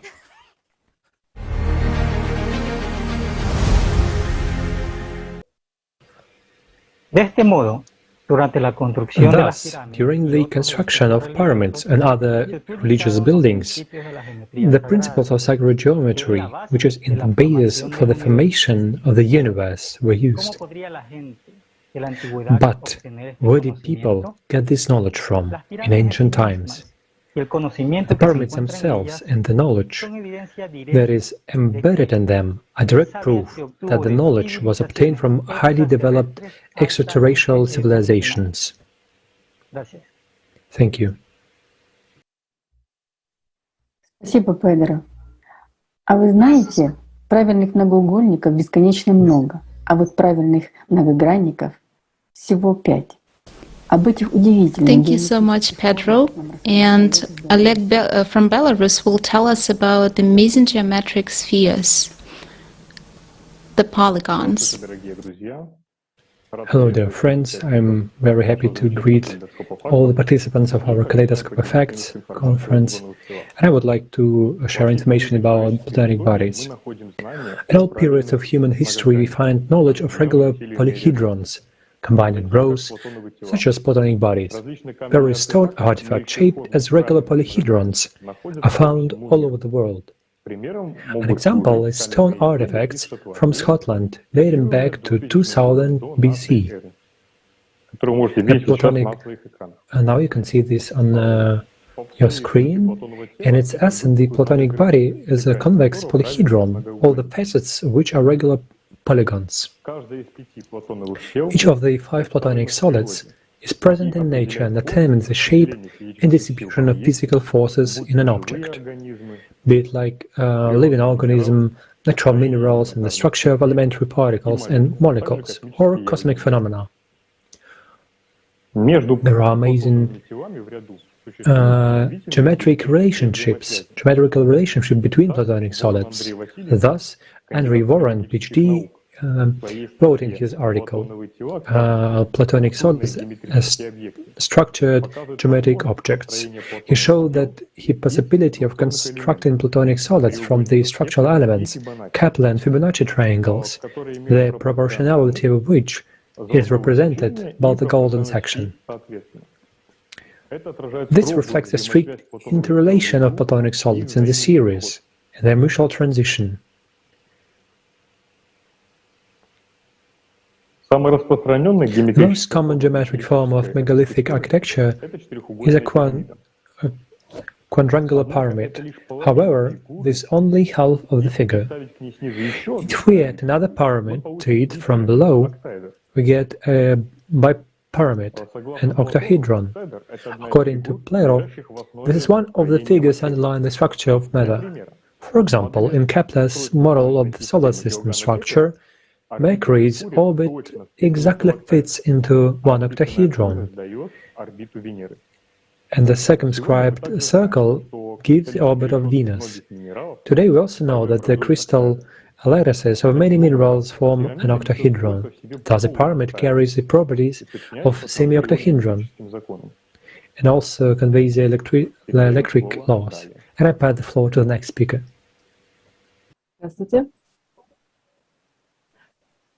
Спасибо нашим спикерам за такую интересную информацию. Hello. Thank you, our speakers, for such an interesting information. And indeed, sacred geometry is a treasure of knowledge and wisdom. It combines art and architecture, philosophy and religion, those areas in which sacred geometry has played a leading role for many thousands of years. Today in the world, there are billions of people of different faiths. But despite a lot of religious views, belonging to this or that faith, they all seek to know themselves as humans. All of them visit temples, mosques, and many of other religious buildings. However, few people have thought about what is the true meaning of signs and symbols of this or that architecture of the temple constructions. Why places where believers pray have exactly such a structure and not another? And that is why within the framework of our Kaleidoscope of Facts, we felt the necessity to give information about the symbolisms of pyramids. We know from the previous Kaleidoscope of Facts that signs and symbols are codes that reveal knowledge to the humankind. And what sacred information do architectural structures like pyramids carry? What does the human energy structure have to do with the pyramid? What do sacred writings and revelations of people who have passed their spiritual path, holy elders, say about it? And we will learn about this from our next speakers. And first I would like to pass the floor to Nadezhda, who will touch upon the meaning of signs and symbols in our lives. Nadezhda, the floor is yours.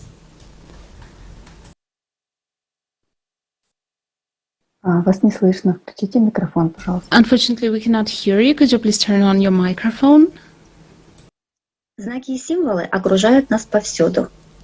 Signs and symbols surround us everywhere. They have always existed and exist in society. Only the attitude of people towards them has changed. In ancient times, people encoded a large amount of information and sealed it in signs and symbols. And signs were carriers of this information, and they include key spiritual concepts in it. The word sign is related to the verb to know, which comes from the Proto-Slavic znati, in the meaning to know, to have information. A symbol is a sign that is assigned a special deep meaning, only indirectly related to the direct content of the visible. The symbol does not point directly to any object, but to what meaning we give to it.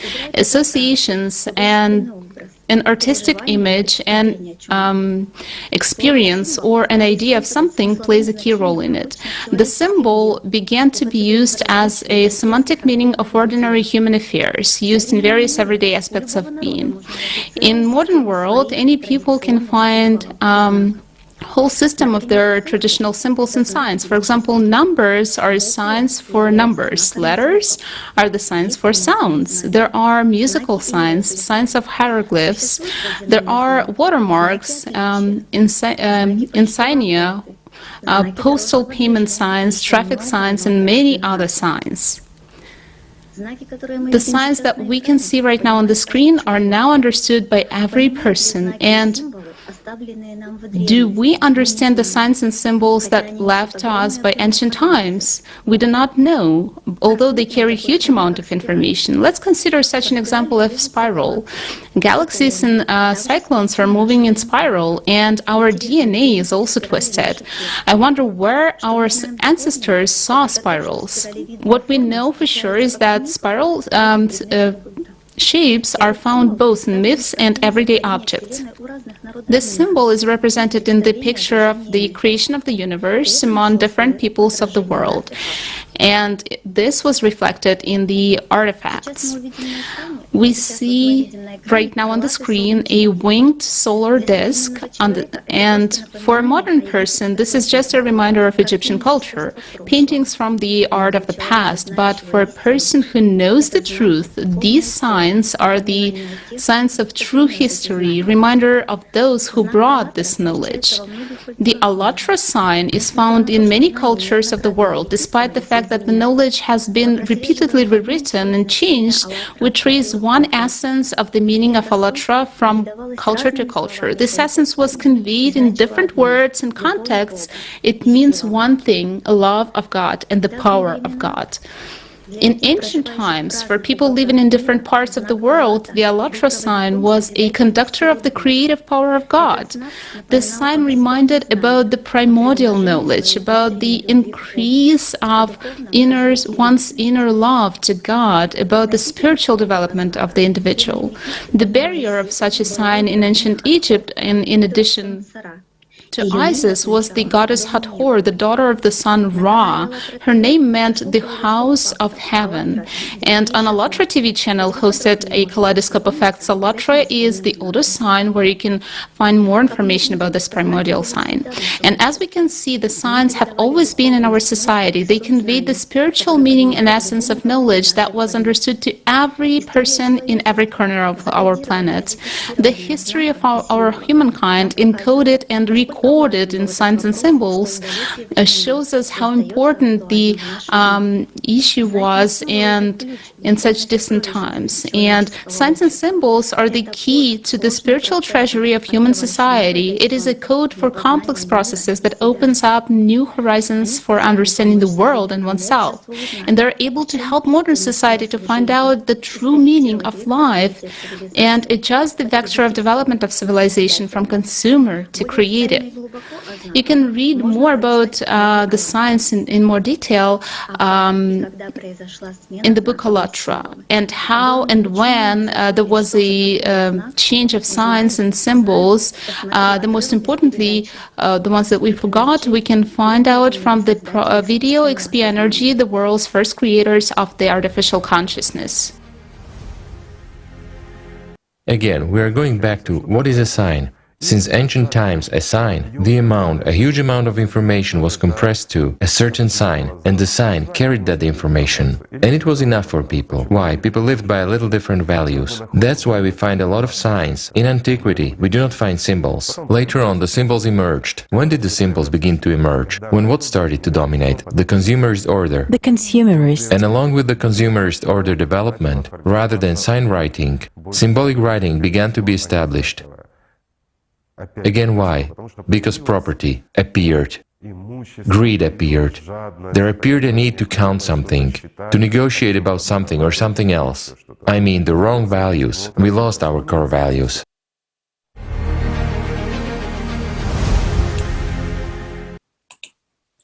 Здравствуйте, друзья. Greetings, friends. The pyramid is symbolically depicted as a square, a triangle, and an oblique cross inscribed in a square. If the sides of the pyramid are expanded on a plane, you will get a Maltese cross, a symbol of a warrior who serves only God and acts on expansion. The triangle and the square connected to each other as symbols. In semantics, the triangle as a square expresses the divine and the human, the heavenly and the earthly, the spiritual and the corporeal. After all, there are spiritual and material components in a person, good and evil. The triangle symbolizes the pyramid, the mountain, the Trinity, the connection with the body, mind, soul. The triangle with the top up means the material world, that is, that which is based on the temporal and strives for power. This is how the symbol of the god Shiva, personifying destructive forces, was depicted. You can see it right now on your screen.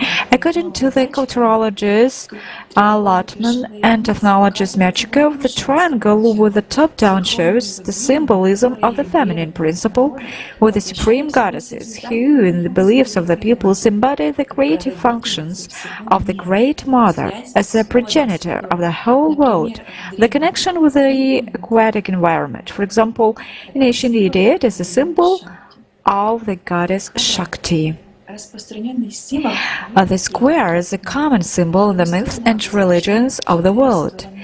Its sides denote the four cardinal directions, the elements fire, water, earth, air, or wind directions, where deities, circles, spheres, dots, circles are depicted.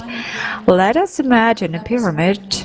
When we look at it from above, we see an oblique cross inscribed in a square.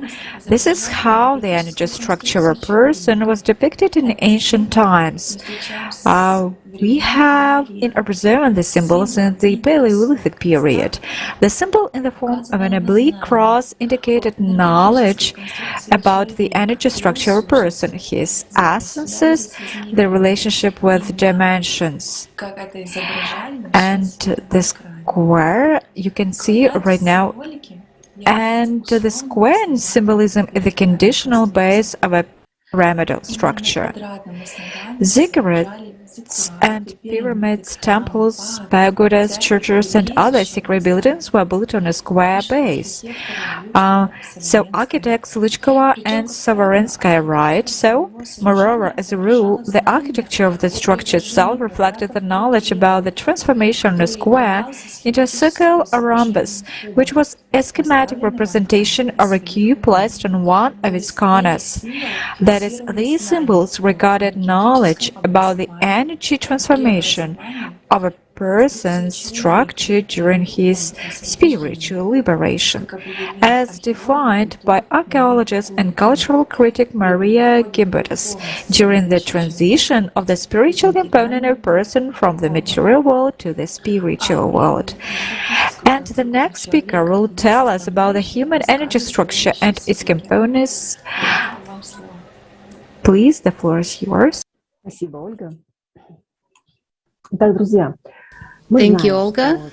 So, friends, we know that a human is not just a three-dimensional being with arms, legs, head, and body. A person has a complex energy structure of a pyramidal shape. Right now on the screen you should be able to see it. In previous Kaleidoscopes of Facts, we have repeatedly talked about the human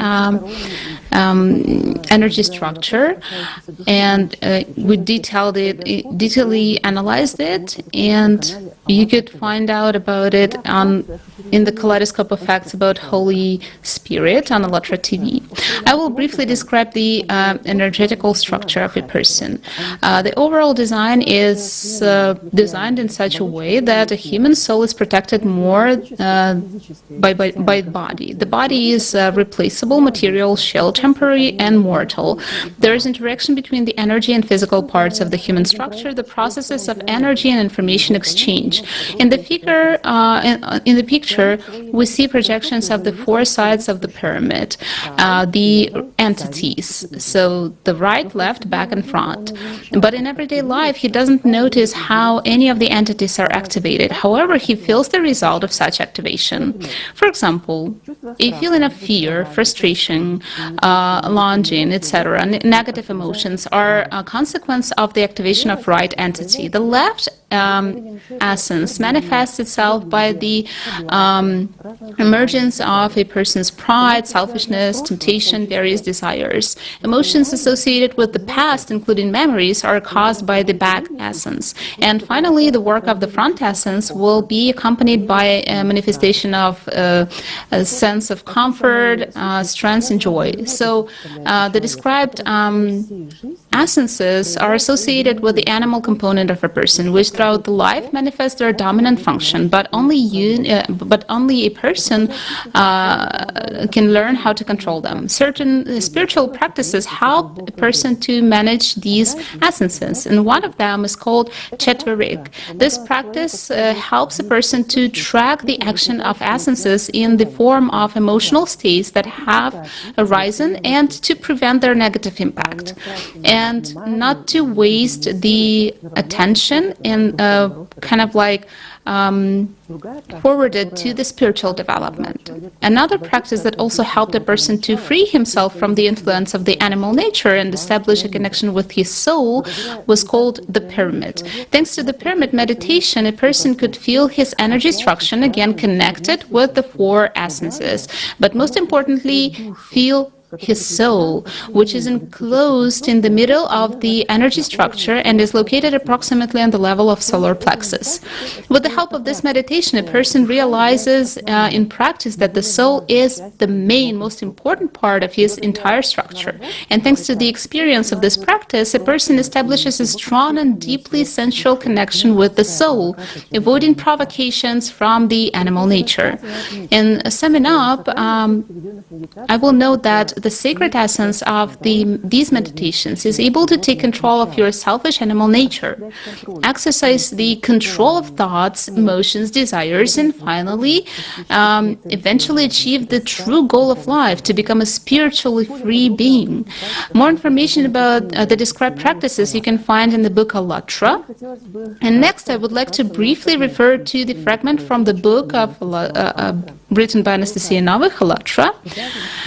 Even in the architecture of the same Christian church, the basic knowledge is recorded.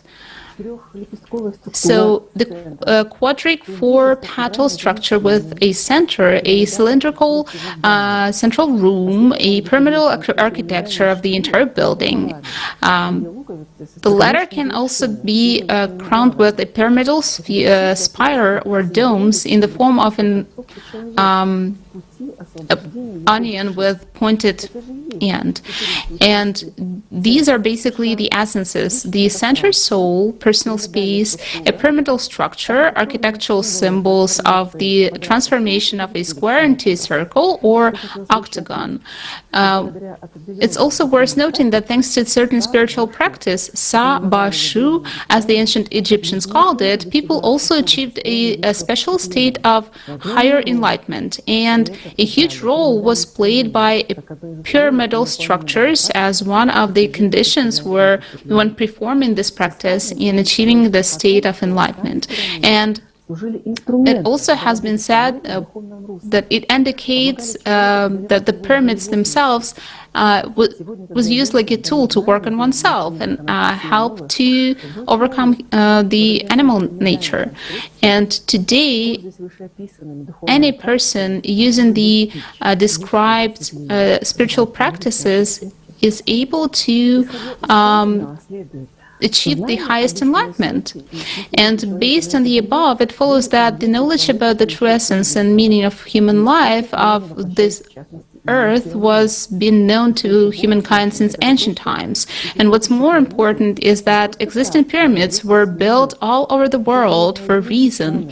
After all, more than one scientist has given versions that there is a missing link in the pyramid that activates the work of the pyramid. What is this link? What is the true purpose of the pyramids? We will tell you a little bit later, so please stay with us.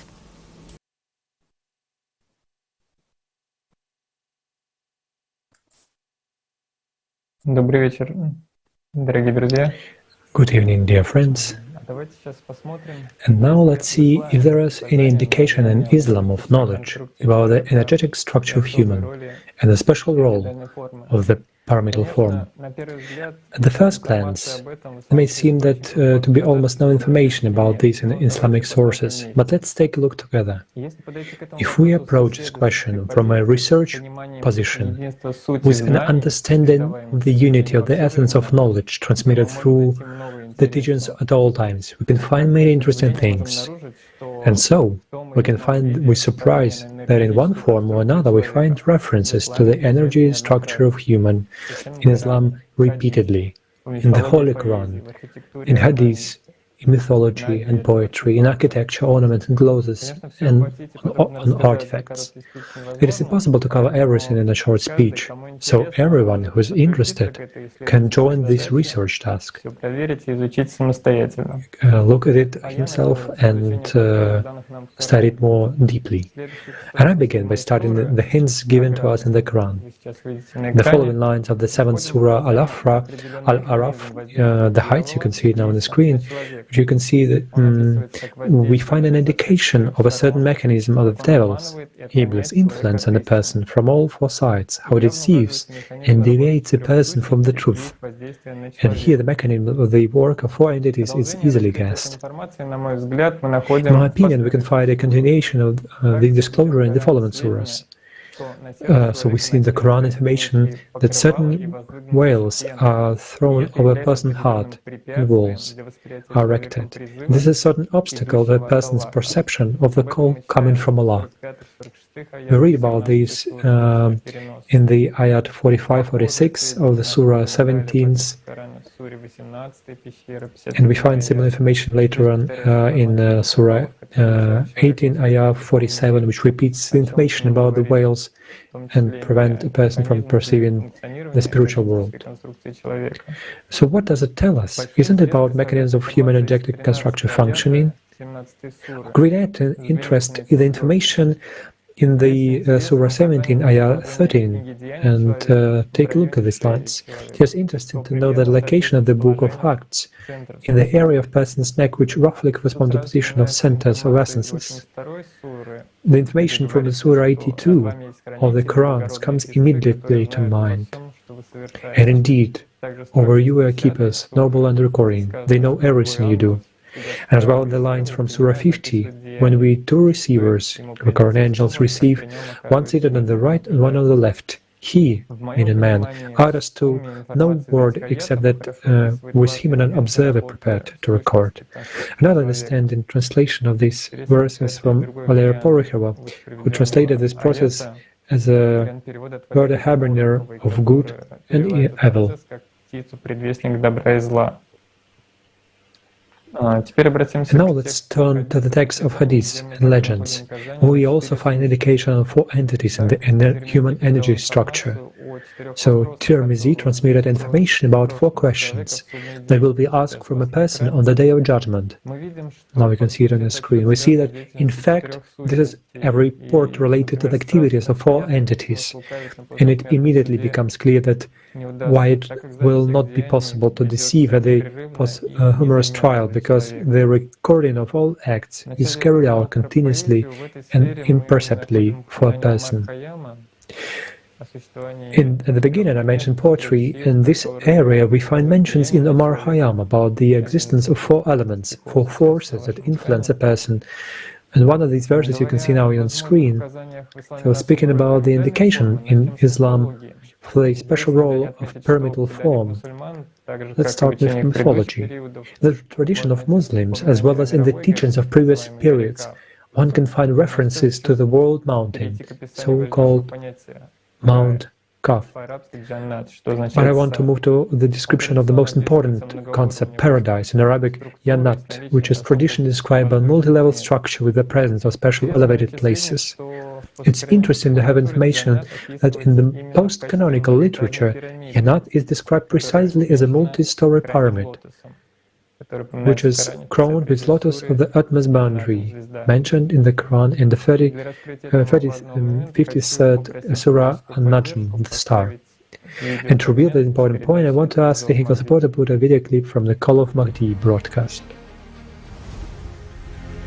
Igor Mikhailovich, a lot is also said about the way to heaven. And in various religions, they even describe that there will be a sort of multi-step pyramid.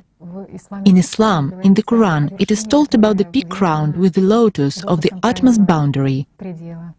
Well, could you expand on this a bit? This actually originates from ancient understandings of what a human being is, which were based on exceptional ideas and knowledge. As of today, unfortunately, we don't have such equipment. It simply doesn't exist as such, so as to record, as they say, the structure of a human being himself, his energy structure. And after all, a human, well, by the energy structure, has a pyramidal shape, in fact. However, when he reaches the lotus of the utmost boundary, the structure changes. Well, this has been told about. It's nicely described in the ALLATRA book as a fact, which you cannot argue with, because it's also depicted in the most ancient religions. And again, in this case, the very pyramid may be regarded as stages of advancement of a person himself, or as Jacob's ladder, which leads to the heavens, right? And consists of steps. These may also be regarded as a personality which is evolving and striving for God while ascending, so to say, from one dimension to another. And when it reaches the 7th dimension, it's exactly when it reaches the lotus of the utmost boundary. What does it mean, the lotus of the utmost boundary? It's a very old meditation technique, which, well, it is called in different ways. Some people call it meditation, although it's actually a spiritual practice, and it has nothing to do with any of the religions of the world. But all saints do learn it in various ways, prayerful states, meditations, but it's the only way, let's say, of communication with God.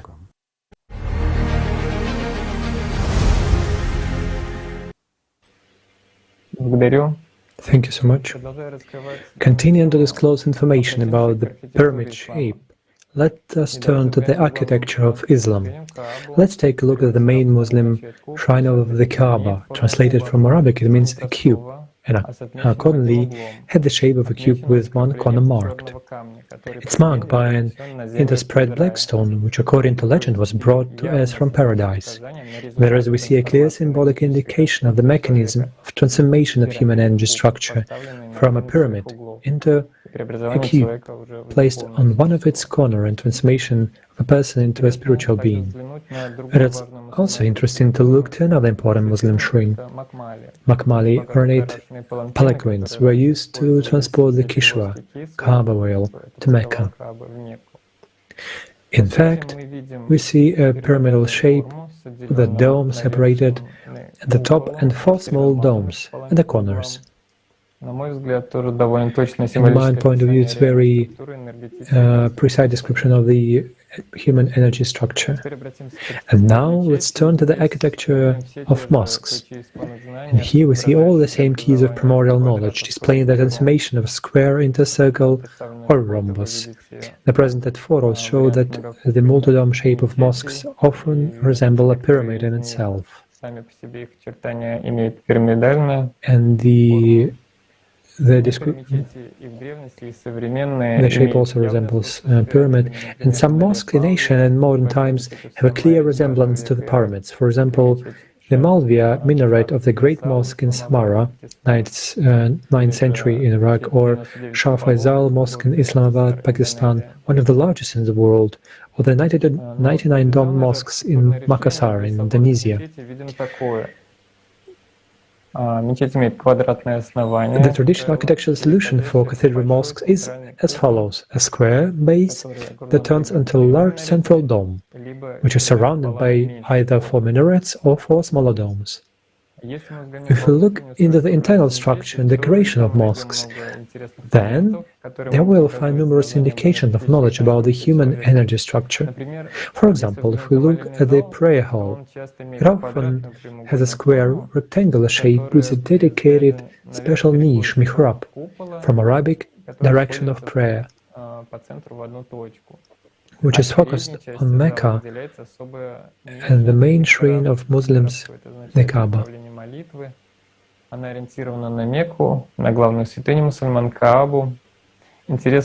It's interesting that the mihrab is usually richly decorated, and the upper wall is often decorated in the form of a shell, and the symbol of storing a spiritual pearl in a person, his soul. All the worshippers in the hall are guided by the direction of the mihrab. An outline of the mihrab is often repeated on prayer mats, which a Muslim touches with his forehead during a prostration. All this points to the symbolic role of mihrab as an anterior entity. All these interesting moments, I move to the presentation, and we understand this information that is transmitted through poetry and architecture. It's really a lot of information, and it's really a field for research work. And in conclusion, I want to say that all understanding and studying the Quran and studying the essence of your religion is very interesting and very inspiring project, and thanks to the primordial knowledge that Imam Mahdi brought to this world, it has become possible to understand these understandings that brought us to Prophet ﷺ, peace be upon him, and people of knowledge of past centuries. It's immeasurable joy for this event and great latitude of Allah. It's great news for living Muslims. Thanks, and pass the word to the next speaker. Здравствуйте, дорогие друзья! Православные духовные традиции храм называют домом Бога. Hello, dear friends. In Orthodox spiritual tradition, the temple is called as the house of God. A properly built temple became a place of connection of a human spirit with the spirit of God. Temples, as well as other sacred buildings, include signs and geometric structures. For example, the Temple of Honor of the miraculous image of the Savior of Kazan. The shape of the temple that you see is a well-known 4-sided pyramid, which is oriented strictly to the cardinal point. points. This configuration indicates the so-called principle of the cross, which was widespread everywhere in all religions and architectural traditions of the world. Also, a building that is similar in design and structure to the Temple of the Miraculous Image of the Savior in Kazan is the St. Nicholas Church in Sevastopol, as you can see right now. Church of the Transfiguration of the Lord, Transfiguration of the Church on the island of Kiji, Ust Medveditsky Despaso-Preobrazhensky convent in the city of Serafimovich, Volgograd region. Another striking monument of church architecture with the pyramid as the main architectural form is the bell tower of the Church of the Holy Life-Giving Trinity in St. Petersburg. Yes, right now you can see it on the screen. The bell tower is, the pyramid-shaped bell tower is the unique structure of its kind. The pyramid in the zone of its activity affects the structure of space and brings it closer to the state of harmony. In addition, it enhances the effect of bell ringing. And also, it's worth paying attention to the Church of Saint Michael, the Archangel, in the village of Kamenskoye, where there is not a four-sided but three-sided pyramid. There are a lot of temples where you can see a connection with the pyramids. Some elements related to the pyramids are not visible at first glance, since pyramids are not always four-sided structures familiar to us. They can be three-sided, 5, 6, 7, and even 8-sided. Pyramids can be smooth, stepped, conical, combined, inverted, and even phantom. Here's an example of a phantom pyramid in the architectural construction of temples and mosques. For clarity, let's say that one of the meanings of the word phantom is the image of something, in this case, a pyramid.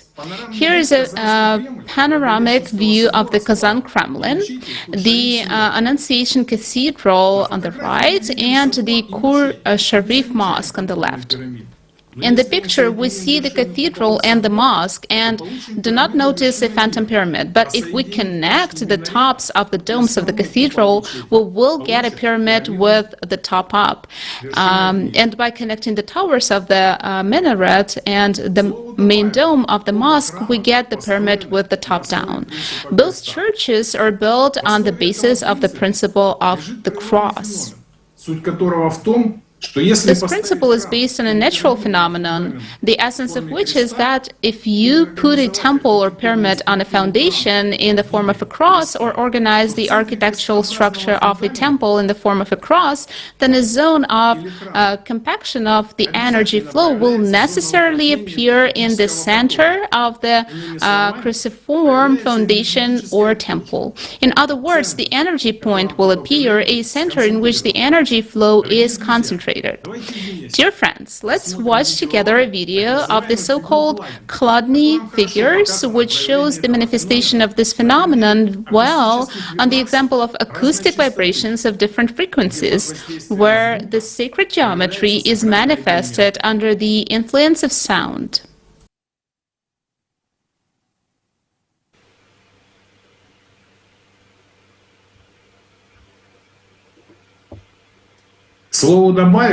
By the way, we would like to add that in the past the altar was located precisely in the middle of the temples, like the throne of invisible God, under the central large dome in the center of a temple. It was only much later that the altar was moved to the eastern part of the building, churches, cathedrals, and temples. On the temple we see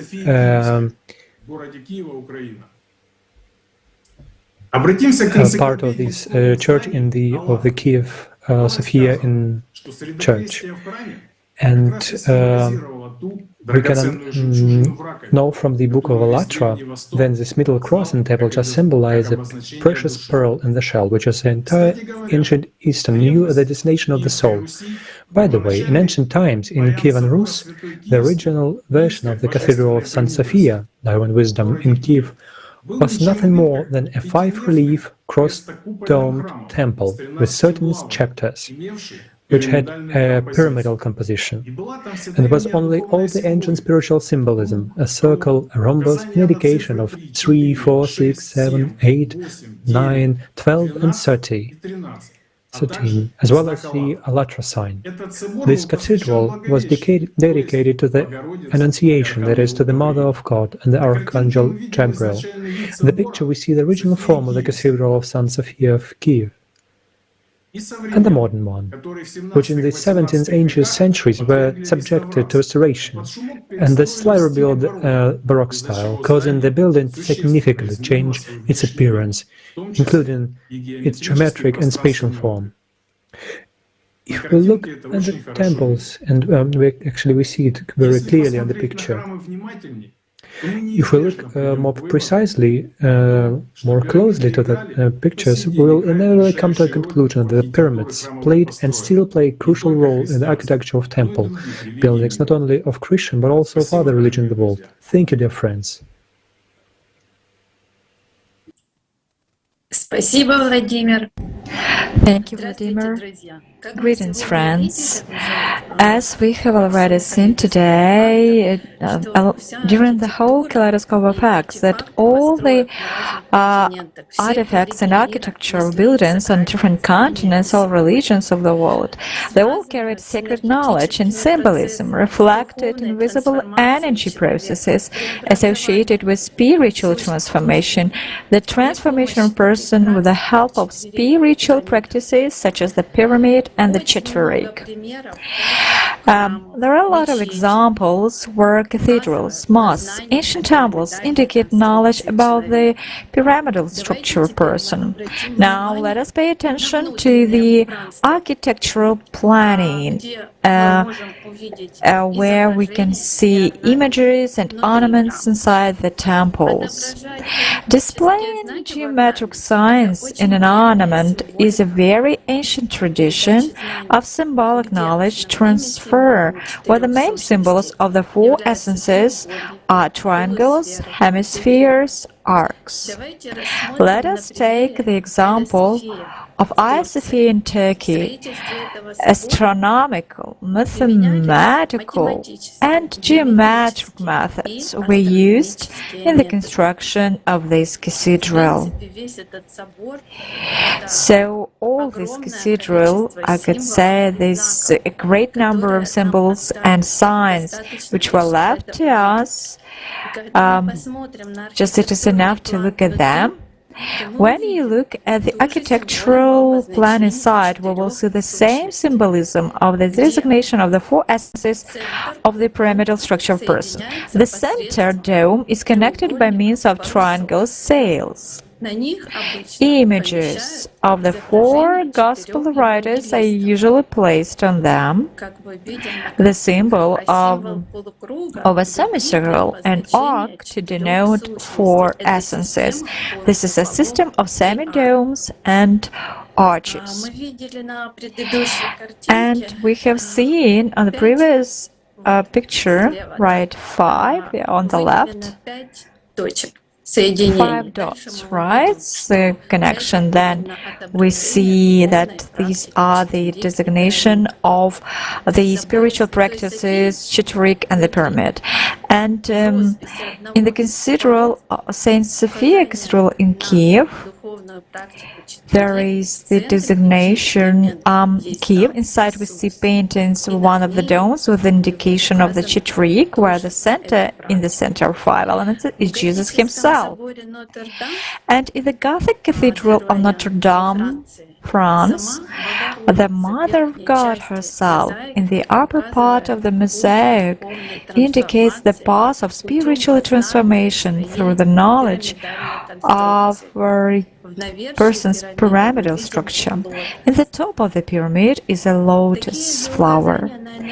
We see the same indications of a person's energy structure and the path of spiritual transformation. Spiritual practices can be seen in other ornaments, such as in Hagia Sophia's paintings, right, where you can see the cross, and again at its end 5 dots, the same, just indicating the spiritual practice. And many spiritually developed cultures applied similar ornaments to walls, household items, dishes. Such culture as Tripoli culture, for example, as you can see on the plate of the Tripoli culture. Also, among the artifacts of the inhabitants of North Alabama, we find abandoned with a 4 woodpecker heads turned counterclockwise, a square motif with the 4 slices and a cross inside a ray circle. Then next, the unique ensemble of mosaics of the first half of the 11th century has been preserved in the Kiev St. Sophia Cathedral. Right, you can see such a chair at the back, which you can see the indication again of these 5 energies and again with 5 dots, right? And we find in different places of the world a floor mosaic of a symbolic image of the spiritual practice of the Chitterik, where the directions of movement of the energies of each side are indicated, as you can see on the floor of the gate church of the Annunciation of the Golden Gate in Kiev. And similar images can be found in Turkey, in St. Nicholas Church, and in Italy, the same 5 dots, as you can see, with indication of energy movement.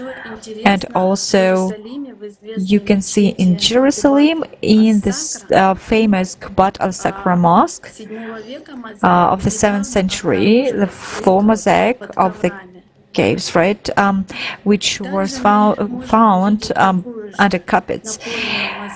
And also you can see the same Church of the Holy Apostles of Syracuse and Athens, the same five elements, just indicating 5 energy movements. Thus, people around the world, being at great distances from each other, had knowledge about the human energy structure and the spiritual practices, such as the pyramid and the Chitterik. And having experience in these spiritual practices, people tried to explain the spiritual essence of these practices for future generations using different symbols. So, while improving, a person began to feel his structure, feel the activity of one of these essences in the form of search of emotions, and a person learned to control his emotions in such a way. Today, we have a unique opportunity to use this knowledge again, to learn this knowledge, and set out in the book of ALLATRA for our own spiritual improvement. Thank you, dear viewers, and now giving the floor back to Vladimir, next speaker.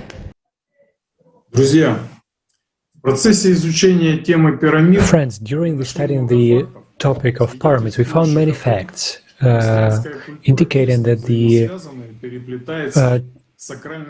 Christian culture is very related to the pyramidal structures. We have also talked about the spiritual practices, Chitterik and pyramid, and we know that the All Saints have this knowledge.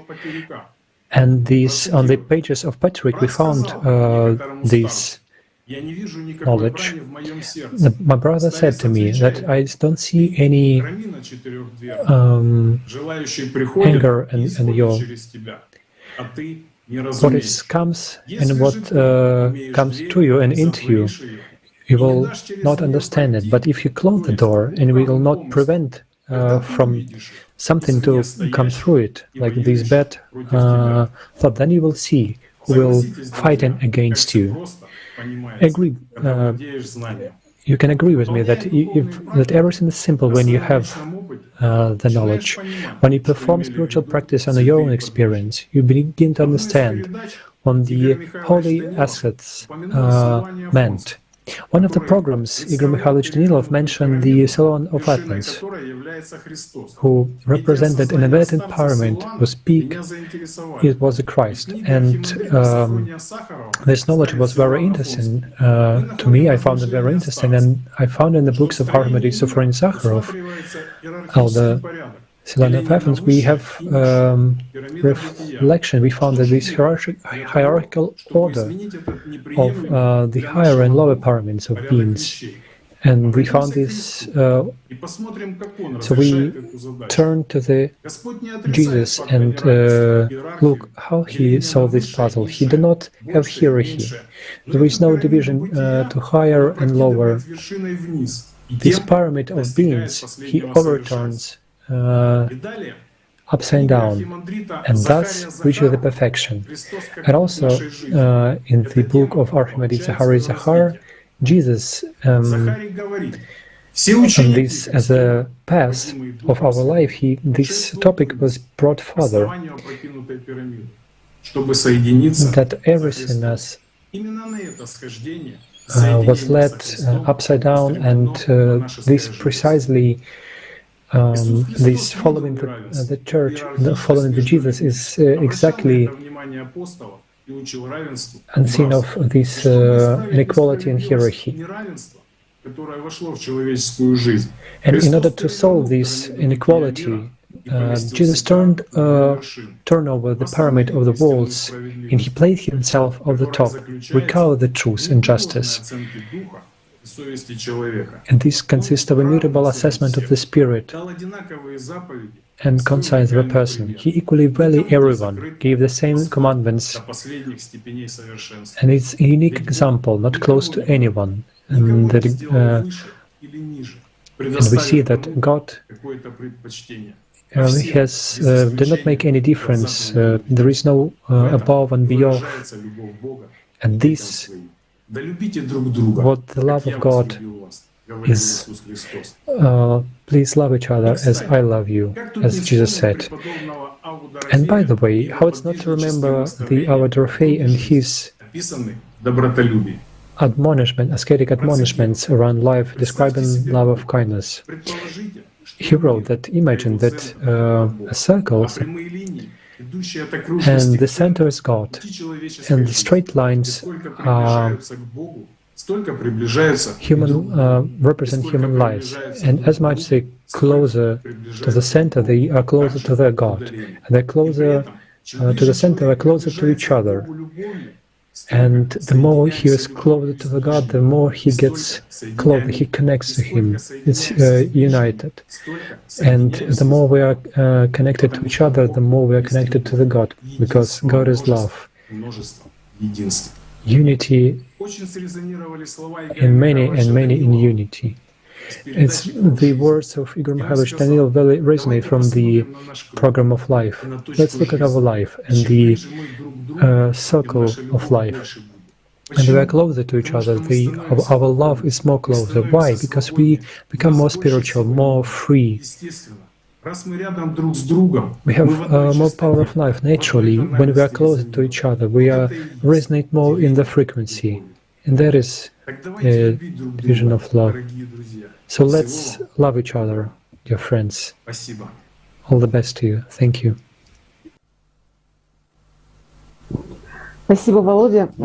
Thank you, Vladimir.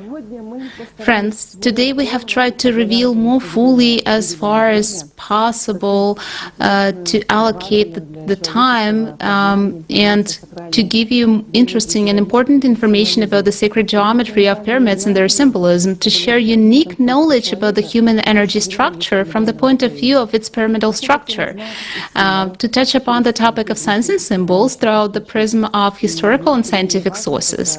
And no less important is the topic of the relationship of the pyramids with the sacred architecture of religious buildings. Why, for our speakers, it was so important to convey all this knowledge? In order to remember and realize that sacred knowledge has existed for as long as humanity has existed.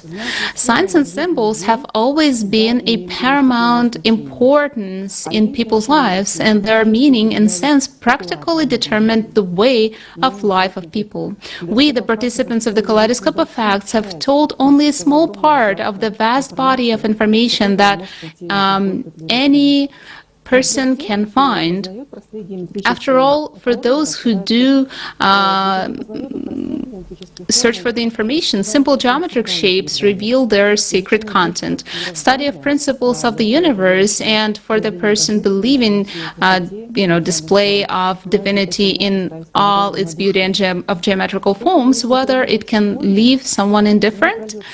What is known about pyramids today will not shed light on the truth about them into full way to the skeptical person. But for the societies, it is important to set its purpose for creation and civilization breakthrough in the development of humankind. We want to remind that this scientific research project, Kaleidoscope of Facts, that we have today is already 1 year old, and the purpose of the project was exactly to, the desire of participants of ALLATRA International Public Movement to open the truth and reveal the facts based on the books of Anastasia Novych and broadcasts and videos with participation of Igor Mikhailovich Danilov. Therefore, we continue to tell the truth so that our society could move towards the better life for us and our children. Thank you so much for your attention, and I give the floor to next speaker, Vita. The floor is yours. Dear friends, our next topic is the pyramids in the creative society and what role they play in the synchronization of humanity. But before we give the floor to our next speakers, we would like to present you a trailer for the next episode of Kaleidoscope of Facts, which will take place on September 13th, 2021, which is called The Advertising Influence and the Power of Attention. Everything you think or do requires your attention. Your attention is a treasure. Ever wondered why? Billions are invested to catch your attention.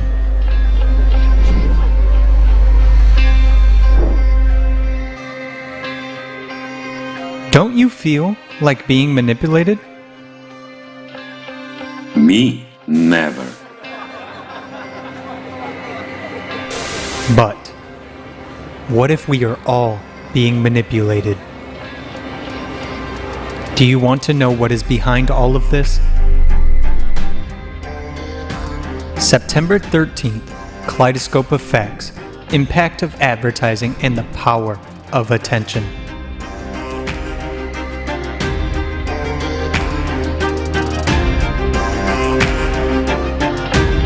Initiated by participants from Great Britain, Slovenia, and Croatia.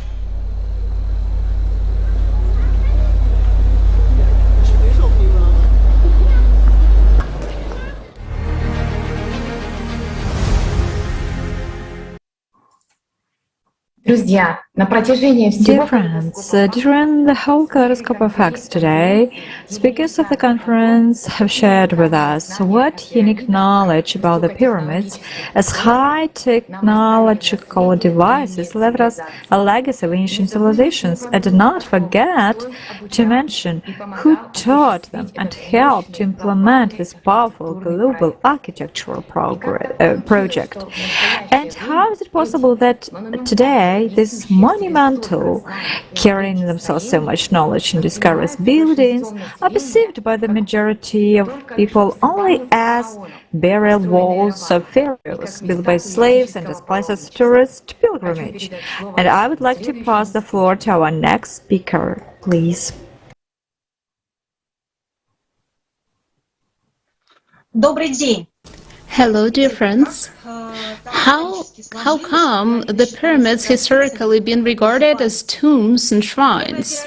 The first pyramid in Egypt was a step pyramid, a grandiose structure of Pharaoh Djoser in the 27th century BC. The gigantic construction was organized by architect Imhotep, and it was a grandiose structure for those times and for today. In the next 2 centuries, the pyramids of Cheops, Khafre, and Merkau were built. After them, the construction of pyramids in Egypt did not come to an end, but it was no longer of such scale. Ancient Greek historian Herodotus first described the pyramids in the 5th century BC, calling them tombstones.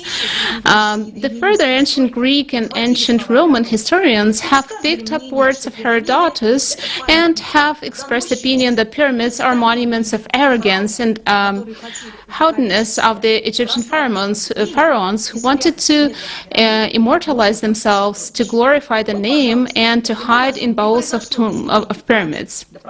Thus, the pyramids were alleged as a chest of gold. That is why for hundreds of years they've been hidden, and they tried to crack them open and find the treasures. Nevertheless, medieval Arab travelers considered the pyramids to be treasuries and repositories of knowledge.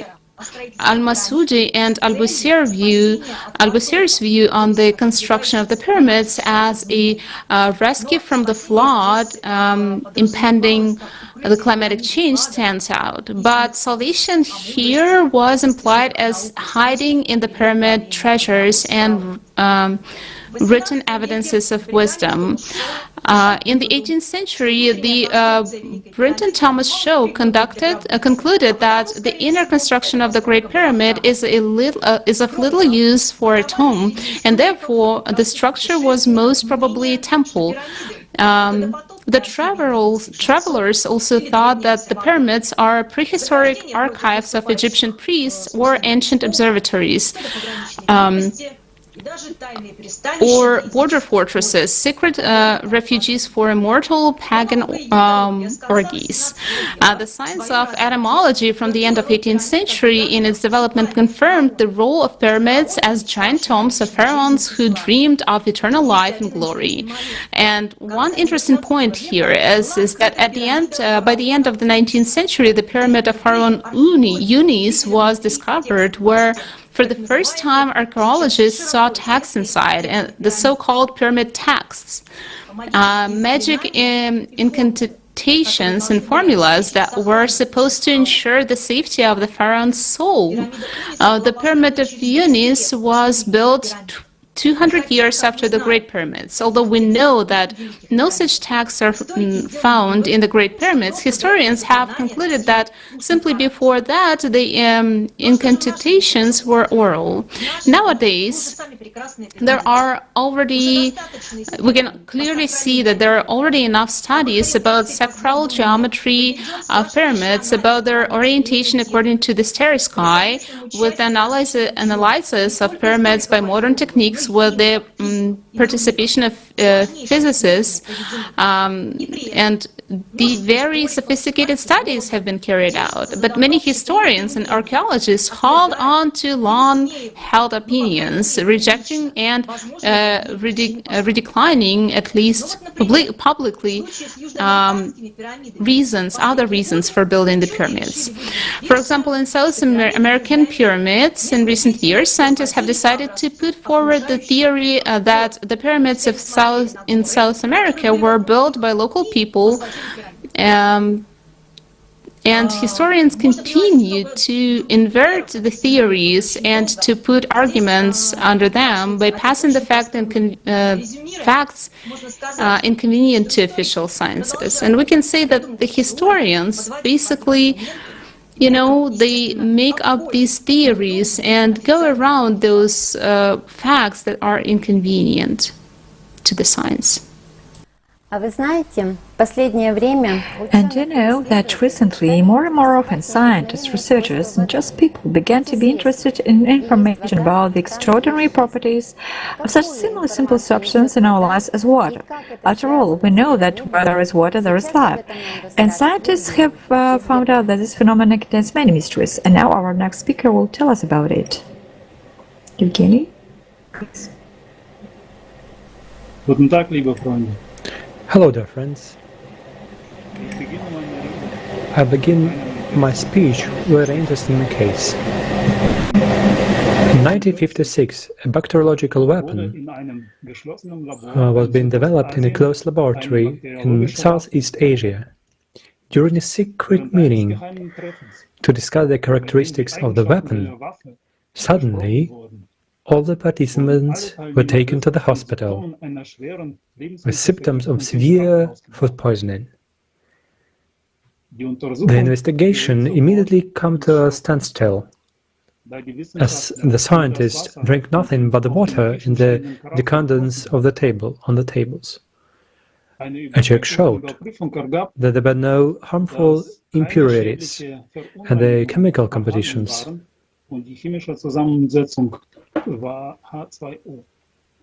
it was only water, H2O. The poisoning was caused by pure water. 20 years later, a fantastic hypothesis was put forward. Water has a memory. What are the most important substances for all living things on Earth? It has unusual physical and chemical properties. For example, all substances shrink when cooled, but water expands when cooled below 0 degrees Celsius. But the most interesting thing that experiments around the world have shown is that water has a memory. Water captures and remembers everything in its environment. If water comes into contact with a substance, it recognizes its properties and keeps this information in its memory, acquiring new properties in the process. At the same time, its chemical composition remains unchanged. The structure of water is how its molecules are organized. Under a microscope, you can see how molecules come together. These groups are called clusters.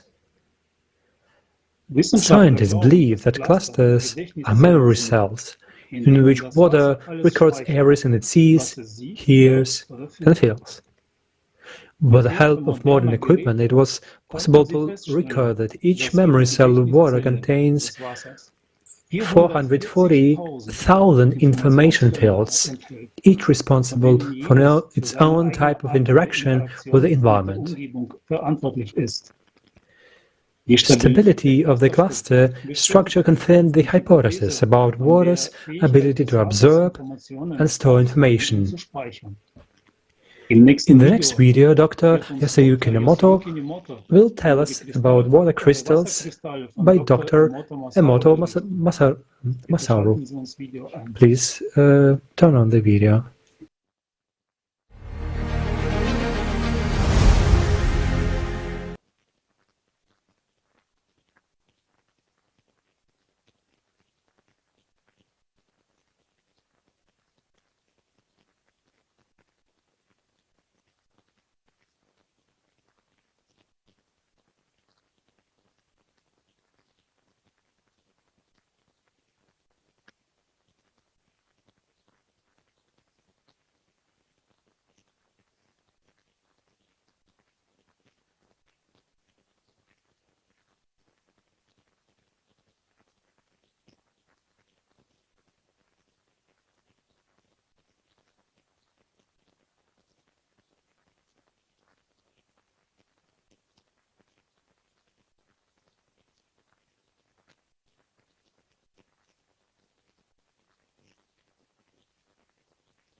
Remember these 2 points about the water science. First one, water memorizes and transmits information. It's a relationship between water and information.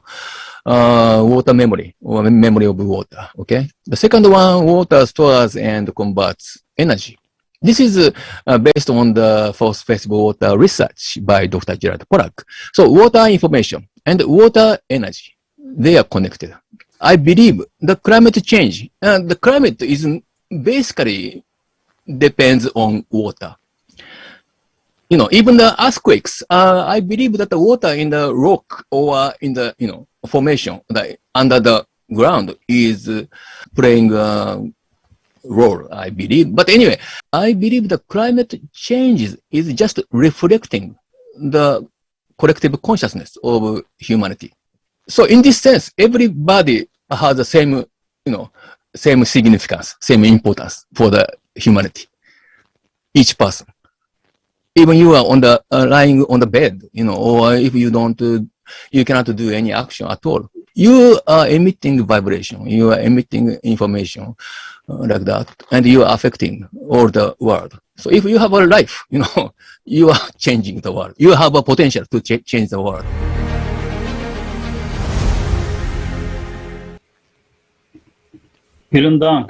Thank you so much. Very interesting information about the relation between collective consciousness and the situation today. Water is really a far unexplored element. In his book, Pyramids, From Legends and Myths to Rational Cognition, Doctor of Biological Sciences Berdyshev Gennady wrote that the water molecule is shaped like a small pyramid. The figure shows the geometry of the water molecule. As we can see, there is an excess of positive charges on one side and an excess of negative charges on the opposite side. Because of this, it is called a dipole. Two pairs of electrons create two negative poles, and two hydrogen atoms are connected to two positive poles. But this property is what gives the molecule its hyperradical tetrahedron shape. An example is formed between the hydrogen atoms in the water molecule. The charge in which depends on the phase state of the substance. Yes, in this picture we see the change in the angle between the hydrogen atoms of a water molecule depending on the state of the substance, from left to right. Vapor state, low vibrational state, state close to ice crystal formation, ice state. And now let's pay attention to the structure of the pyramids. Yes, if we compare the angle between the hydrogen atoms in a water molecule and the angle between the faces of the pyramid, as shown in the picture, we see that they are equal or with a small error. Is it possible to assume that the great pyramids of Egypt in the pyramidal form reflect parameters of a water molecule? It's important to know that the key component of the pyramidal complex was water. Es ist auch wichtig zu erwähnen, dass der wesentliche Bestandteil aller Pyramidenkomplexe das Wasser war. Water was also found near the pyramids. In Mexico and Egypt, we see the beds of dried up rivers, while in Bosnia, a river runs next to the pyramid complex. We know that water has the ability to preserve and transform information.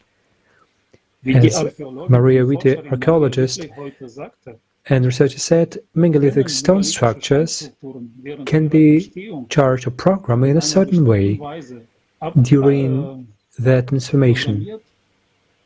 Thus,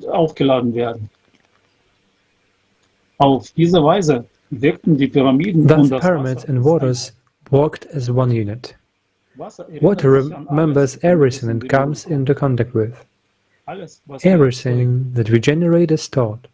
In the water, everything is stored, and eventually comes back to us. And if we generate good, we affect the water. And the positive effect is amplified many times by the pyramid complexes. Thank you. And on this place I want to give to Irina that will tell us about Schumann's effect.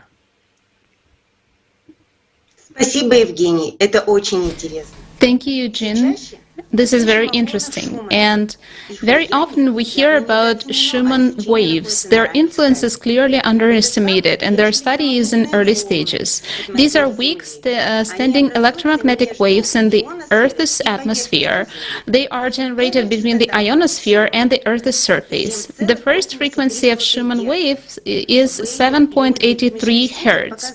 Weber, Ludwig, and Michel Sfeer have shown that in the absence of Schumann waves, the human cardiac rhythm is disturbed. In their experiments, in an isolated room, the cardiac rhythm changed imperceptibly from 24 hours to 36 and 48. Other planets with atmospheres will have their own Schumann resonance frequencies, depending on the parameters of these planets. These have been attempted on Venus, Mars, and Titan. It is possible that Schumann waves are used to tune humans to the planets. These waves are weak, and that is why they are perceived by the living cell. The stronger wave, there is a protective reaction in the cell. A study of brain activity from zooplankton to humans has shown that everyone reacts exactly to them. Colin Price from Israel has conducted a number of experiments confirming a positive effect of magnetic fields at Schumann frequencies on living organisms, including regeneration of functions. The human body is made up of 3 acoustic zones: the dome of the skull, the thorax chamber, and the abdominal cavity. The skull is essentially a spherical concave antenna with the epiphysis in focus. The skull receives Schumann waves and directs them to the epiphysis. The brain system are powered by weak currents of calcium ions. Calcium ions absorb Schumann waves. This charges the interaction between cells. A corresponding signal is sent to the endocrine system, charging the level of melatonin, which affects all systems in the body. Let's look at the brain sand, which has a crystalline structure. Perhaps it plays an important role in the perception and transmission of signals. It is in the epiphysis that most of it's formed. There is a theory about the formation of microstructures by sand grains. Under influence of waves, the brain grains are displaced and regrouped, and this leads to release of stored hormones by epiphysis. Brain waves are generated by the person. Alpha brain waves corresponding to the meditative state coincide with the first Schumann frequency. When brain activity increases, the amplitude of the alpha rhythm decreases. Its deficiency can be a signal of anxiety, anger, fear, and the alpha rhythm of the brain that leads to the pyramid. Archaeologist Sam Osmanagic has discovered that pyramid discovered in the Balkans still emits a powerful flow of energy today. 2 types of electromagnetic radiation were captured, one of which has frequency of 7.83 Hz. In Taiwan, China, Japan, and Pakistan, a local anomalous increase in the amplitude of Schumann resonance before and after earthquakes was registered. From this, we have got the following understanding. During periods of the end of the 12,000-year cycle of solar system, at the points of close and distant interaction with another galaxy, and the influence of the Sun on the Earth is changed. This causes a change in the Schumann frequency. Megaliths, including pyramids, have the Schumann frequency as their operating frequency. The operator is a spiritually advanced person, activates the pyramid, and thus the planet gets its basic Schumann frequency back. And next, our speaker will tell you more about this. Ja, guten Abend, Freunde. Yes, good evening, friends. Wow, Elena, it's very valuable information about Schumann frequency and pyramids. I'd like to share with you additional knowledge about Schumann frequency research. What does it mean for us when it's said that our brain waves vibrate in sync with the Earth's Schumann waves? Dear friends, the importance of synchronizing the brain activity of individuals and groups has finally called the interest of social neuroscience. Today we know for certain that our brain waves in a relaxed state oscillate on the same rhythm as the Schumann frequencies, which, as we have heard, are part of the Earth's magnetic field. Until now, it has been assumed that Schumann's waves act as a close generator in this process, but now it has become clear. We also influence Schumann's waves with our brains. Brain researcher Professor Dr. Michael Pessinger and his colleague Dr. Kevin S. Roca have found evidence of a mutual influence between the human's brain and the Earth. Quantum physics call this relationship entanglement. Entanglement itself refers to the dependence of objects on each other. With their measurements and calculations, the two researchers prove that our brains are indeed directly connected to electromagnetic waves of our Earth. Coherence between the human brain and Schumann energy occurs every 30 seconds for about 300 milliseconds. Coherence means optimal synchronization of the body's rhythm, heart's beat, breathing and blood pressure, with each other coordinated interaction between cells. The more relaxed we are, the higher this coherence is. In order for people's physiological activity to be synchronized, the magnetic field must transmit the appropriate information between them. As we can imagine, the Earth's magnetic field and the Schumann frequencies play a decisive role in this. Thanks to them, synchronization increases and, for example, our sense of belonging, self-esteem, sense with altruistic behavior as well as our social behavior. Synchronization, on the other hand, clearly decreases durer arguments. The alpha state induces in us states of relaxation and calm, with attentive alertness. In this state, ego consciousness recedes. In this respect, we can say that full resonance with our Earth can only happen through a state without ego. The graph clearly shows that the electromagnetic fields of man are identical to the electromagnetic fields of the Earth. Dear friends, together with the results of the second ongoing study conducted by the HeartMath Institute, Publicly, California, USA, a truly sensational opportunity is before us. If we put the results together when they were published, it turns out that we charge the Earth field, Schumann resonant frequencies with our thoughts, intentions, desires and feelings.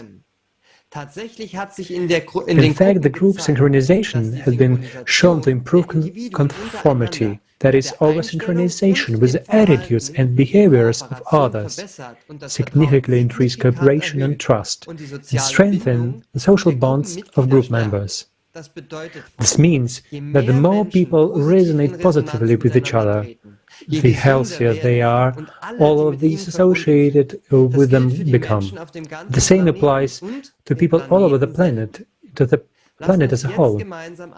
Now let's watch an excerpt from the program together, Klima, Future Now, with Igor Mikhailovich Danilov, what the pyramids are for. I thank you.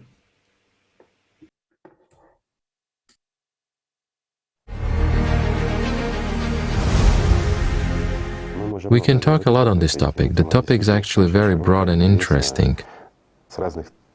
It can be approached from different perspectives, from an archaeological, from a historical one. But if we approach it from a technical, let's say, from a functional standpoint, what the pyramids are, let's say, for preventing something. But the question is different. For example, what's the use of a car if there's no driver, right? People. Certainly.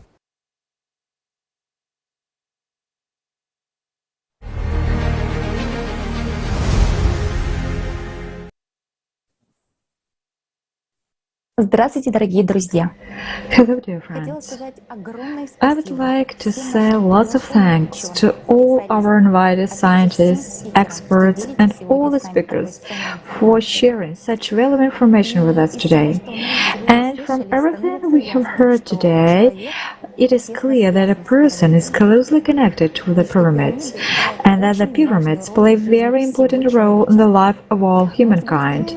And maybe that is why, when knowledge about such secret structures was lost, it was renewed by representatives of other more developed civilizations. And there is no doubt that there are such civilizations that can travel throughout the space and make adjustments.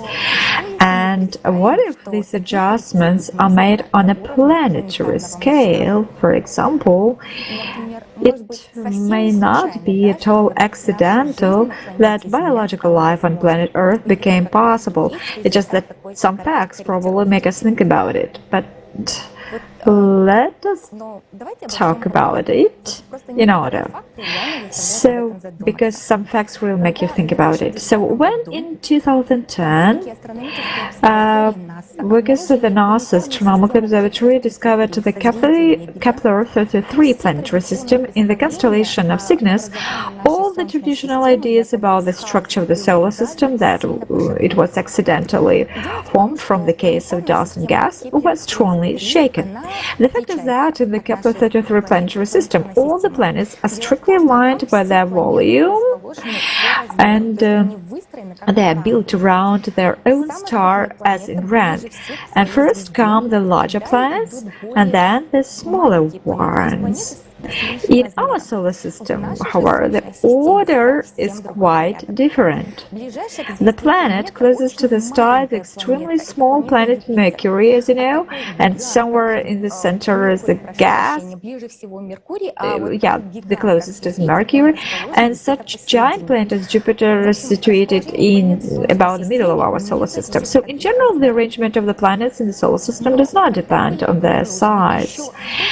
But when 146 more planetary systems were discovered, to the surprise of astrophysicists, they all looked not like our solar system, but they were like two drops of water similar to Kepler 33 planetary system. And it turned out that our solar system does not fit into the general scheme of planetary systems, at least detected up to date. And such the structure of it turns out that this arrangement of planets, as in our solar system, is anomalous.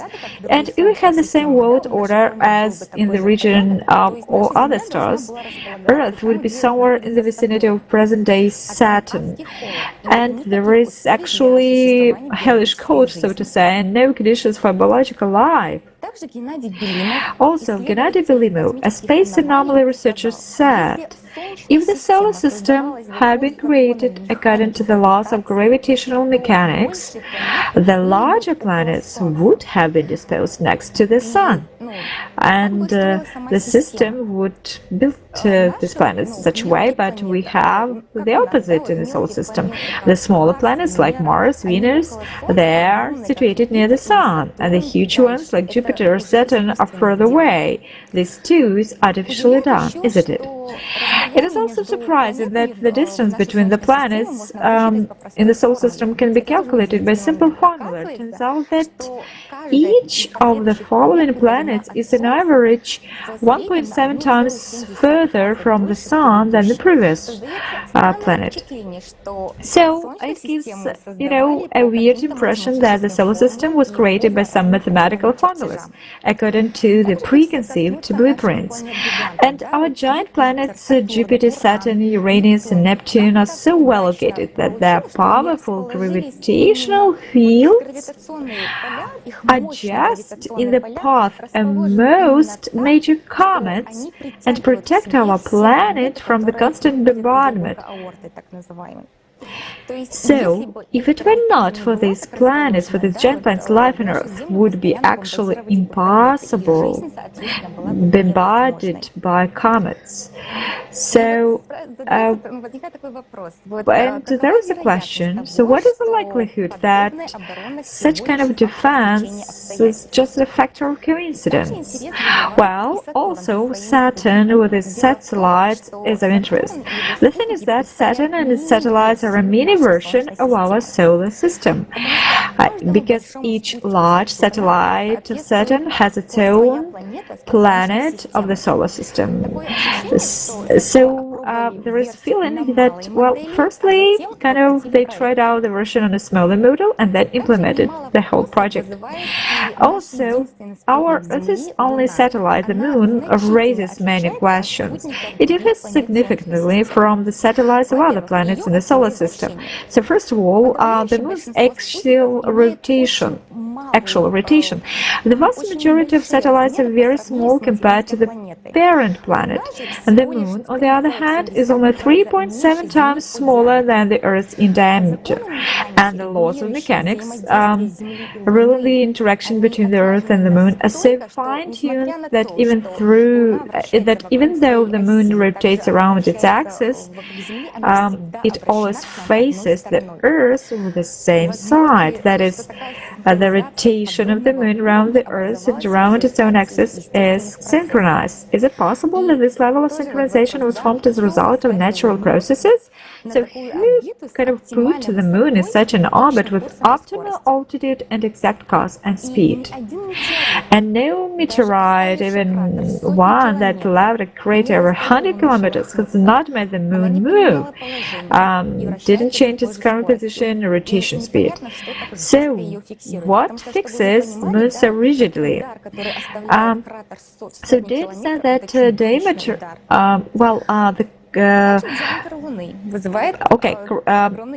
meteorites make horrible hits and shakings. So, and secondly, diameter of the Moon. How can we explain the coincidence that the Moon is at an exact distance from the Earth?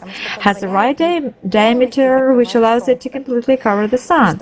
For planetary scales, this is Jew-like precision. The only planet in the solar system where total solar eclipse can be observed is planet Earth.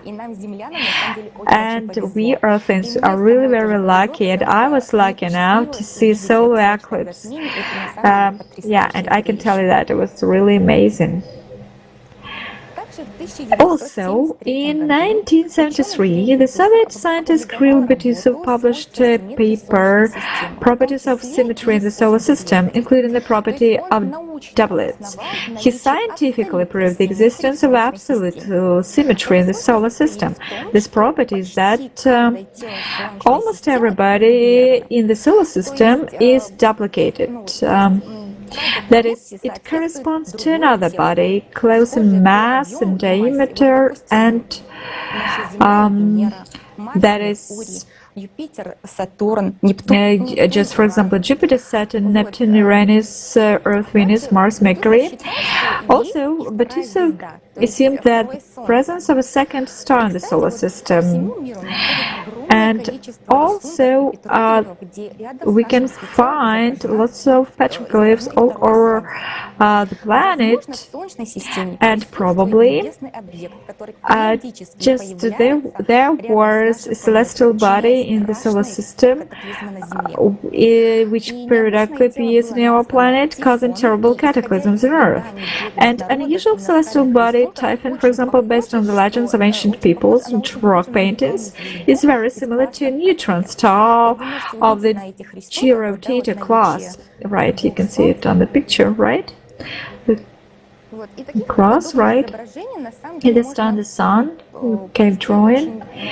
And there are many more similar images of two suns.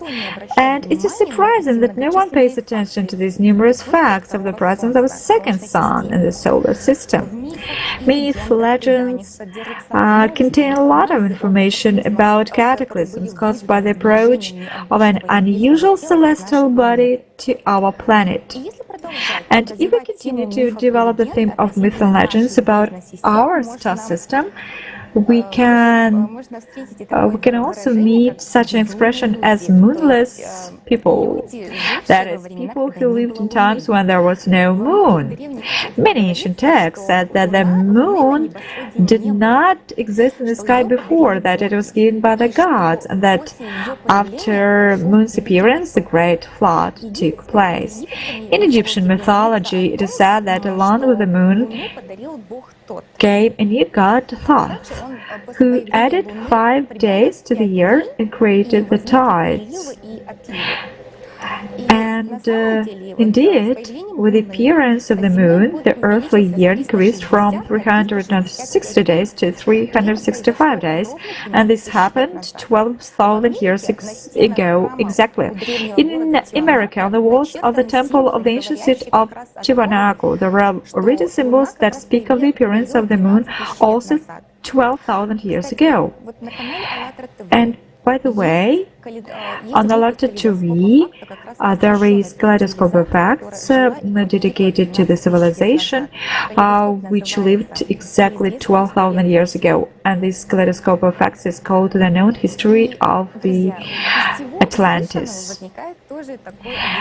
And there is also a question, given all the facts we have heard. So, well, can we really say that Earth is our real true home, and with our planet, well, just really we ourselves inhabited this planet? Our next speaker will tell us.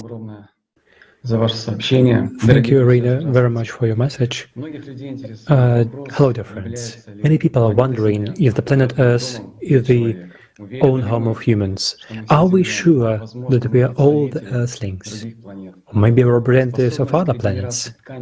The ability to regenerate the tissues of the human body, or more precisely the conditions under which this self-regeneration occurs, is a criterion that gives a direction to find an answer to this question.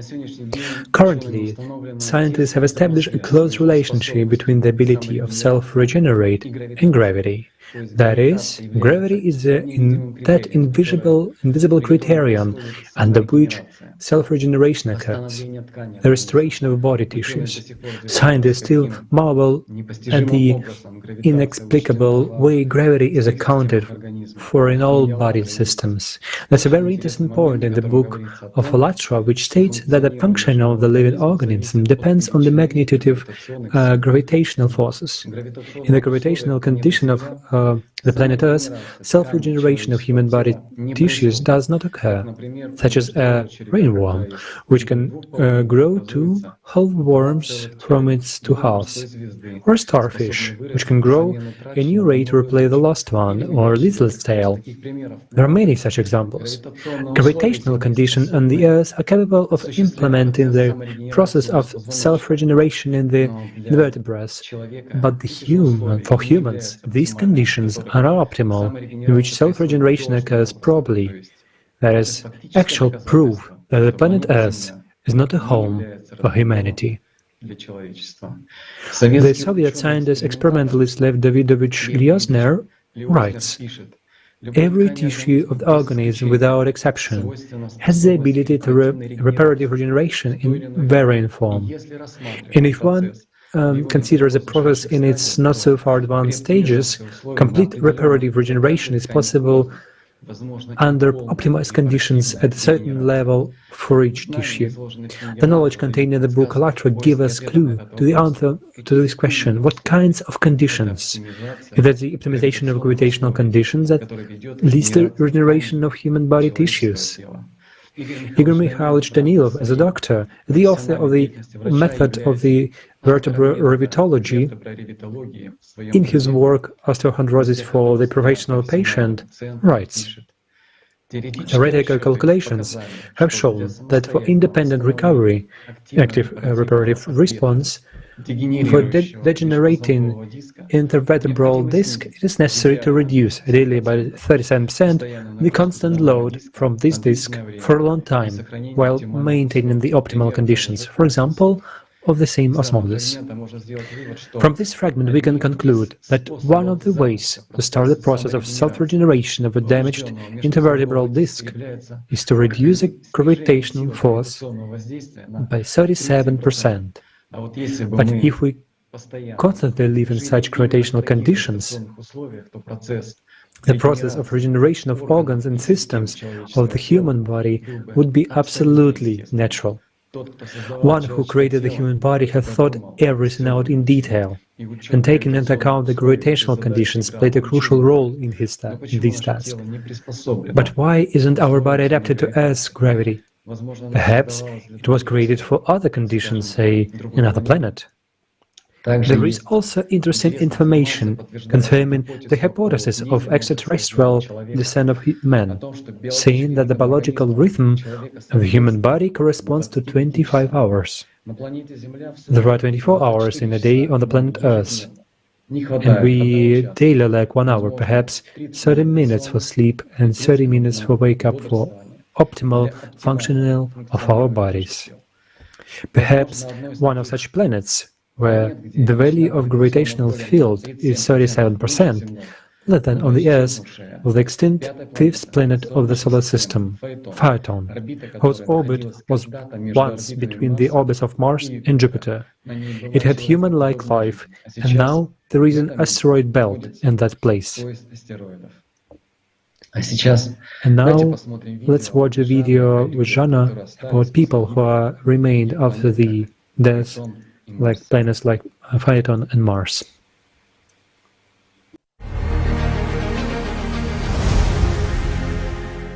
Jana, could you tell us please if there are any survivors after the demise of such planets as Mars and Phaeton?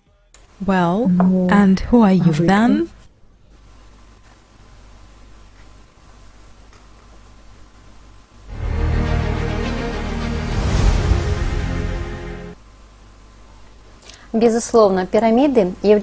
Undoubtedly, pyramids are the most known and widespread form of megalithic structures. But today, we would like to share one more information with you about such structures, which were, well, are little known even to scientists. And these are the so-called coffins. The structure can only be seen from a bird's eye view, but these structures are found all over the world. And Raz is a scientist from Romania. He gave an interview for ALLATRA TV and shared his unique knowledge of coffins, or the so-called keyholes.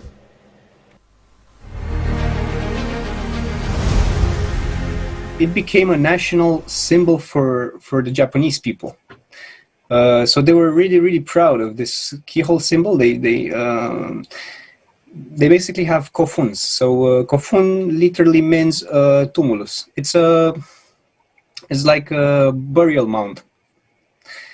And they have over 160,000 coffins in Japan. Some of them bear like common geometrical shapes, like triangles or circles, but most of them, and the most important of them, look just like a keyhole symbol or a wedge and dome. They're wedge and dome shaped, and like the royal coffin is built like this. It's surrounded by a moat. It's really huge coffin in Japan, and yeah, for a long while. I mean, they have this in all the regions and all the archipelago, including on some of the remote islands. They have these coffins, and they said, well, this is just our national symbol, like our ancestors, starting with the mid-3rd century to the late 6th century. They were burying the dead inside the keyhole shape, and it's our symbol. But then in 2004, a Korean guy came who had a PhD in ancient history at Harvard, and he came across similar, if not identical, key-shaped coffins on the peninsula of Korea. which until then in antiquity it was believed they never communicated, but they found this there as well, and they started debating about that. Right now, if you're looking on the internet about the Korean kofuns, you won't find much. So the information is still being suppressed, but you can find this guy on Vimeo. If you're searching on Vimeo about the Korean kofuns, you can find some relevant information. So it's in South Korea. It's identical to the kofuns in Japan, and it's believed to have been built mid 5th to 6th century AD. So right in the period when the Japanese had them. So this is when an entire string of connections start, because this is like, those are not the only places where the keyhole symbol is found, the kofuns. So you can find them literally on every continent. Like some of the oldest ones are in North America. So if you've heard of the mound builders, they had something key-shaped like near Lake Michigan, if I'm not mistaken. So yeah, they had this there, and they have this in Italy as well.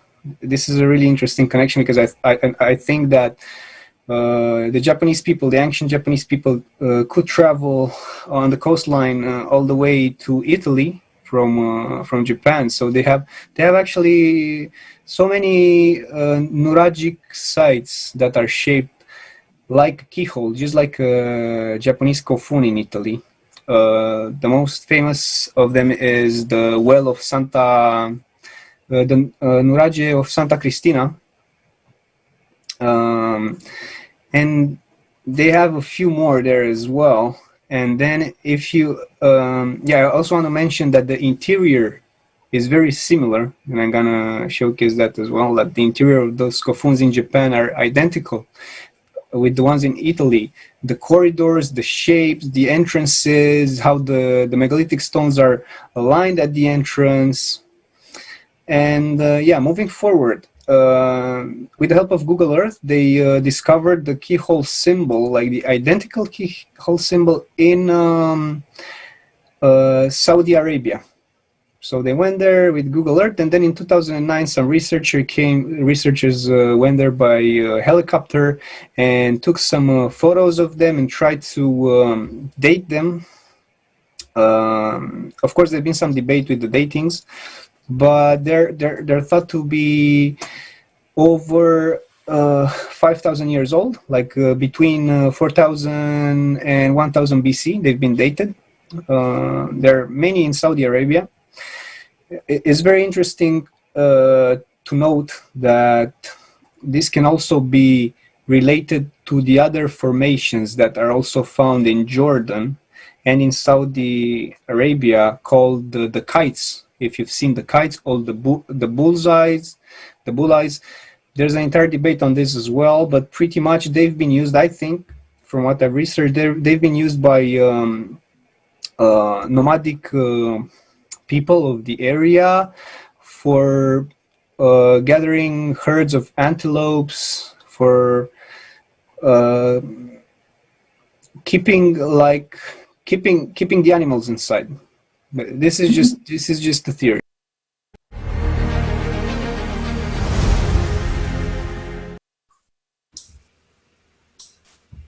Hello dear friends, and in reality it's very interesting video and very interesting fact. Much has been already said today about pyramid and the fact that they are a tool. Let's figure out how it works. Pyramids work within a certain frequency range, and many researchers have already come to this conclusion. For example, Professor Bern and Lertes of Germany believe that the Cheops pyramids serves as a conductor of a wide range of vibrational frequencies. Andrei Rubensky, author of Pyramidal Antennas of the Years, believes that modern superfrequency techniques and pyramidal construction techniques coincide. Waveguides, loops, details down to the minute at the same time. What does this mean? The matter is that wires are not used for high-frequency signals, because they are transparent for higher frequencies. In waveguides, they used to keep a signal inside somehow. Passing a high-frequency signal through a waveguide is different from passing it through a wire. At high frequency, geometric sizes of waveguides are more important. It seems to me that author wants to tell us about it. That is why I'm saying about this. Those who built the pyramids had the same knowledge of signal propagation as modern scientists.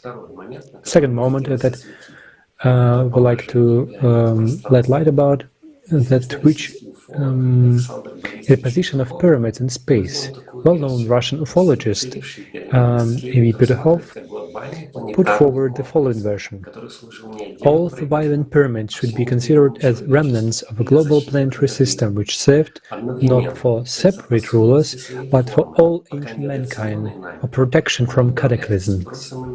At the same time, they, because of the peculiarities of their shape, so far unappreciated by us, could control the release of energy accumulated at the joints of lithospheric plates, thereby preventing catastrophic earthquakes or volcanic eruptions. This version was tested by superimposed maps of the pyramids and the lithospheric plate boundaries. It has appeared that the majority of pyramids, if possibly, are erected near joints of lithospheric plates and the basic geological breaks. And it's very interesting. If we compare the previous West facts, the pyramids working in a very narrow range of frequencies make a complex. And interesting that the distance between them does not matter. Being tuned to one frequency, they sound in unison. And so have a coherent pattern, a huge complex is operating at the same frequency. But the question arises, to what makes them sound? Wind energy, frankly, it's not very similar to the truth. Weather is not always windy, and for a complex to work out pyramids should be in one climatic zone, and there are a great number of them. If we approach from the side of physics, it would be more logical to assume that there should be some setting pyramids and others acting transmitters. One of the broadcasts with Igor Mikhailovich Danilov, it was spoken that all pyramids are focused on Kailas, and we could look closer to it, it looks more like a pyramid than like a mountain. For one thing, it stands alone above a flat plateau, and mountains are usually formed by junction of lithospheric plates. Secondly, the slope of Kailas is stepped and layered, which is more characteristic of man-made structure than naturally formed objects. Let's summarize. The vibrations arising inside of Kailas are transferred to other pyramids, which act as repeaters. And further, all this energy through geological faults is directed on a core, and it becomes a participant of a musical ensemble constructed of pyramids. And we see that that puzzle, together if we put it together, but it is not. But it would be desirable to remind that since our scientists began to use waveguides, past less than 100 years, and the pyramids are tens or even hundreds of times more. And if even the builders possess knowledge, which we came only to recently, most likely a construction of pyramids could be used knowledge which our science did not reach yet. I'm referring to the Septon field, which is written about in the report about physics of the ALLATRA public movement. The experiments which were carried out on the basis of international public movement ALLATRA have shown that the pyramids are capable to influence a Septon field, which forms a basis of any presently known and still unknown to official science fields and interactions.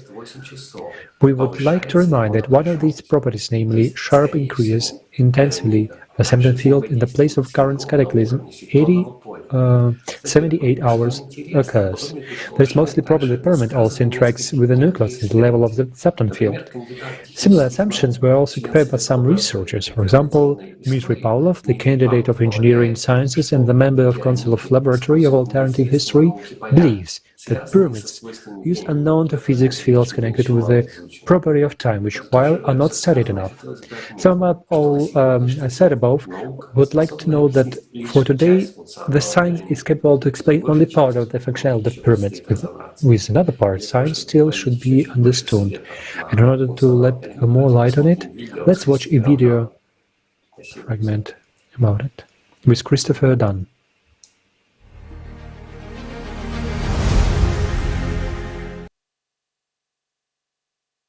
I studied these pyramids and I realized that it is like a specially constructed artifact.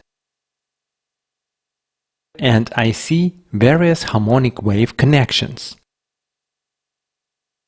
I see that this structure is in harmony with the planet Earth. And I came to the conclusion that most likely this pyramid device functions in order to transform energy. A special mechanism is used here, and as a result of the work of this mechanism, energy is released. There is a hypothesis that the Great Pyramids are power plants. That is, the energy passed through the pyramid converted into the sound in the Great Gallery, and then went to the king's chamber. So, going deeper into the pyramid itself, we can see the Great Gallery.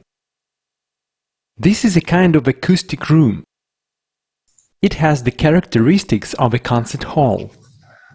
There is a theory that all the elements inside the Great Pyramid are interrelated. We talked about acoustic performance and the acoustic properties of a concert hall and the Great Gallery. That means that the properties of the space in the Great Gallery and the concert hall are similar. It turns out that each element has been designed so as to enhance the sounding of the other elements.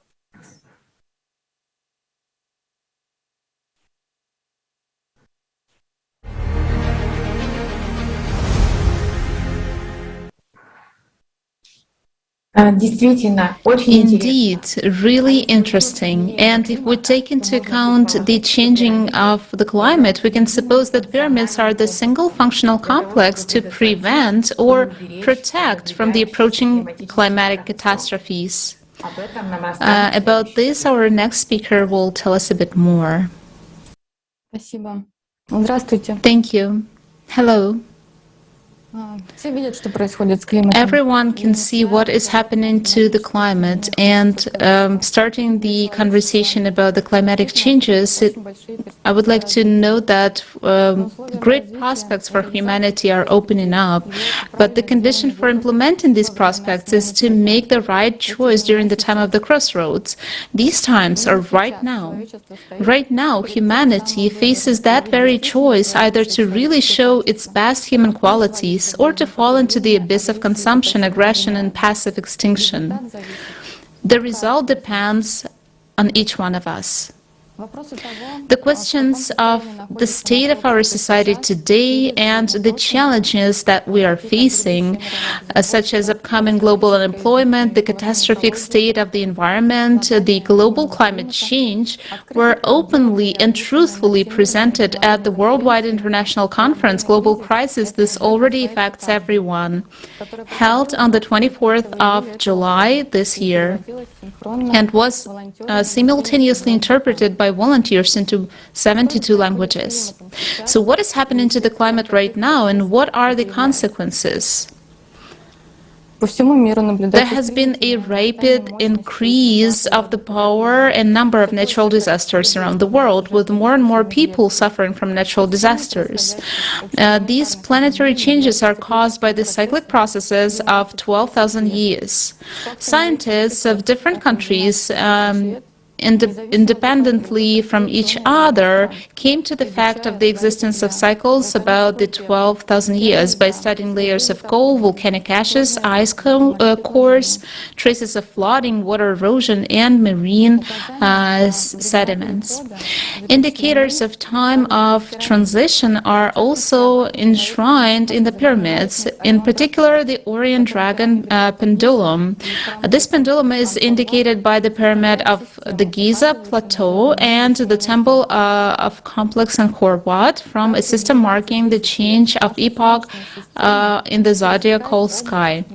Every 12,000 years, our solar system crosses the intergalactic interaction region of the Orion arms in the near and far points of interactions.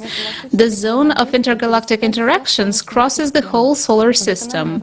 It is natural that changes of the 12,000-year cycle are registered on the planets and their moons in the whole solar system. We can see redistribution of dry ice on Mars caps, change of near-surface temperatures of Pluto, change of light intensity of Neptune, polar shifts on Uranus. These changes cannot be attributed to anthropogenic CO2 emissions. It is time for us to stop paying attention to the CO2 myth, because our CO2 emissions cannot, reach those far planets. We're now witnessing cataclysms in all spheres and layers of the planet Earth. Such an increase in the number of natural disasters occurring all over the planet, fires, floods, famines, diseases that are tormenting people, are described in many scriptures as harbingers of the last days of the mankind, and a time when people themselves make a choice whether they want to preserve their humanness and conscious, or to blindly perish. The topic of predictions about the last days was discussed in detail in the Kaleidoscope of Facts, Signs of the Last Days on ALLATRA TV on July 13th this year. The beginning of a period of catastrophic changes on the planet is imminent. In 1998, scientists recorded a sudden change in the position of the core, which shifted to northwards and was headed towards Siberia.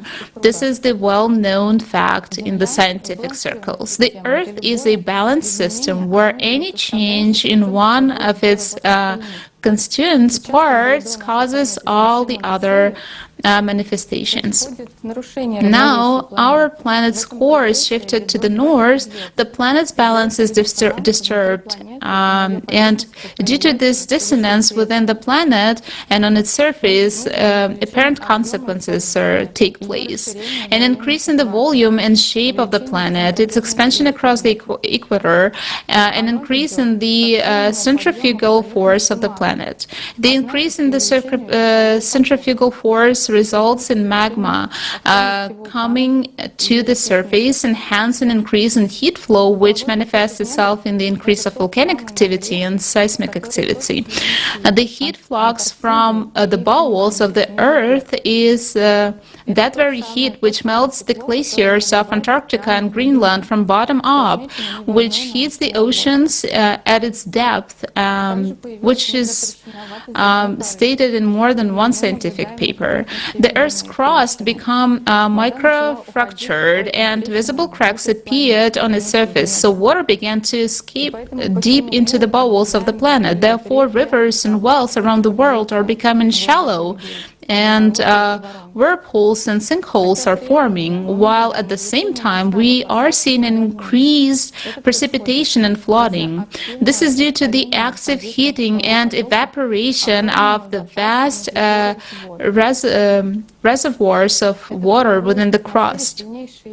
This is causing heavy downpours in the atmosphere, abnormal thunderstorms, and overall increase of humidity. As a consequence of the magma coming closer to the Earth's surface, the water concentrated in the lithosphere gets spontaneously evaporated, and then it immediately falls down on the Earth's surface. This is what is called Great Flood. Also, another consequence of the processes taking place is weakening of the Earth's magnetic field, which is generated by the core. And the changes in the core basically result in the changes of the drift of magnetic field. This could lead to the loss of atmosphere and water on the Earth. It is under risk of becoming a lifeless dead planet such as Mars. And we're not talking about millions of years or even tens of years. The process is already underway. Scientists are already talking about the beginning of the era of global extinction. The interaction of all spheres of the planet, which used to be attuned, is getting unbalanced. This is not just a climate change. It is a challenge to the planet. It is a global process of cosmic origin. What can we do against these climatic apocalyptic changes? Let's listen to the excerpt of the interview with Oleg Havroshkin, Doctor of Physics and Math, the leading researcher of the Institute of Physics of the Earth, academician of the Russian Academy of Natural Sciences. He will talk about physical properties of pyramids, which already now could be used for prediction of such dangerous destructive phenomena as earthquakes.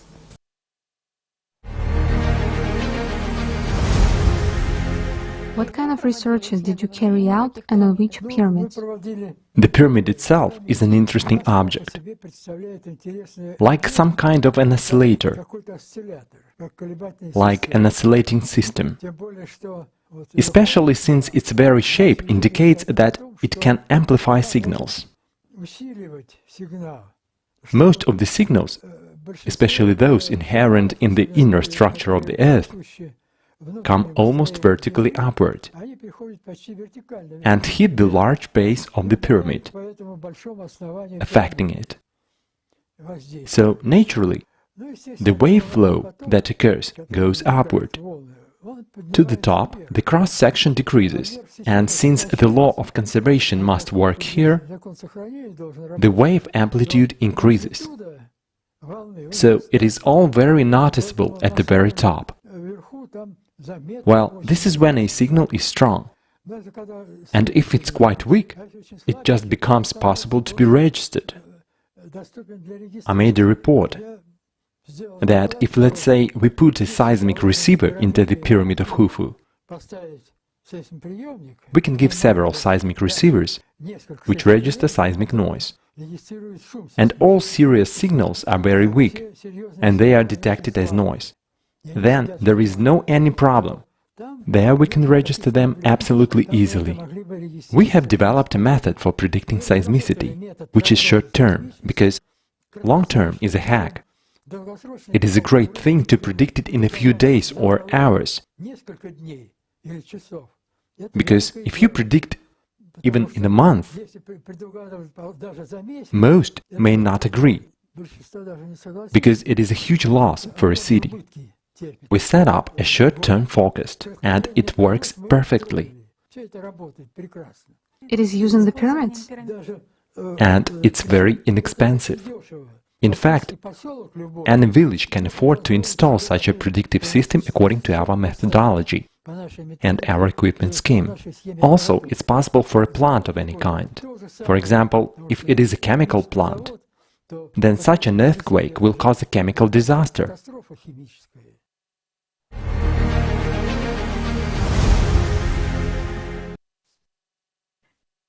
Предложение Олега Борисовича не было реализовано. Oleg Borisovich's proposal has not been implemented, as have not many other scientific discoveries in the field of earthquake prediction. Mankind has not even approached to the sphere of mitigation of climatic changes by means of technical methods. Right now, humanity does not have an accessible technology to stop climate change. We cannot stop galactic radiation. We cannot affect the sun. The closest to us is the Earth's core, but we cannot stabilize it either. Aren't the pyramids that very mechanism by which we can influence the Earth's core? As we have already heard today, the pyramids are located at the places of deep folds of the Earth or at the conjunctions of tectonic plates. This is a strategically well-grounded position to transmit a signal from the pyramids to the core and vice versa. Also, discovery of pyramids on other on other bodies of the solar system suggests that it is a single connected complex of universal application. Past civilizations went through the 12,000-year cycle in one way or another, and therefore probably had mechanisms to influence the core. Undoubtedly, they left to their descendants, that is, to us, the means to stabilize the core, the warning signs of the 12,000-year cycle, and indication of the important moment of human choice. In continuation of the topic, whether there are mechanisms on the planet which can stabilize the core, we would like to offer our viewers to consider the subject of inverted pyramids and their purpose. This question has not been studied by science yet, but considering the rapidly changing situation with the climate on Earth, it should, in our opinion, become one of the priorities for modern scientists. And I pass the floor to Stefan. Yes, thank you, Natalia. Indeed, pyramids play an essential role in stabilizing in times of cyclicity.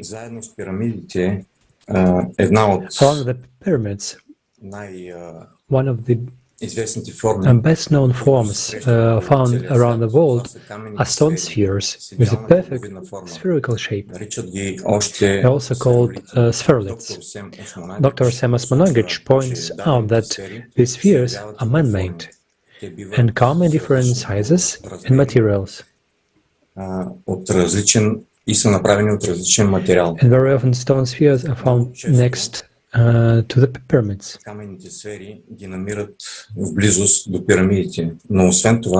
But apart from that, the spheres were part of a more complex construction, namely the inverted pyramids. These pyramids were in the S, with the top pointing towards the Earth's core. The pyramid walls were made of mica. The top was filled with crystal of quartz or Orion. The internal space was filled by stone spheres of various sizes. These pyramids were created to stabilize the core of the Earth. There's very little information on these pyramids. It's interesting that in China there is a cliff carrying X, big round stones. Perhaps this cliff was precisely the inverted pyramid. It's interesting to look at the materials of the pyramids in more detail. Their walls are made of mica, which is an insulator by its properties and has a high thermal conductivity. The quartz or Orion crystals on the top of the inverted pyramid may have played an important role in focusing waves. The stone spheres, which made a basis of the pyramid, can be made of different materials, but all of them contain crystals of quartz and accordingly on properties are close to properties of materials of pyramids. It's known that spheres, as well as other megalithic stone structures, possess the ability to accumulate and redistribute energy. We also know that in the process of formation, the stones can be charred or programmed in a certain way to store and transmit information.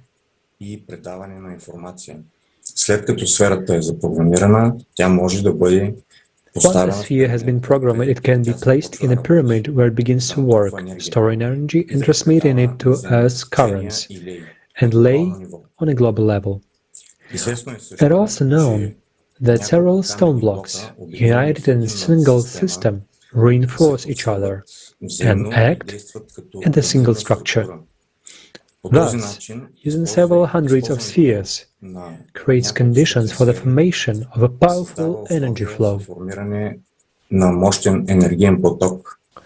The inverted pyramids were built in the places where electromagnetic radiation of the Earth comes out and were intended for stabilization of the Earth's core. They work on a principle, the rotor, etc. Due to their special construction, the inverted pyramids increase the static tension. With the help of the energy stored externally during periods of instability, the flow of energy is directed inward towards the Earth's core. Thus, by influencing an additional electromagnetic field, it is possible to stabilize the core, to amplify and stabilize the Earth's field.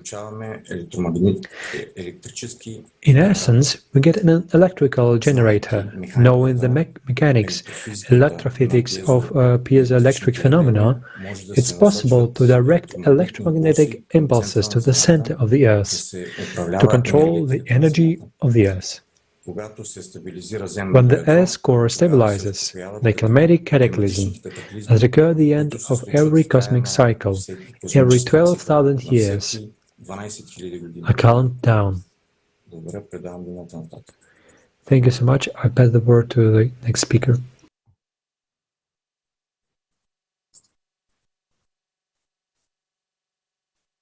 Thank you very much, Stefan. In fact, you're presenting just extremely interesting information. Yes, friends, today we have given with just a few facts which make you wonder, of course. So, if I come back a little bit and just recollect, so what we've discussed today is like who arranged the planets in the solar system with such precision to support life, and who rearranges these planets after global catastrophes in order to sustain that life. And the fact that global catastrophes occurred more than once is mentioned in many myths and legends. And the fact that our bodies are not adapted to the conditions of our planet proves that humanity was settled on Earth after one of these catastrophes. And Renat, the speaker, gave interesting facts to prove that Earth is not actually a home for humans. And which civilization actually built the inverted pyramids, thereby stabilizing the core of our planet and making the planet suitable for human life? And Stefan's speech makes us think over these questions. And throughout the whole Kaleidoscope of Facts, we see today that knowledge about the sacred structures like the pyramids, about the structure of the space, and about the real essence of a person has always been brought in and renewed by representatives of other civilizations. But why? So much effort is spent on it. Probably because we people finally understand who we are and why we live, why we were given this life, and what, as a civilization, our true purpose is, and that in the face of global catastrophes, we can really defend ourselves, we can survive.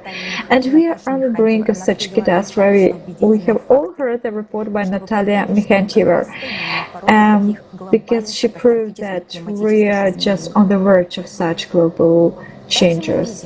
And we also see that in our solar system there is common technological knowledge, because there are pyramids on the Earth, on the Moon, on Mars, on Sirius, and a discovery of pyramids on these celestial objects is really very significant, because it shows the universality of knowledge and importance of such constructions as pyramids for all inhabited planets, especially in the times of changes of cycles. And as we know, the civilizations of Mars and Phaeton did not survive, unfortunately. But there were those who managed to overcome this difficult period, who managed to unite, and who reached the highest level of development. Let us watch a short video together. Jean, the people ask, did the Anunnaki civilization go through such a crisis phase of development as we have now? Of course, like all civilizations. But unlike many civilizations that no longer exist, our ancestors were smart enough to make the right choice.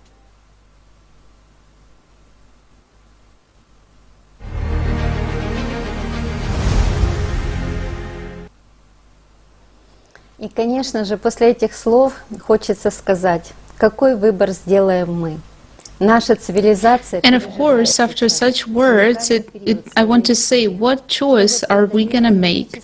Our civilization is going through a unique period in its history. To overcome climate change and mitigate its effects, humanity needs to unite and build a creative society.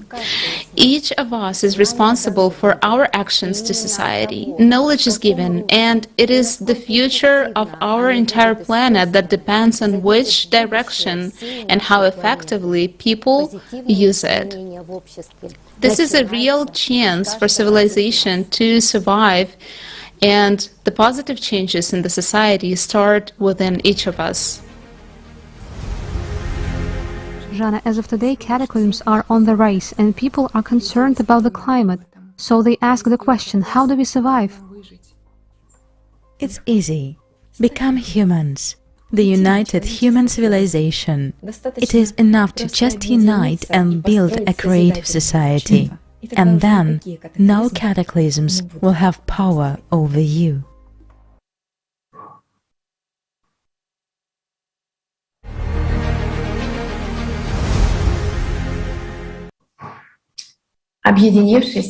By uniting, we can do anything.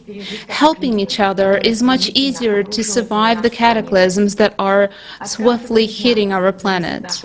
Our future depends on each one of us. Unity of people is an indestructible fortress that can withstand any blow of the forces of nature.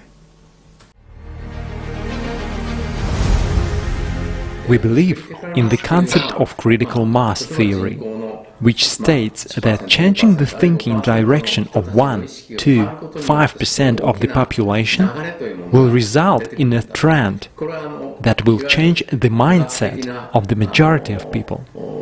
Critical mass theory is a scientific theory.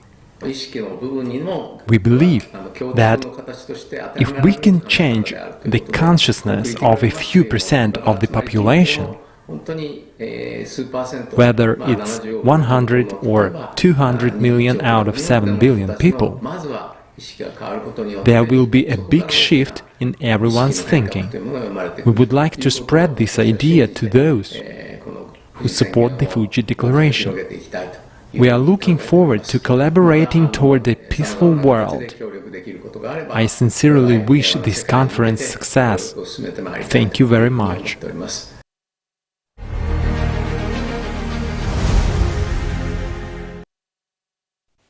Люди чувствуют правду. People feel the truth that helps a person to become free. By choosing the truth, the wonderful future waits for people. For more information, please see the Kaleidoscope of Facts, Prospects of Civilization.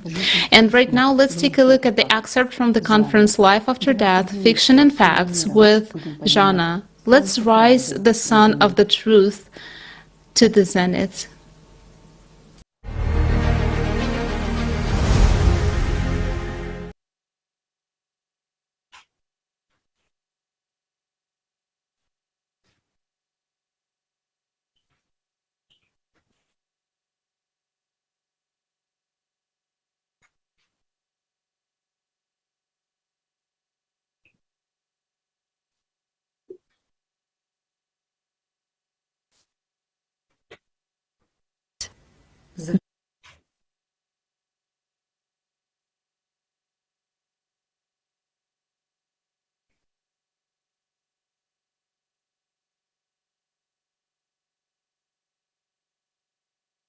And beautiful future for your civilization has already started, because it was actually you who raised this sun, the sun of the truth. You still have a long way to go, but you are united. And together you will be able to overcome everything. And the more of you there are, the faster and easier you will surmount this path. This path is the path of truth, while truth is like the sun. It shines for everyone.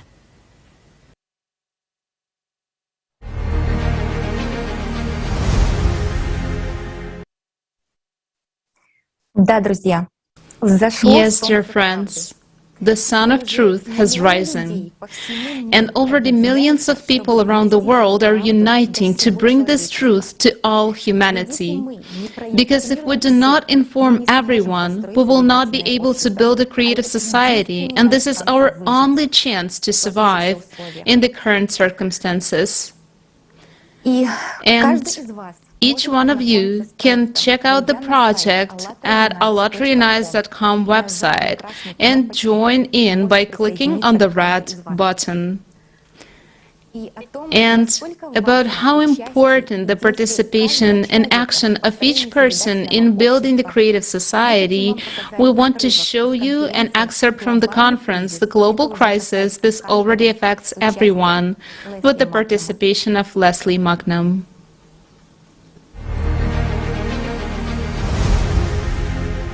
Nature gave birth to 8 billion of us. Despite wars, violence in society, this is precisely the number thanks to which the common human egregore of civilization can make an evolutionary breakthrough and withstand the upcoming global cataclysms.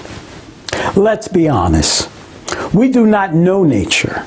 We do not know the earth. We do not know outer space. We cannot predict their actions.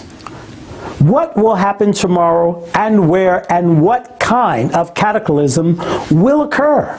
Everything that science possesses is guesswork based on hypotheses that collapse like a house of cards when facing reality. After all, if something happens in nature, it has its own underlying causes and consequences. Yet, in the era of global crisis and natural disasters, no one will survive alone. Reasonable people understand that the only way for humanity to survive the hard times without resorting to population cutdown and self-destruction, while preserving and increasing technological and intellectual achievements of civilization, is to build the creative society.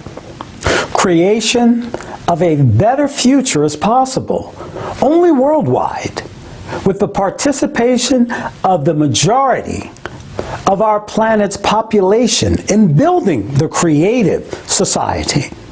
The time of slavery of the consumerist format has come to its end. Now the time for conscious choice of every person is coming. It is the beginning of a new era of our all-human creative interaction.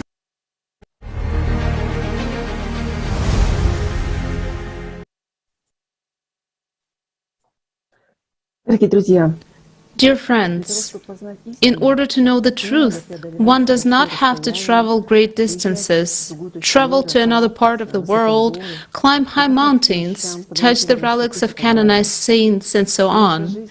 Our life is really very simple. It has at its core the only desire of a human being to live in a beautiful, developed, civilized society where the value is not money, not endless consumption, but human life.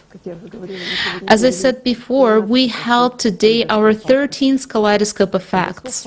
The Kaleidoscope of Facts in which, one more time, the main goal is once again to awaken people's interest to discovering the truth and not to remain hostage to the temples imposed by a consumer society. It is important that everyone strives to become a human, knowledgeable, thinking, free, open and honest, first of all, to himself. The consumer society has reached a dead end. There is an abyss ahead. if that is how we intend to live. And we're not going to jump into it. That is why all our efforts today must be directed as much as possible towards making sure that all people are aware that there is a way out of this critical situation in which the whole world finds itself today. And the consequences of the inevitable climate change and the global crisis can be overcome if we immediately, right now, begin to introduce the foundations of the creative society into our lives. After all, knowing and understanding the essence of things in this world, caring about our future and the better future for our children, will allow each of us to make the only right choice: a creative society, a society of free, happy, and provided with everything necessary for development. If the choice will be made, we will make it. We will be able to have a beautiful, developed, and civilized future where human life becomes the highest value. Whether we should fall into the abyss of a consumer society that has no prospect of development, or whether we should unite with all of humanity to devote our energies to creation and the construction of a true peace. And traditionally, our Kaleidoscope of Facts, I would like to end with the words of Igor Mikhailovich Danilov and present an excerpt from the video with his participation.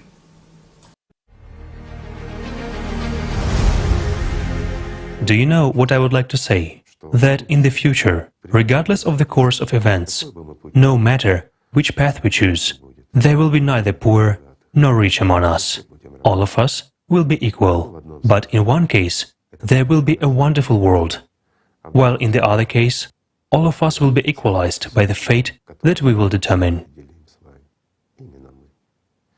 Exactly we, ourselves, through our indifference and inaction, and all of us will be equal.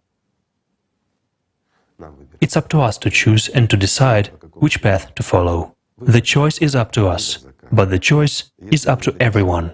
If we don't convey this and do not awaken the entire humanity, we will not solve anything.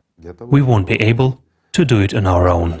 In order for us to be able, let's say, to sail away along our river in our boat from that waterfall, we should all row together.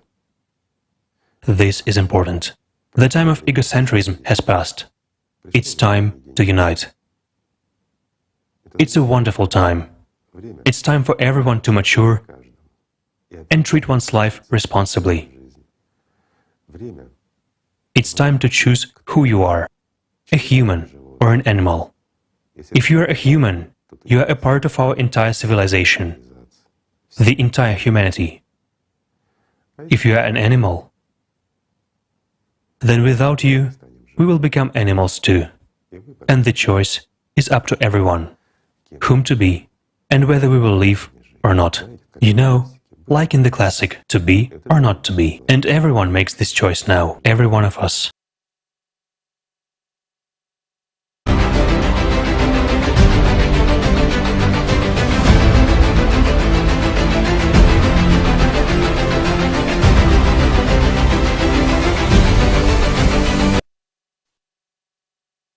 Ура!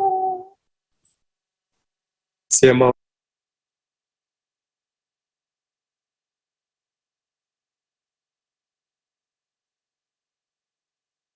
Спасибо большое. Спасибо большое.